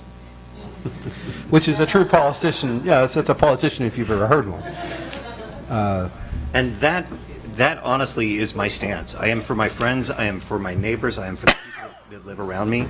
And I will tell you that the person that I will side with is Helen Delavan. And let me read this again. What she said was, the bottom line on this issue, Josh and Penny deserve a chance to make this work for them and for the community. And the neighborhood deserves peace and quiet. It's not a one or the other. It's not an if or. It is that if, I do believe that they should have the opportunity to do this, because I believe that they will do it right. They will do it respectfully. I believe that they will not encroach on their neighbors, and I would be ashamed of them if they did. I would be ashamed of us. One of the other things that Helen stated was that the city needs to do a better job of ensuring that we are on top of things and that these things don't happen. So we need to make sure that we are working with our neighbors, with our friends, to make sure that that doesn't happen. So I would love to take the easy road, but I don't feel like it's the right thing. The difference between, or the thing about the hard thing and the right thing is they're usually the same thing. And so I'm just trying to do that. With that, do I have a motion? Did you give Todd an opportunity to comment? I thought I did. No, you asked him. So earlier you asked him, did he have a question? Because we started with questions, and you went around and said, does anybody have a question? He said, no, I don't have any questions. And then you turned and started comments, and you did comments that way, but then you just kind of ended it. Always stops at 45 minutes. I know. Been waiting. You're welcome. It don't matter. I slap him all the time. Unbelievable. You want Unbelievable. more of me, Kay? That's all right. Hey, Todd, do you need my cane to get your point across? Oh, no, he kicks me. Yeah, he just accepted your cane. All the other council members have brought some good talking points up. This is a very tough decision. There's no doubt that the hotel is a crown jewel.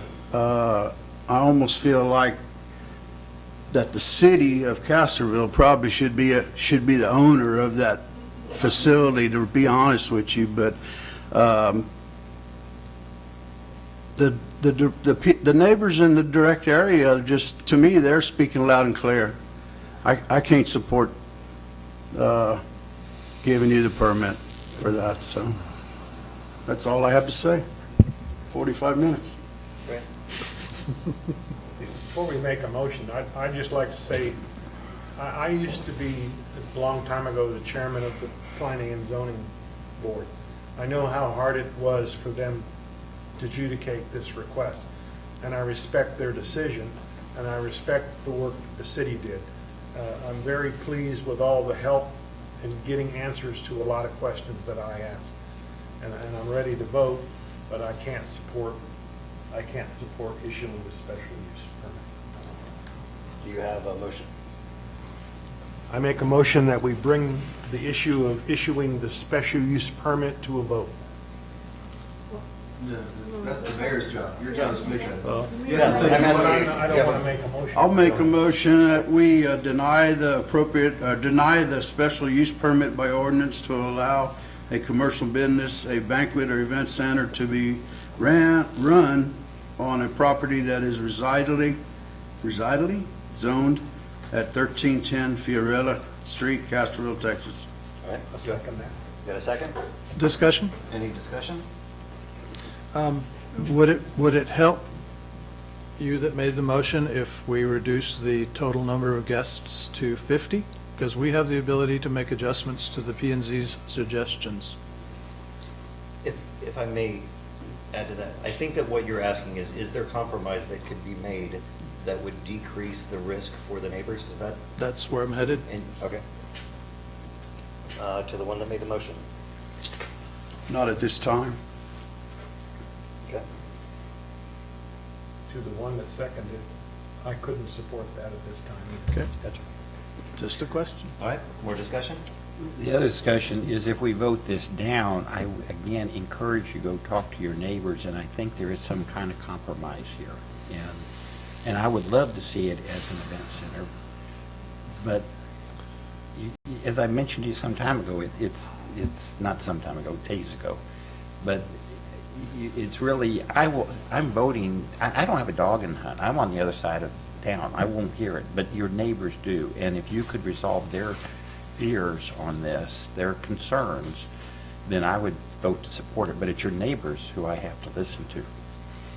As a point of process, if this is voted denied today, are they capable of reapplying?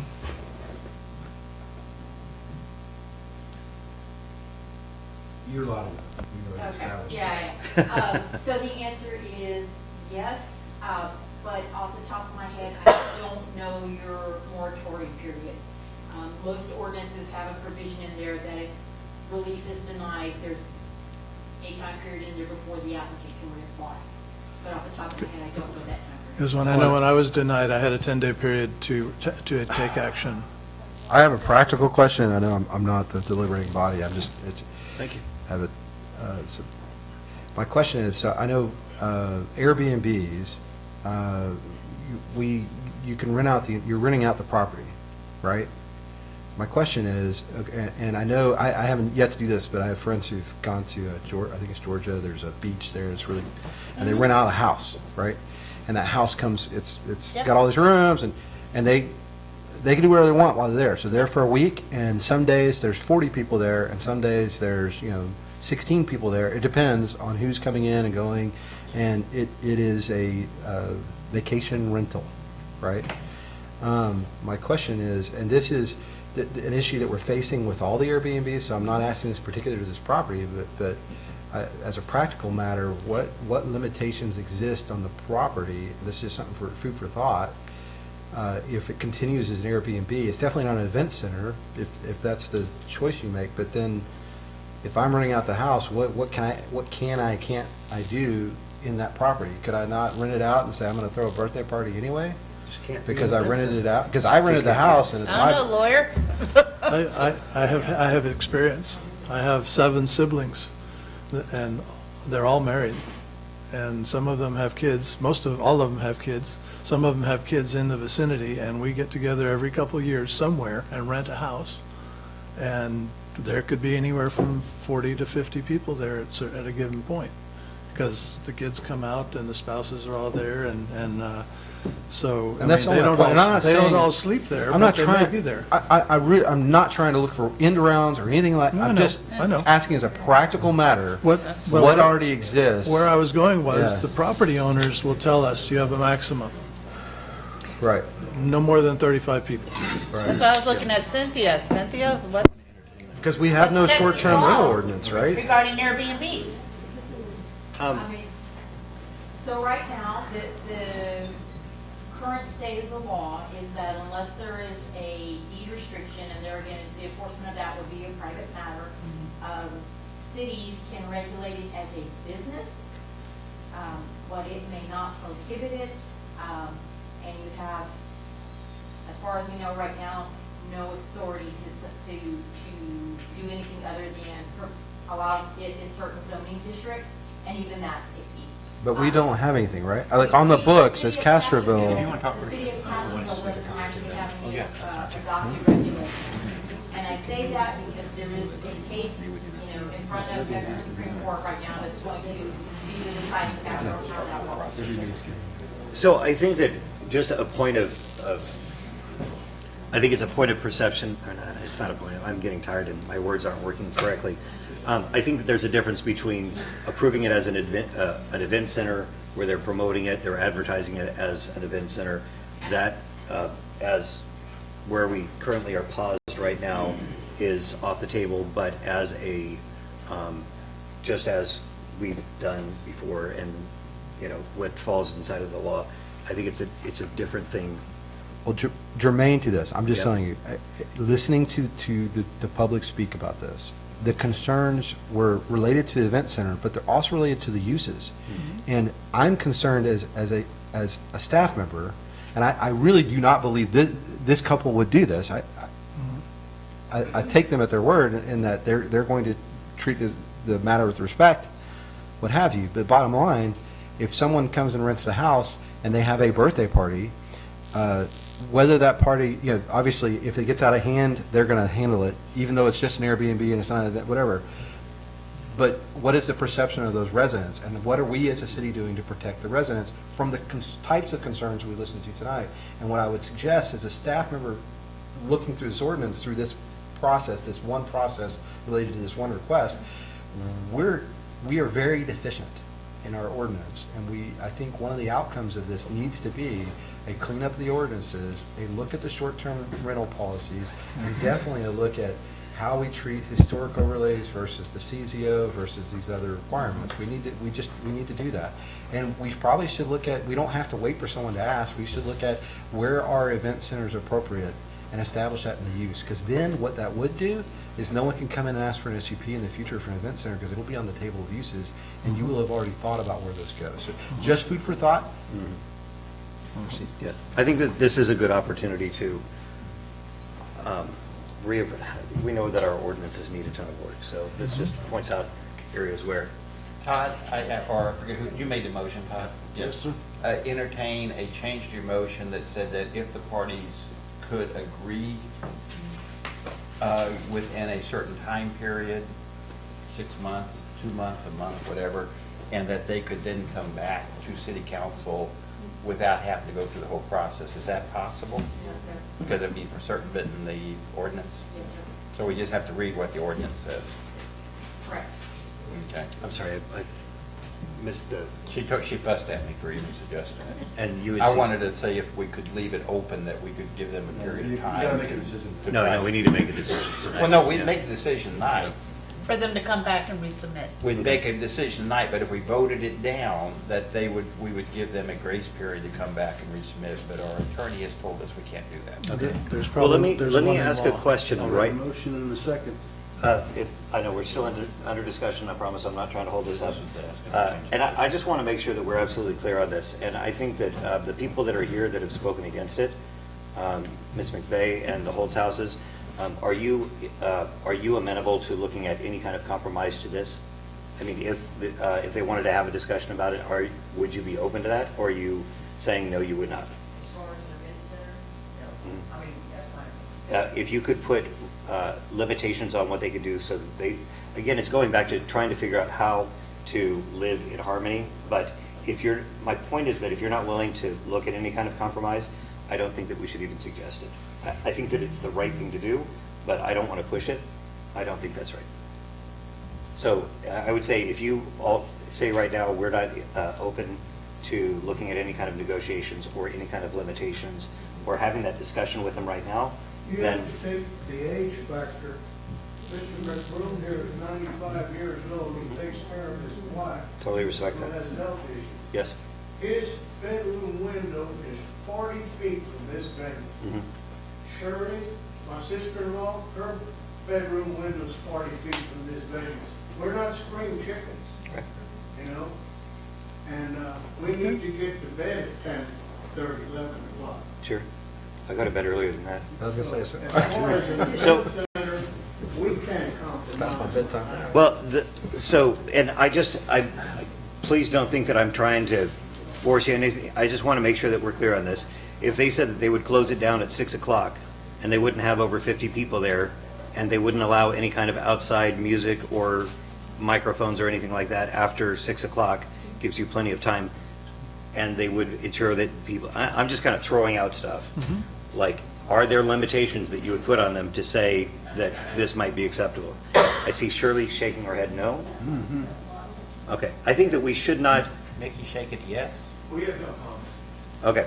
So I think that the discussion in terms of negotiation right now, Well, that's, think yeah, I was all- going to say, that's a Phil. Please direct those to Phil, not. Yeah, I don't. No, think I that- agree. I don't think they're. Well, I was earlier when she said I couldn't do it, so that was okay. Okay, cool.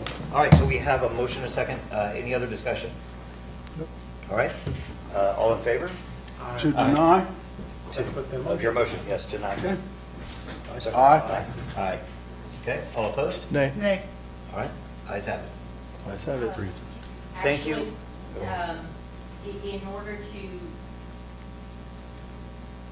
let me make sure. You guys got me in trouble again? No, this is just a vote record, whether or not you need it has to be more than 32, I think. Is what Oh, you're gotcha. getting at. Takes 4 votes. Takes 4 votes. To approve it. Doesn't pass. So, to approve it, you would need 4 votes. To deny it, it would require 4 votes. Or to approve it. Either or. Or No, the recommendation coming from P&Z is to approve it. approve it. In order to not go with that vote, the vote against it has to be 3/4 vote. It has to be a 4-to-1 vote. And that's because they're an advisory board, and if you're going to override an advisory board's recommendation, you need a supermajority. Okay. I don't know if I'm sorry. So it's an advisory board recommendation. In order to supersede an advisory board recommendation, you need a supermajority, or in other words, 4 votes.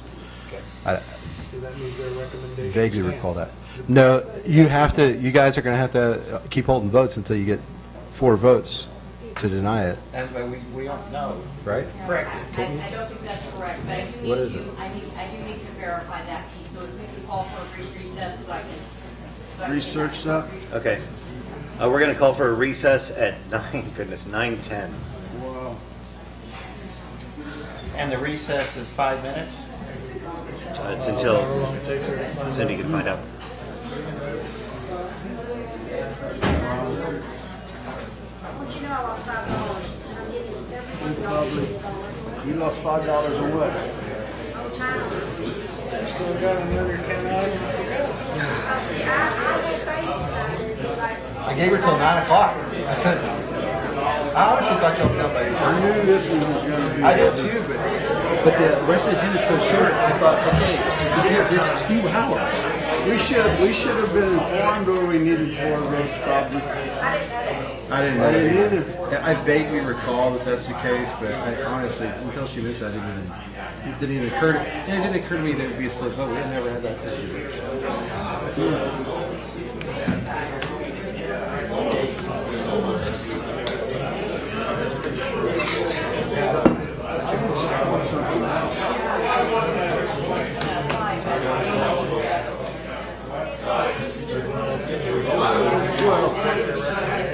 No, I think they got to come up with something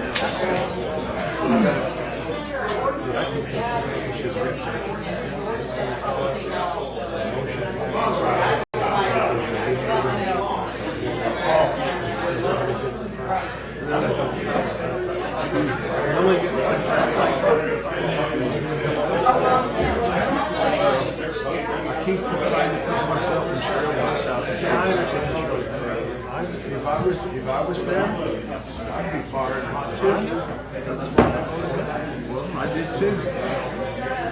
I honestly thought you were on the fence on this side of me. I didn't think you were on the fence on that side. Fighting with the city, it's Sunday, and they refuse to answer the question.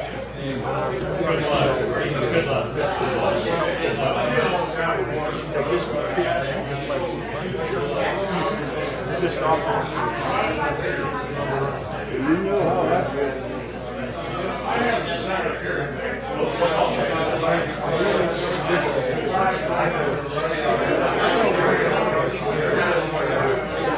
She offered me a tour yesterday, but I was at the, I mean, I can see it's a crown job.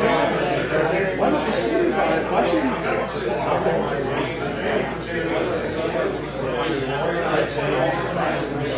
Really?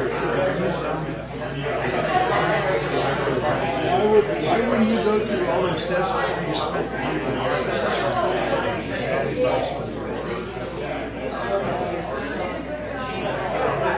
much money you got to spend? I know, I just thought you might have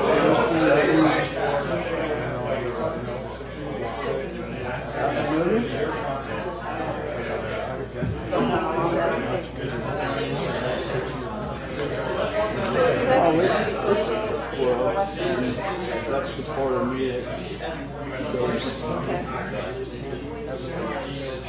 I still have it.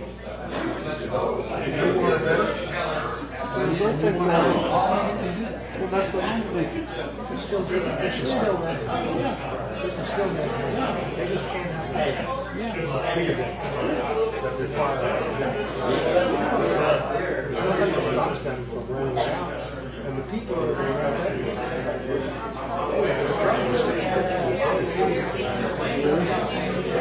right during the week, $650. That sounds cheap. That sounds cheap. For how many bedrooms? 5 bedrooms. That sounds cheap.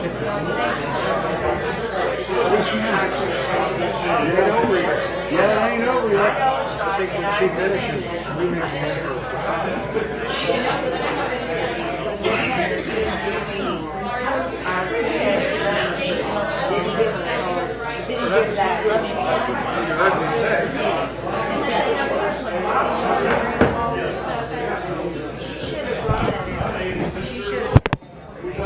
I think what she's going to come back and tell us,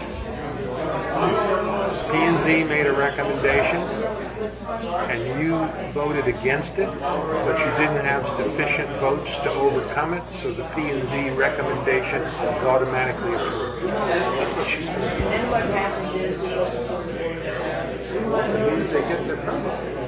I know, but Worst case scenario, it's for 6 months or less. 6 months. Worst case can scenario. come back for review. the thing, I was going for 6 months.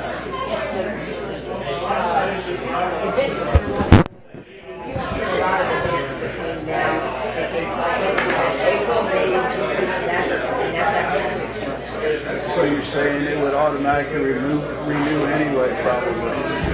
Well, y'all are saying that it would.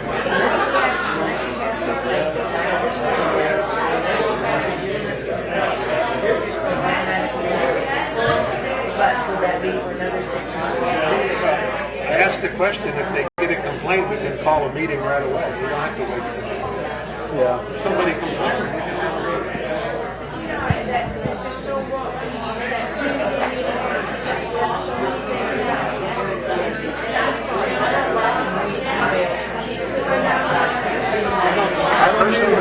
I don't think they should have read anything. If you didn't come to the meeting, you don't get to speak. And see, I was keeping track, and I wrote down who is a read in and a write in, and they don't count as far as I'm concerned. They could have come to the meeting and speak.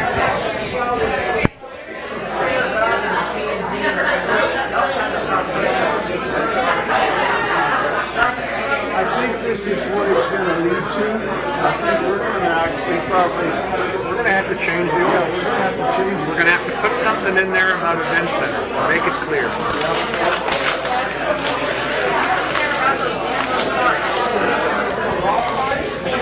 Yeah, there's getting to be a lot of them in town. Usually there's kids driving. Just like Larry said, the kids drove him back to his truck. The kids. They're all 10, 11, and 12 years old. Not a good situation. He said the kids drove him back to my house. Surely I don't know what happened. Here's what I'm fearing. I think the lawyer's going to come back, and I think she's going to say, P&Z made a recommendation, and you denied it, but you only had 3 votes. It takes 4, because we're denying their recommendation. It takes 4 votes. They're going to say, because you only had 3 votes, they get their permit. That's what I'm afraid of. That's what I'm afraid of.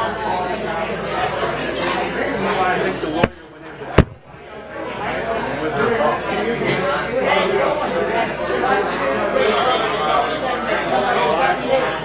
I knew it would take you. I thought we had it. Well, they had a bet that we were going to be out of here by 9 o'clock. Yeah. We're only on the first page. We got a whole other page. We've been here since 3. I don't know why y'all do it, but we had somebody go and say but I would say that being the fact that she just has to go check and she doesn't know, she's filthy. But I think that the 3-quarter rule does not apply to certain special use permits. Or that's what she's expecting. Yeah, but why do we have to check on that? Just to be sure. Well, only because it says because that recommendation comes from P&Z. Yeah, no, that's it takes 4 votes to overrule. I don't think that's the case, except if it's in the initial zoning process. But you need to ask. I don't know that. You need to She's ask. out there checking on it. You need to say, show me the law. Yeah, show me the law. And she's right, she's right. Right. But show me the law. But we want to see that. I'm sure. We've been told so many things, but I assure you, as P&Z chairman, we're not sure.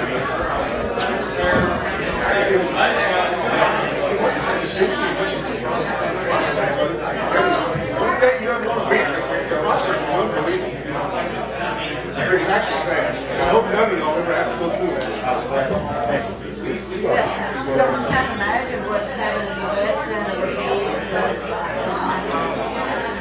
I tried to put myself in your shoes.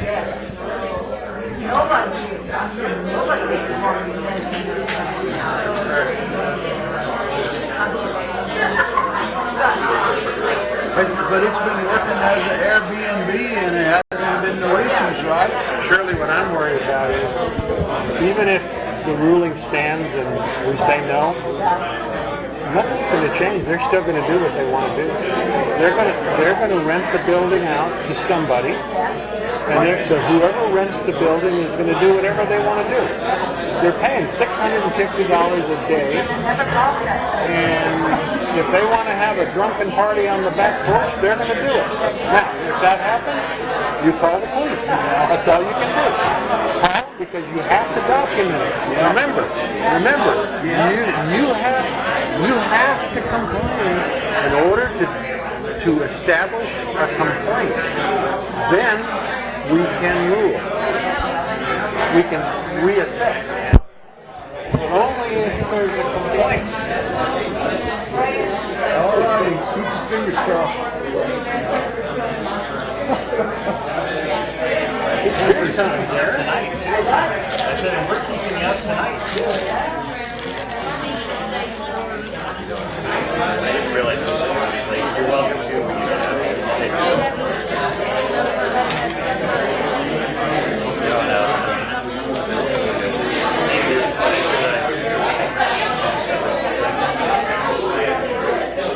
He is, yeah. I was telling her and Aaron both on the agenda, and I was telling her, it's probably something like 7 or 8. Maybe like 10 or 11. I think you're shooting.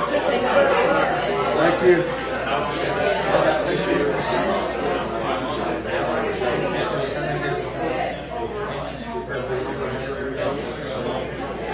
There's one right there.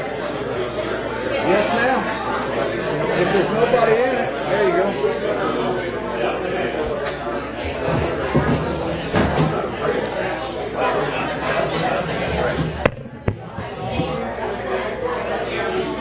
I would disagree with that if I can. Somebody should have told you Yep. that it takes 4. You could have said it. Would have been good. Just real quick, this Thursday is the American Legion's having their annual Veterans Day ceremony here at Houston Square at 11 o'clock. So please come on out and support September Square. September Square. Yeah, yeah. That way, yeah. Sorry, I'm tired. Shameless plug.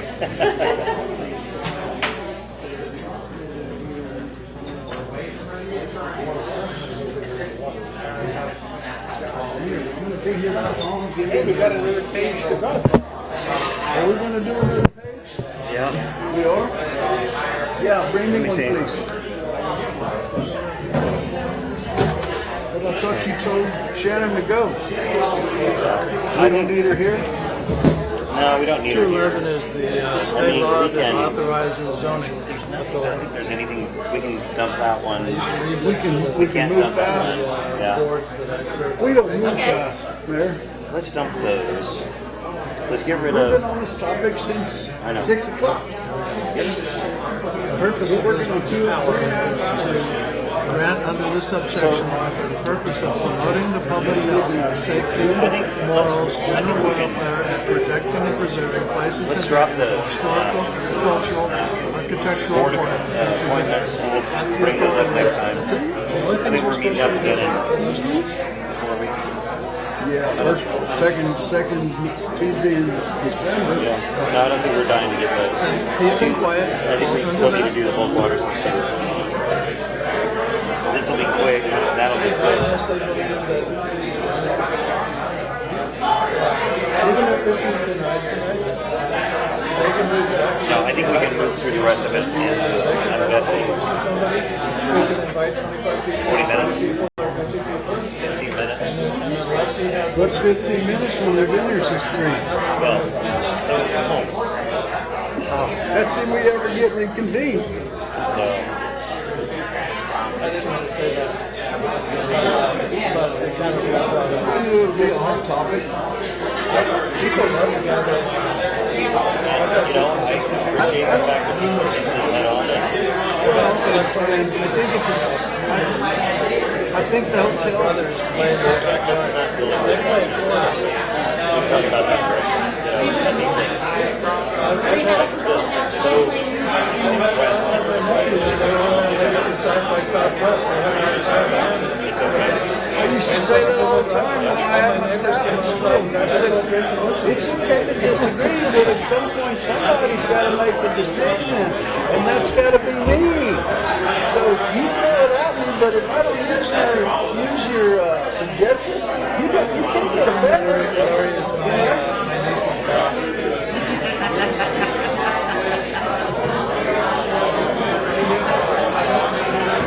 I think that 3/4 rule don't apply to our vote, but here we go.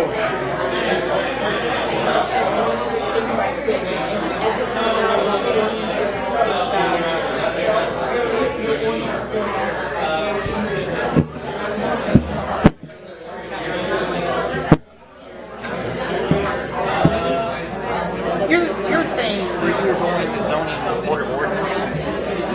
That first purpose, this is what gives us the ability and the authority to do zoning. Oh, I don't have a problem with the zoning. No, I'm just saying, that's our authority. That's our goal, that's our objective. Yeah, and you know, this comes Did you read that? Yeah, I call it quiet going in general. Well, so it's, reason quiet is general. You have two pieces of property next to each other. This is the vacant one. You want to put a storage building there, and they won't let you do it. But if you combine the property, you can do it. I could do it as long as I put it Because back even to behind my home. Which is the wrong place to put a storage building, because that's the future home site if somebody ever wanted to build in that one. I'm born and raised here, and I haven't been on you got to go where it can be moved. Well, I saw a lot from the picture. I wanted 800 square feet. Well, I told her that's a pretty good deal. It's got how many bedrooms? 5? It's got down pretty much. 5 bedrooms? But I For that kind of money, understand what it was there. Especially, I mean, there's quite a few little buildings. Same scenario. Both of my neighbors have it. One of them has built 3 RV shelters between his house and the street. I saved it from Because that's the only space he has. Really? Yeah, I was out just kind of checking out the city. There's no minimum size house that was going on. And I know. It was starting to start building into our house. I told Scott, I heard how the pricing thing is to build a primary after, get meters, get my utility hookups, provide plans, and all through, have an engineering foundation, build everything to code. It can be 100 square feet, and then I can have a 700-foot patio. I don't see where it says the amount of bedrooms. No, it has to be the code. It says- It has to be. No, I mean, it code, but you put on the code doesn't say what the inside is. The code calls Maybe it's on the shell. Right. Like I said, I can build a 100 square foot primary building. Ron McPherson was my supervisor at school back in the day, and he owned it at one time too. McPherson's? Simon family, I knew them all my life. But you know, now, 1880s. Oh, I'm there are all kinds of ways I can get around this. 1898. Yeah, there you go. And then sold it in 1990. And then Bill Shearhart. Your company. Yeah, I considered that, building a 100 square foot primary structure with a 700 square foot enclosed patio. But see, that means getting my, that's add $7,000 to the cost of the project. You're not required to put water in there. I want water. If I'm gonna do that, I'm gonna put water in it. Go put a well in there. We can't put a well in city limits. You know, someone told me you could. I thought that was. I just wanted to use the gavel. Can we get everybody back in? Deborah and Scott, if you can hear me, can you come on back in? We're going to reconvene. It's all right, Scope.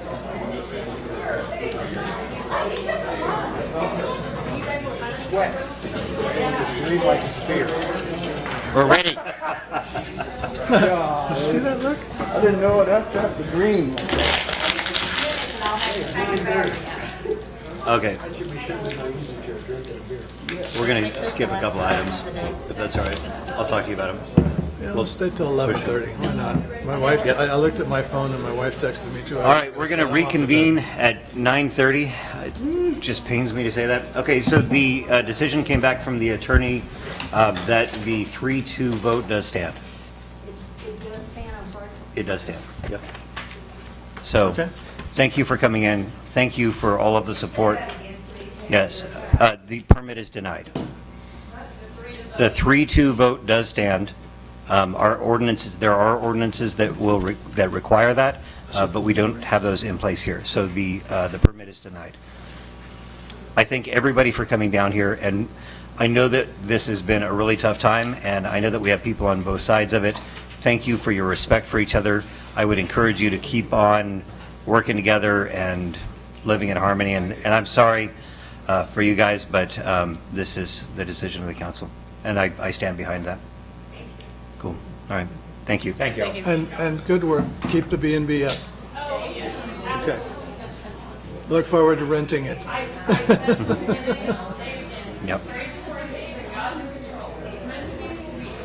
You'll work out. Thank y'all. I know it's a lot of time. No, it's worth it. I'm planning to rent the whole place because family's going to be here next summer, so. I rented the whole place once. $600, $750, $600. Yeah, they got 25 beds. Bye-bye. You know, Middle ground. All right, Larry. See you Thursday. Compromise. If the residents are willing to compromise, there is. I had 8 room keys when I rented the whole place, and I put couples in each room, and I had nephews and nieces in here. All right, so the ones that are, we do still have a full council meeting, unfortunately. So those of you who are, excuse me, guys? Hey, Gail, you got work to do. You got to go outside. More business, I'm sorry. Thank you. Thank y'all. Thanks, guys. Yes, we're still stuck here. Thank you. You're welcome to stay if you want, but You can stay. You can stay and listen to the meeting. it's very entertaining. Bradford, you want to stay and listen to the meeting, don't you? All right, thanks a lot. All right. Bye-bye. Good night. Boom. Be careful. Thanks, getting home. Brianna. I'm still freezing in here. Oh, I just turned it back on because it Oh, was that's all right. 76. Yeah, I always get nervous. Oh, I turned it up because I'm freezing over right. here. Well, they're all gone now. Let me turn it back down because, I mean, it Turn was, it back up, you mean? yeah, yeah. Temperature up, air conditioner down, yeah. This is good. The air conditioner works really good in here. All right, next item. Where are we at? What item number? Number 12, discuss, second page. Discussion and take appropriate action on casting allotted votes for a candidate to serve on the Board of Directors for Medina County Appraisal District 2022 and 2023. I can say something. Yes, please. Each year we are allowed this. Tim Hart is willing to serve. He did speak with Scott. But also, I called the school, and they are in support of him as they was last time. I talked to Dr. Robach, and so he is, they are in support. Of course, they have many, many more votes than we do. We have 89. You can split them between all of these folks on here, or you can put it all on one. And Mr. Hart has always been our representative since we elected him. And has done an excellent job. Yes. I would nominate Tim Hart for our appointee to the Board of Directors of Medina County Appraisal District for the years 2022 and 2023. I second that. Oh, let Sheena second it. So that was a motion or a nomination? And 2 seconds. Okay. All right, who's taking the second? Sheena. All right, any discussion? There's Yes, a please. question down here. Are you saying you want to give them all of our 89 votes? Are you casting all of them? Oh, I didn't know we could We divide. have them. 89 votes. Yeah. Yes. Yes. Our recommendation would be Yes. to do Yes. that. Whoever you choose, give Yes. all your Yes. votes to them. Yeah. That is the motion and the second. Discussion on that? Nope. All right. Bill? That All right, all in represents, favor? Aye. All opposed? Motion Bingo. passes. that represents 1.79% of the total votes, so Yes, less there is a than list of all 2%. the folks in there that, and ours is highlighted. Okay, I think we can move through these. Discussion and take appropriate action on applications submitted for open positions on city boards and commissions. There's 3. It's the HLC Board, the Historic Hysterical? Landmark Commission is the only one that's up in October. We have 3 applicants, which happens to be the same 3 members that have been serving, which is Priscilla Garrett, Dan, and Cindy Maloney, are both on the, these are all 3 full board Husband and wife, positions. Yes. We are still looking for alternates, but at this time, we have the 3 members, and Ms. Priscilla is here, but they are asking to be reappointed. for a You 2-year are term. just hardy. I move that we reappoint Dan Maloney, Cindy Maloney, and Priscilla Garrett to their current positions on the Historic Landmark Commission. Do I have a- Second. Great. Any discussion? All in favor? Aye. All opposed? Motion Thank you. passes. Rock and roll. All right. Discussion and take appropriate action on bid received for the installation of a new bulk water system.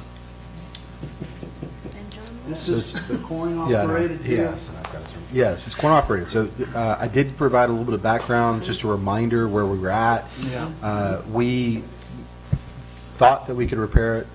We can't repair, we really don't have the expertise to repair this thing. We need to have a contractor do it. We sought local contractors. Everybody was too busy, didn't want to give us a bid. We put it in the paper to get a bid. We got one response. The one response is the one you see before you. It's $25,000. 27.5. Or 27.5, whatever it is. Well, it's 25 and then plus another Oh, 25 plus, or something. Yeah. But it's like 40,000. Yeah, but total, you got to have another. You have to have. That's just labor, basically. Oh, wow. And then there's 16 grand in parts. So we originally thought it was going to, I think y'all already approved about $6,000, Yeah. and then we were going to go buy the parts. Yeah. Because we thought there were only a few items that we need to replace. Turns out we need to replace pretty much the whole thing. So. And MGB is local. So the question kind of is, it's not just do you want to authorize, it's do we even want to have a bulk water station at this I point? got to ask the same question I asked 6 months ago when this came up. The city of San Antonio, you go into the office, you get a meter that you hook up to a fire hydrant. It costs $1,000 deposit on the sucker, and they come back and read it, and you pay the money. Has anybody looked into that? It has to be a lot less expensive than $40,000. Yeah, no, we could do that. The issue is, yeah, we could do that. And that would take care of those people that want to still buy water from us for a lot less money. Yeah, I can't support it at $44,000. Yeah, we got to figure out how to do that. But we'll look at an alternate, maybe not a coin-operated machine. Well, no, I mean, I had to do it myself. You go get the contraption, you put it Right, on no, the I got tire, it. Yeah. and then you read the meter, and you go in there, and you pay the city. Aren't we doing that with contractors out here on Yeah, I believe so. Alsatian Oaks? I mean, they're filling their big overhead That's water tank. contractors, that's a normal procedure, but. But I mean, don't we have a meter on that, where they're getting the Yeah. water from? Yeah, but that's not what they're asking for. No, I understand that, but. We just, basically the same yeah, it's thing. basically the same thing, only we'd have a defined location and a defined process. So I think Paul's ready to make a motion. I think that, Yeah, I think the city should do a little more staff work on this, because I think we should do a cost-benefit analysis before we go out for bids. We got to know what our probable customer base will be and what our probable annual revenues will be. We've already done that. I just don't remember what it was. We did that before. We don't see anything. Well, I'm just saying, we did that 6 months ago, and it was not very much. It was like $1,200 a year. The question is, do we have a legal obligation to provide such No. a sales device? No. And shouldn't this go into the FY22 budget and be a CIP project? well, it could. at It's up to you. $27,000, yeah, but I don't think Not that. 27. 45. 45, yeah. 45,000. 45,000. Right. Even at 27,000 is my point. I got a question. Yeah. How does the Did city I pull that of off? Falls do it?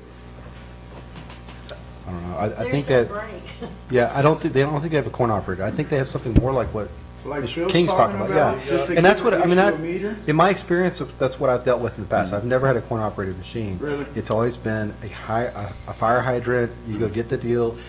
We have people steal water from us all the time, but they can already do that if they wanted to now. Sure. I mean, if they have Oh, the you have the tools. tools that- to yeah. open up a fire hydrant? So you're not exposing yourself to additional risk. How many do you want? One. Tools to open up a fire hydrant. I've got several. Oh, no, I'm just joking. So I don't know that we need to make a motion on this. I think that we just ask that staff go back and take a look at it. Do you need a motion on this?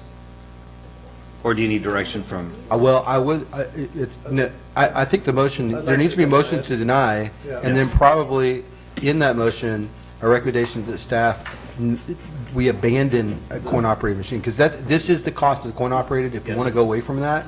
And it is not justified, there is no ROI, Herb, so I know that, it's like $1,200 a year, it's like less than 20 customers.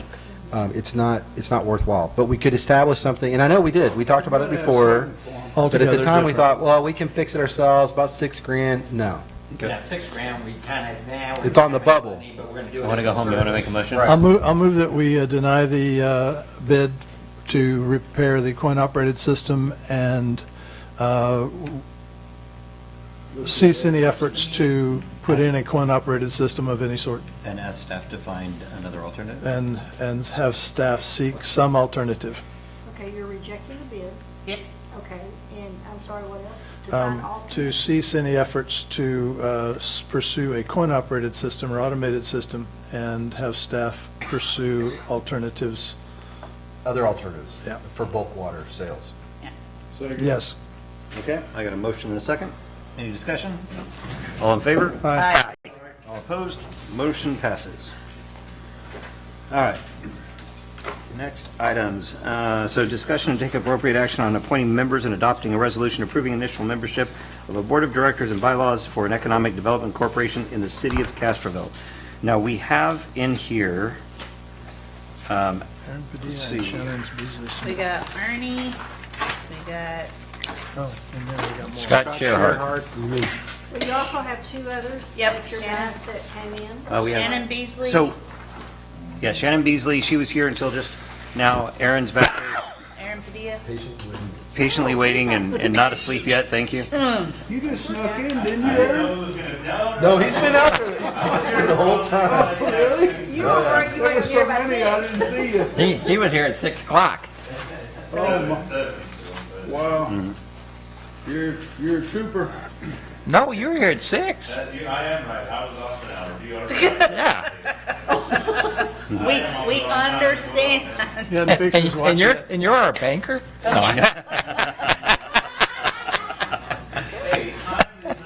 Okay. So, and I did want to mention, I talked to Anna Wharton. She did not get a chance to, I don't believe she got a chance to complete the application, but she will have that into us, so she should be under consideration. She was very interested in Well, that. just a reminder, I think the plan was to appoint 3 members from council and 4 members, just 4 at large. So the 3 members from council are the mayor, Councilman King, I believe, I thought, and Councilman Dyer, right? and I volunteered, but I thought someone else said they wanted to do it, and I said, I don't mind stepping Yeah, back. but we were going to appoint 3 from council. Nobody else on council wants it? My plate's full, thank you. That's fine. I'll put my hat, I will put my name in there. Okay, and we need 7 total? You need 7 total. Okay, and so, And you can't have more than 3 from council anyway, so you got your 3 from council. So we have Shannon, Arnold, Aaron, and Scott applying, and 3 council members, that's the That's our 7. I move we appoint all of them to the Did Shannon board of Beasley directors. put in an application? she Yeah, did, but, You should have it laying in front of you. Shannon's? Yes, Yeah, here. Oh, here it is. Here's Oh, Aaron's, those are too. what those were. Yes. They're under your computer there somewhere. okay. Oh, it's late. So, I'm sorry, did I hear a motion there? Yes. Go ahead.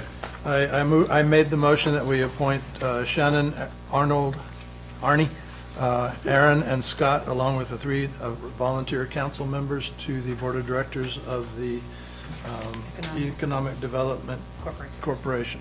Would you name the council people so that we'll have our record? Phil King, Herb Dyer, and the mayor, Schroeder. And I'll who- second. And the 4 are the 4 you just mentioned? Yeah. Yes, Okay. Okay. I I'll got a second. Motion and a second. Congratulations, Arnie. You have something else to do. All right, any discussion? All right, all in favor? Aye. All Thank you, opposed? Arnie. Motion passes. Thank you Cool. all. Thank you for staying so much. I had a big speech, but that's okay. No, I really did. Hey. Have a great night. Thank you Hey, for you all too. y'all's work, especially after seeing that in action. I know that was a difficult decision, but y'all did a great job. Cool. Hey, and thank you for signing up for this. Yeah, absolutely. I'm excited. You know, and I think he had this in his application, but he actually used to serve Yes. on an economic. Yeah, done it before, yeah. So I'm looking forward to it. Yeah. Good experience bringing that in is great, thank you. Thank you, sir. What's left, 15, 16. All right.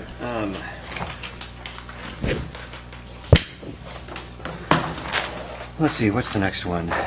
City Administrator's Monthly Report. Any questions on that? Or anything you wanted to cover on that? He's going to ask us, do we have anything we want to ask him? Yeah, I don't know if I was going to touch on anything. I think I was if there was people here, but we did this at the end of the thing, so now I'm not. So, do you have any questions? No. Yes. Thank you. Oh, Herb does. I got a bunch of questions. Okay, great. All right. Will the airport master plan include extension of utility infrastructure to the I west answered side that of the question, runway? sir, already in an email format. You sent me back answers? No. Yeah. What did I send you? I don't know. I haven't Yeah, got the you- answers. I sent you the. so. It was on the. Answer these. printed- He sent the answers back to you because I read them all. Yeah. You did? Yes. Okay, then I'll look, I'm sorry. Yeah, I answered all the found questions it. that you sent me via email, and you said in one more question, and I added that too. That was, no, that was, questions and another three That was the pages. that was the first page. And you added that, but I never saw any answers to the questions about the city administrator's report. I Yeah. asked you 7 questions. Did I not respond? Did anybody else Well, see the them? one you just specifically asked, he Yes. responded to that, and Well, go ahead and continue your Okay, questions. but that I'll was the just- first So one. the short answer is no. Okay. It won't address infrastructure. It will address basically a land use plan, which will include development on that side. And that is certainly something we're talking to developers about right now is how we're going to get utilities over there. So that will be something that's going to get addressed, but it will not be addressed. Utilities specifically are not addressed as part of, because the scope is defined by what TxDOT Aviation is willing to pay for it, and they're not going to pay to design our utility system. So But they it's will something pay they're for a gonna land pay use for. plan. Okay. So that's what that does. Second question, is Mr. Lehman's agreement, is there any I did answer. You compensation to answered the these. city if he fails to meet it? The short answer is no, but I copied and sent you the terms from the contract, and I need to talk to the attorney about that. we Because we'll- could send him a letter, say he's in default, and kick him off the property and put padlocks on everything, Right. if we so did that. Basically. But he's asking for the end of the year. We'll probably, what I'm going to tell you is he submitted several bids when he put that land under contract. And what we're probably going to do is, if I can't get him to do it by the end of the year, which he's supposed to, then we'll probably send him a letter of default. And what I'm going to tell him is we're going to default to one of his other bids. And it may require official council action at some point. We may have to have an executive session about this, but that's probably the action that would be taken, is we would default to one of his other bids that did not include the fence. And then we would either choose whether to put the fence in or not, at our own expense. Okay. Next one was on Amoresco. I understand all the work that Mr. Thompson did, but who's doing the business risk analysis on the census AMI? Yes, I answered that too. I'm doing it.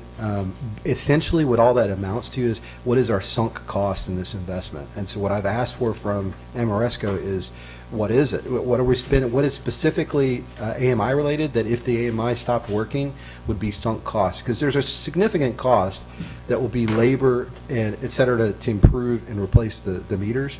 And we'll have that. That will benefit us. And it will have more accurate meters, et cetera, whether or not they read remotely. Is that not a part of what Amoresco does, is look at something like that? Because I could have sworn when we talked about this initially, before we ever voted on it, we had talked about we need to make sure that we've got our exit strategy. So that would be, how do we back things up? And there should be a process around that. Yeah, but we'll have the data. So the question, but the issue is since it's a census, proprietary census, he talked about that, the bandwidth that's theirs, et cetera. If they go defunct, if their parent company goes out of business, whatever, and all of a sudden that's not supported, then as far as I'm concerned, that's like you said, your Cisco example, it's dead. It's basically bricks. You just bought a bunch of bricks. So, but they aren't, because they still function, and we still have the ability to go and read the meters. Okay. But we'd be back to where we are today. So what's that sunk cost? What does it amount to? And it's depreciable over time, right? So I will do that analysis and provide it back to you. That really wasn't what I was getting at. What I was trying to understand is, do we have any rights to the source code that we're buying? I mean, if the company goes bust, we should have the rights to take their source code so we can hire somebody to make The it work. administrative rights is That- basically what he's Now, asking. otherwise- I know, we that have sounds to like a go- government we have to thing. go reverse That sounds like engineer I know, but that sounds like a government contract type thing. No, the short answer is unfortunately no. We don't have those If this rights. were a $5 billion contract, they Yeah. might.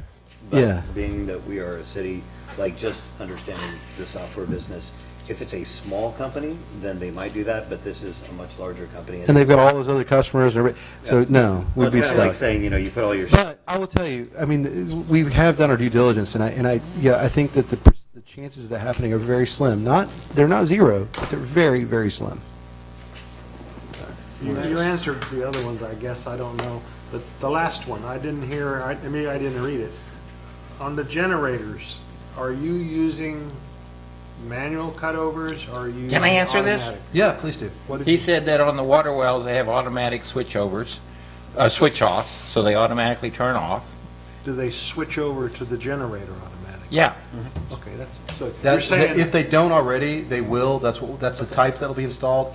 Where we're using portable generators is just, as far as I know, it's only on the lift stations, because lift stations don't have, they're not going to have their own generator. So that would be where, if we had a power failure and it has to last for a specific amount of time before it's an issue, then we would have a quick connect system where we'd quick connect to it. And I don't think, I mean, I'll see what kind of training is involved in that, but the risk to employees is minimal. You'd have a generator on a trailer, you drag over Right. there and pipe it in? And we actually already have the generator, but we don't have the quick I connect. guarantee So we've you, got to, the risk is not minimal. We lost a lot of people in the Army doing exactly that, and it's a very dangerous process. I Okay. just think it needs to be. And that's what I say, I'll investigate that. What's I'm dangerous frankly about more. the process? Because you're dealing with electric You generating. can electrocute yourself. Right. Hooking them up. Just the wiring Yes, itself? it's very dangerous. Yeah, these are, the type of technology we use, though, is more of like, think of an air hose, it's more like a quick connect system. That's a great idea. So, but there probably is a process that if you follow it correctly, just like jumping off your fry the- car, you can you fry can hurt the yourself. wiring. So it's not, Yeah. yeah. Turn You the can fry circuit the breaker. wiring in the housing. Yeah. I think a certified electrician could handle that. I got one to run the house, and it's probably all you need to run your things, and it's just turn the circuit breakers off, plug it in, turn the circuit breaker on. Right. Herb, you finished? I think he's got all this. You finished? I'm finished. Okay, the reason, going back to the fence, what you told us in your report was that the farmer asked for a reprieve and committed to having it done by the end of the year. I'm happy with that. I mean, he was the one that was pushing it because. When I went back and looked at my notes, I realized I looked at the time frame they had the conversation and what his response was, and technically he's not in violation of that yet. But he also hasn't been communicative to me, because part of the good faith effort is that you have dialogue back and forth, and that's not been happening. So I'm going to follow up again, I'll continue to follow up and bug him until he responds to me and says, yes, I am doing it this fall. Because he needs to keep telling, it's just like a rent, Yeah. like he needs to be talking to us. Yeah. I'll continue. And if he fails, I got somebody who can build your fence for you. And as far as I the, got somebody to build a fence for you too. Well, frankly, if Yeah. Okay. if he doesn't build Felipe it, Bermia in Dehanis. He's a fence building fool. if he doesn't build the fence, we more than likely, that'll be just a negotiating term with development of the west side. We wouldn't put that in our. So I just want Yes. to touch on the utility winterization. They have, Roy has been making sure everything is winterized. They've been coming in the store, buying insulation for the pipes, everything. They even got 6 space heaters as a backup to help heat up the well houses and everything. Gasoline, I hope? Nope. Nope. Nope. No, we don't sell gasoline ones. We sell propane ones, but. So they are working diligently on the winterization. I did ask about the generators. How often what is the time lapse? Is it as soon as we lose power, it has to kick on within X amount of time? 10 seconds? What is the time frame? And Roy's working on getting us all that information. Okay, thank you. All right, any other questions or discussion? We surely can fill 5 more minutes of this. Well, we've got the census. We already lost a bit? Okay. Already lost it. So next item is discussion on 2020 census count and redistricting process. All right, so I'll make this quick because I know it's late. So 2020 census is in. We are working with our group to get that redistricting process completed for y'all, get the map completed for y'all. I can tell y'all preliminarily, we are going to be some changes in the districting. The ideal population for each district is now at 591 persons, per district, and between the highest district, which is plus 63, which is, puts it at 10.6% of the proposed number, versus the district that has the least number, which is 6.4. That is a 17% differential. The rules, the law says 10% is about the max differential, and so we know we're going to be seeing some redistricting. You all didn't come across as a red alert. So at this point, as soon as I know what that's going to look like, we will get that out there to you all so we can start looking through that. We do have to have a public hearing. Hopefully we will know soon enough so that we can get that public hearing called and get us on for December, because we have to finish up by January 18th in order to beat the timeline for the May elections. So we only have one meeting in December, and that's the 14th, unless they call a special. Can we move the Tarde Hotel in Paul's district? And by railroad, Probably. there were some of our claims that we knew immediately that were going to have to be redistricting, and that the redistricting would result basically with one or two council persons being booted out of their district. Y'all were not on the red alert. You don't get and so out. hopefully it stays that way. You don't get out. So the only suggestion I have is that they don't run the District 1, District 2 line down the middle of River Road, so all I represent is the squirrels and snakes. Squirrels and snakes. So when are we going to look at, so do I understand that you guys are going to put together the district maps? Yes. I like that. We'll have our engineers Gotta have it by December 14th. Gotta have our public hearing by then. because- Wow. Well, we have 2 meetings in January, and if we have to do You it have to by adopt by January when? What day 18th. in January? 18th. 18. We have a Wow. meeting before. On the then. 11th. Yeah, you have one meeting. Yeah? Well, we can adopt it by then. Yeah, that's the absolute deadline, so we've got some time in here. And so hopefully we'll have it sooner rather than later. We'll get that out there, to everybody, because it may be that the districts, for lack of a better term, stay the same. It's just that the numbers will kind of shift. There might be small shifts, but I don't see any really big swings one way or the other. Last time it was 32 people that we had to readjust. That's why we did some. That'd be a one and blocker, two. that'd be a block or two. And growth One in and one two. area of the city is really what's driving this. We'll have to do it again probably next year. This block this way, you gotta move that What- one that What's way. curious is, what has the most, who You're has still the trying. largest number, and what district has the largest numbers and which has the smallest? Or if you can't determine that real quick, let me know. And you just name areas. Well, we're Yeah, landlocked. it looks like right now, District 3 has the largest population. Oh, damn.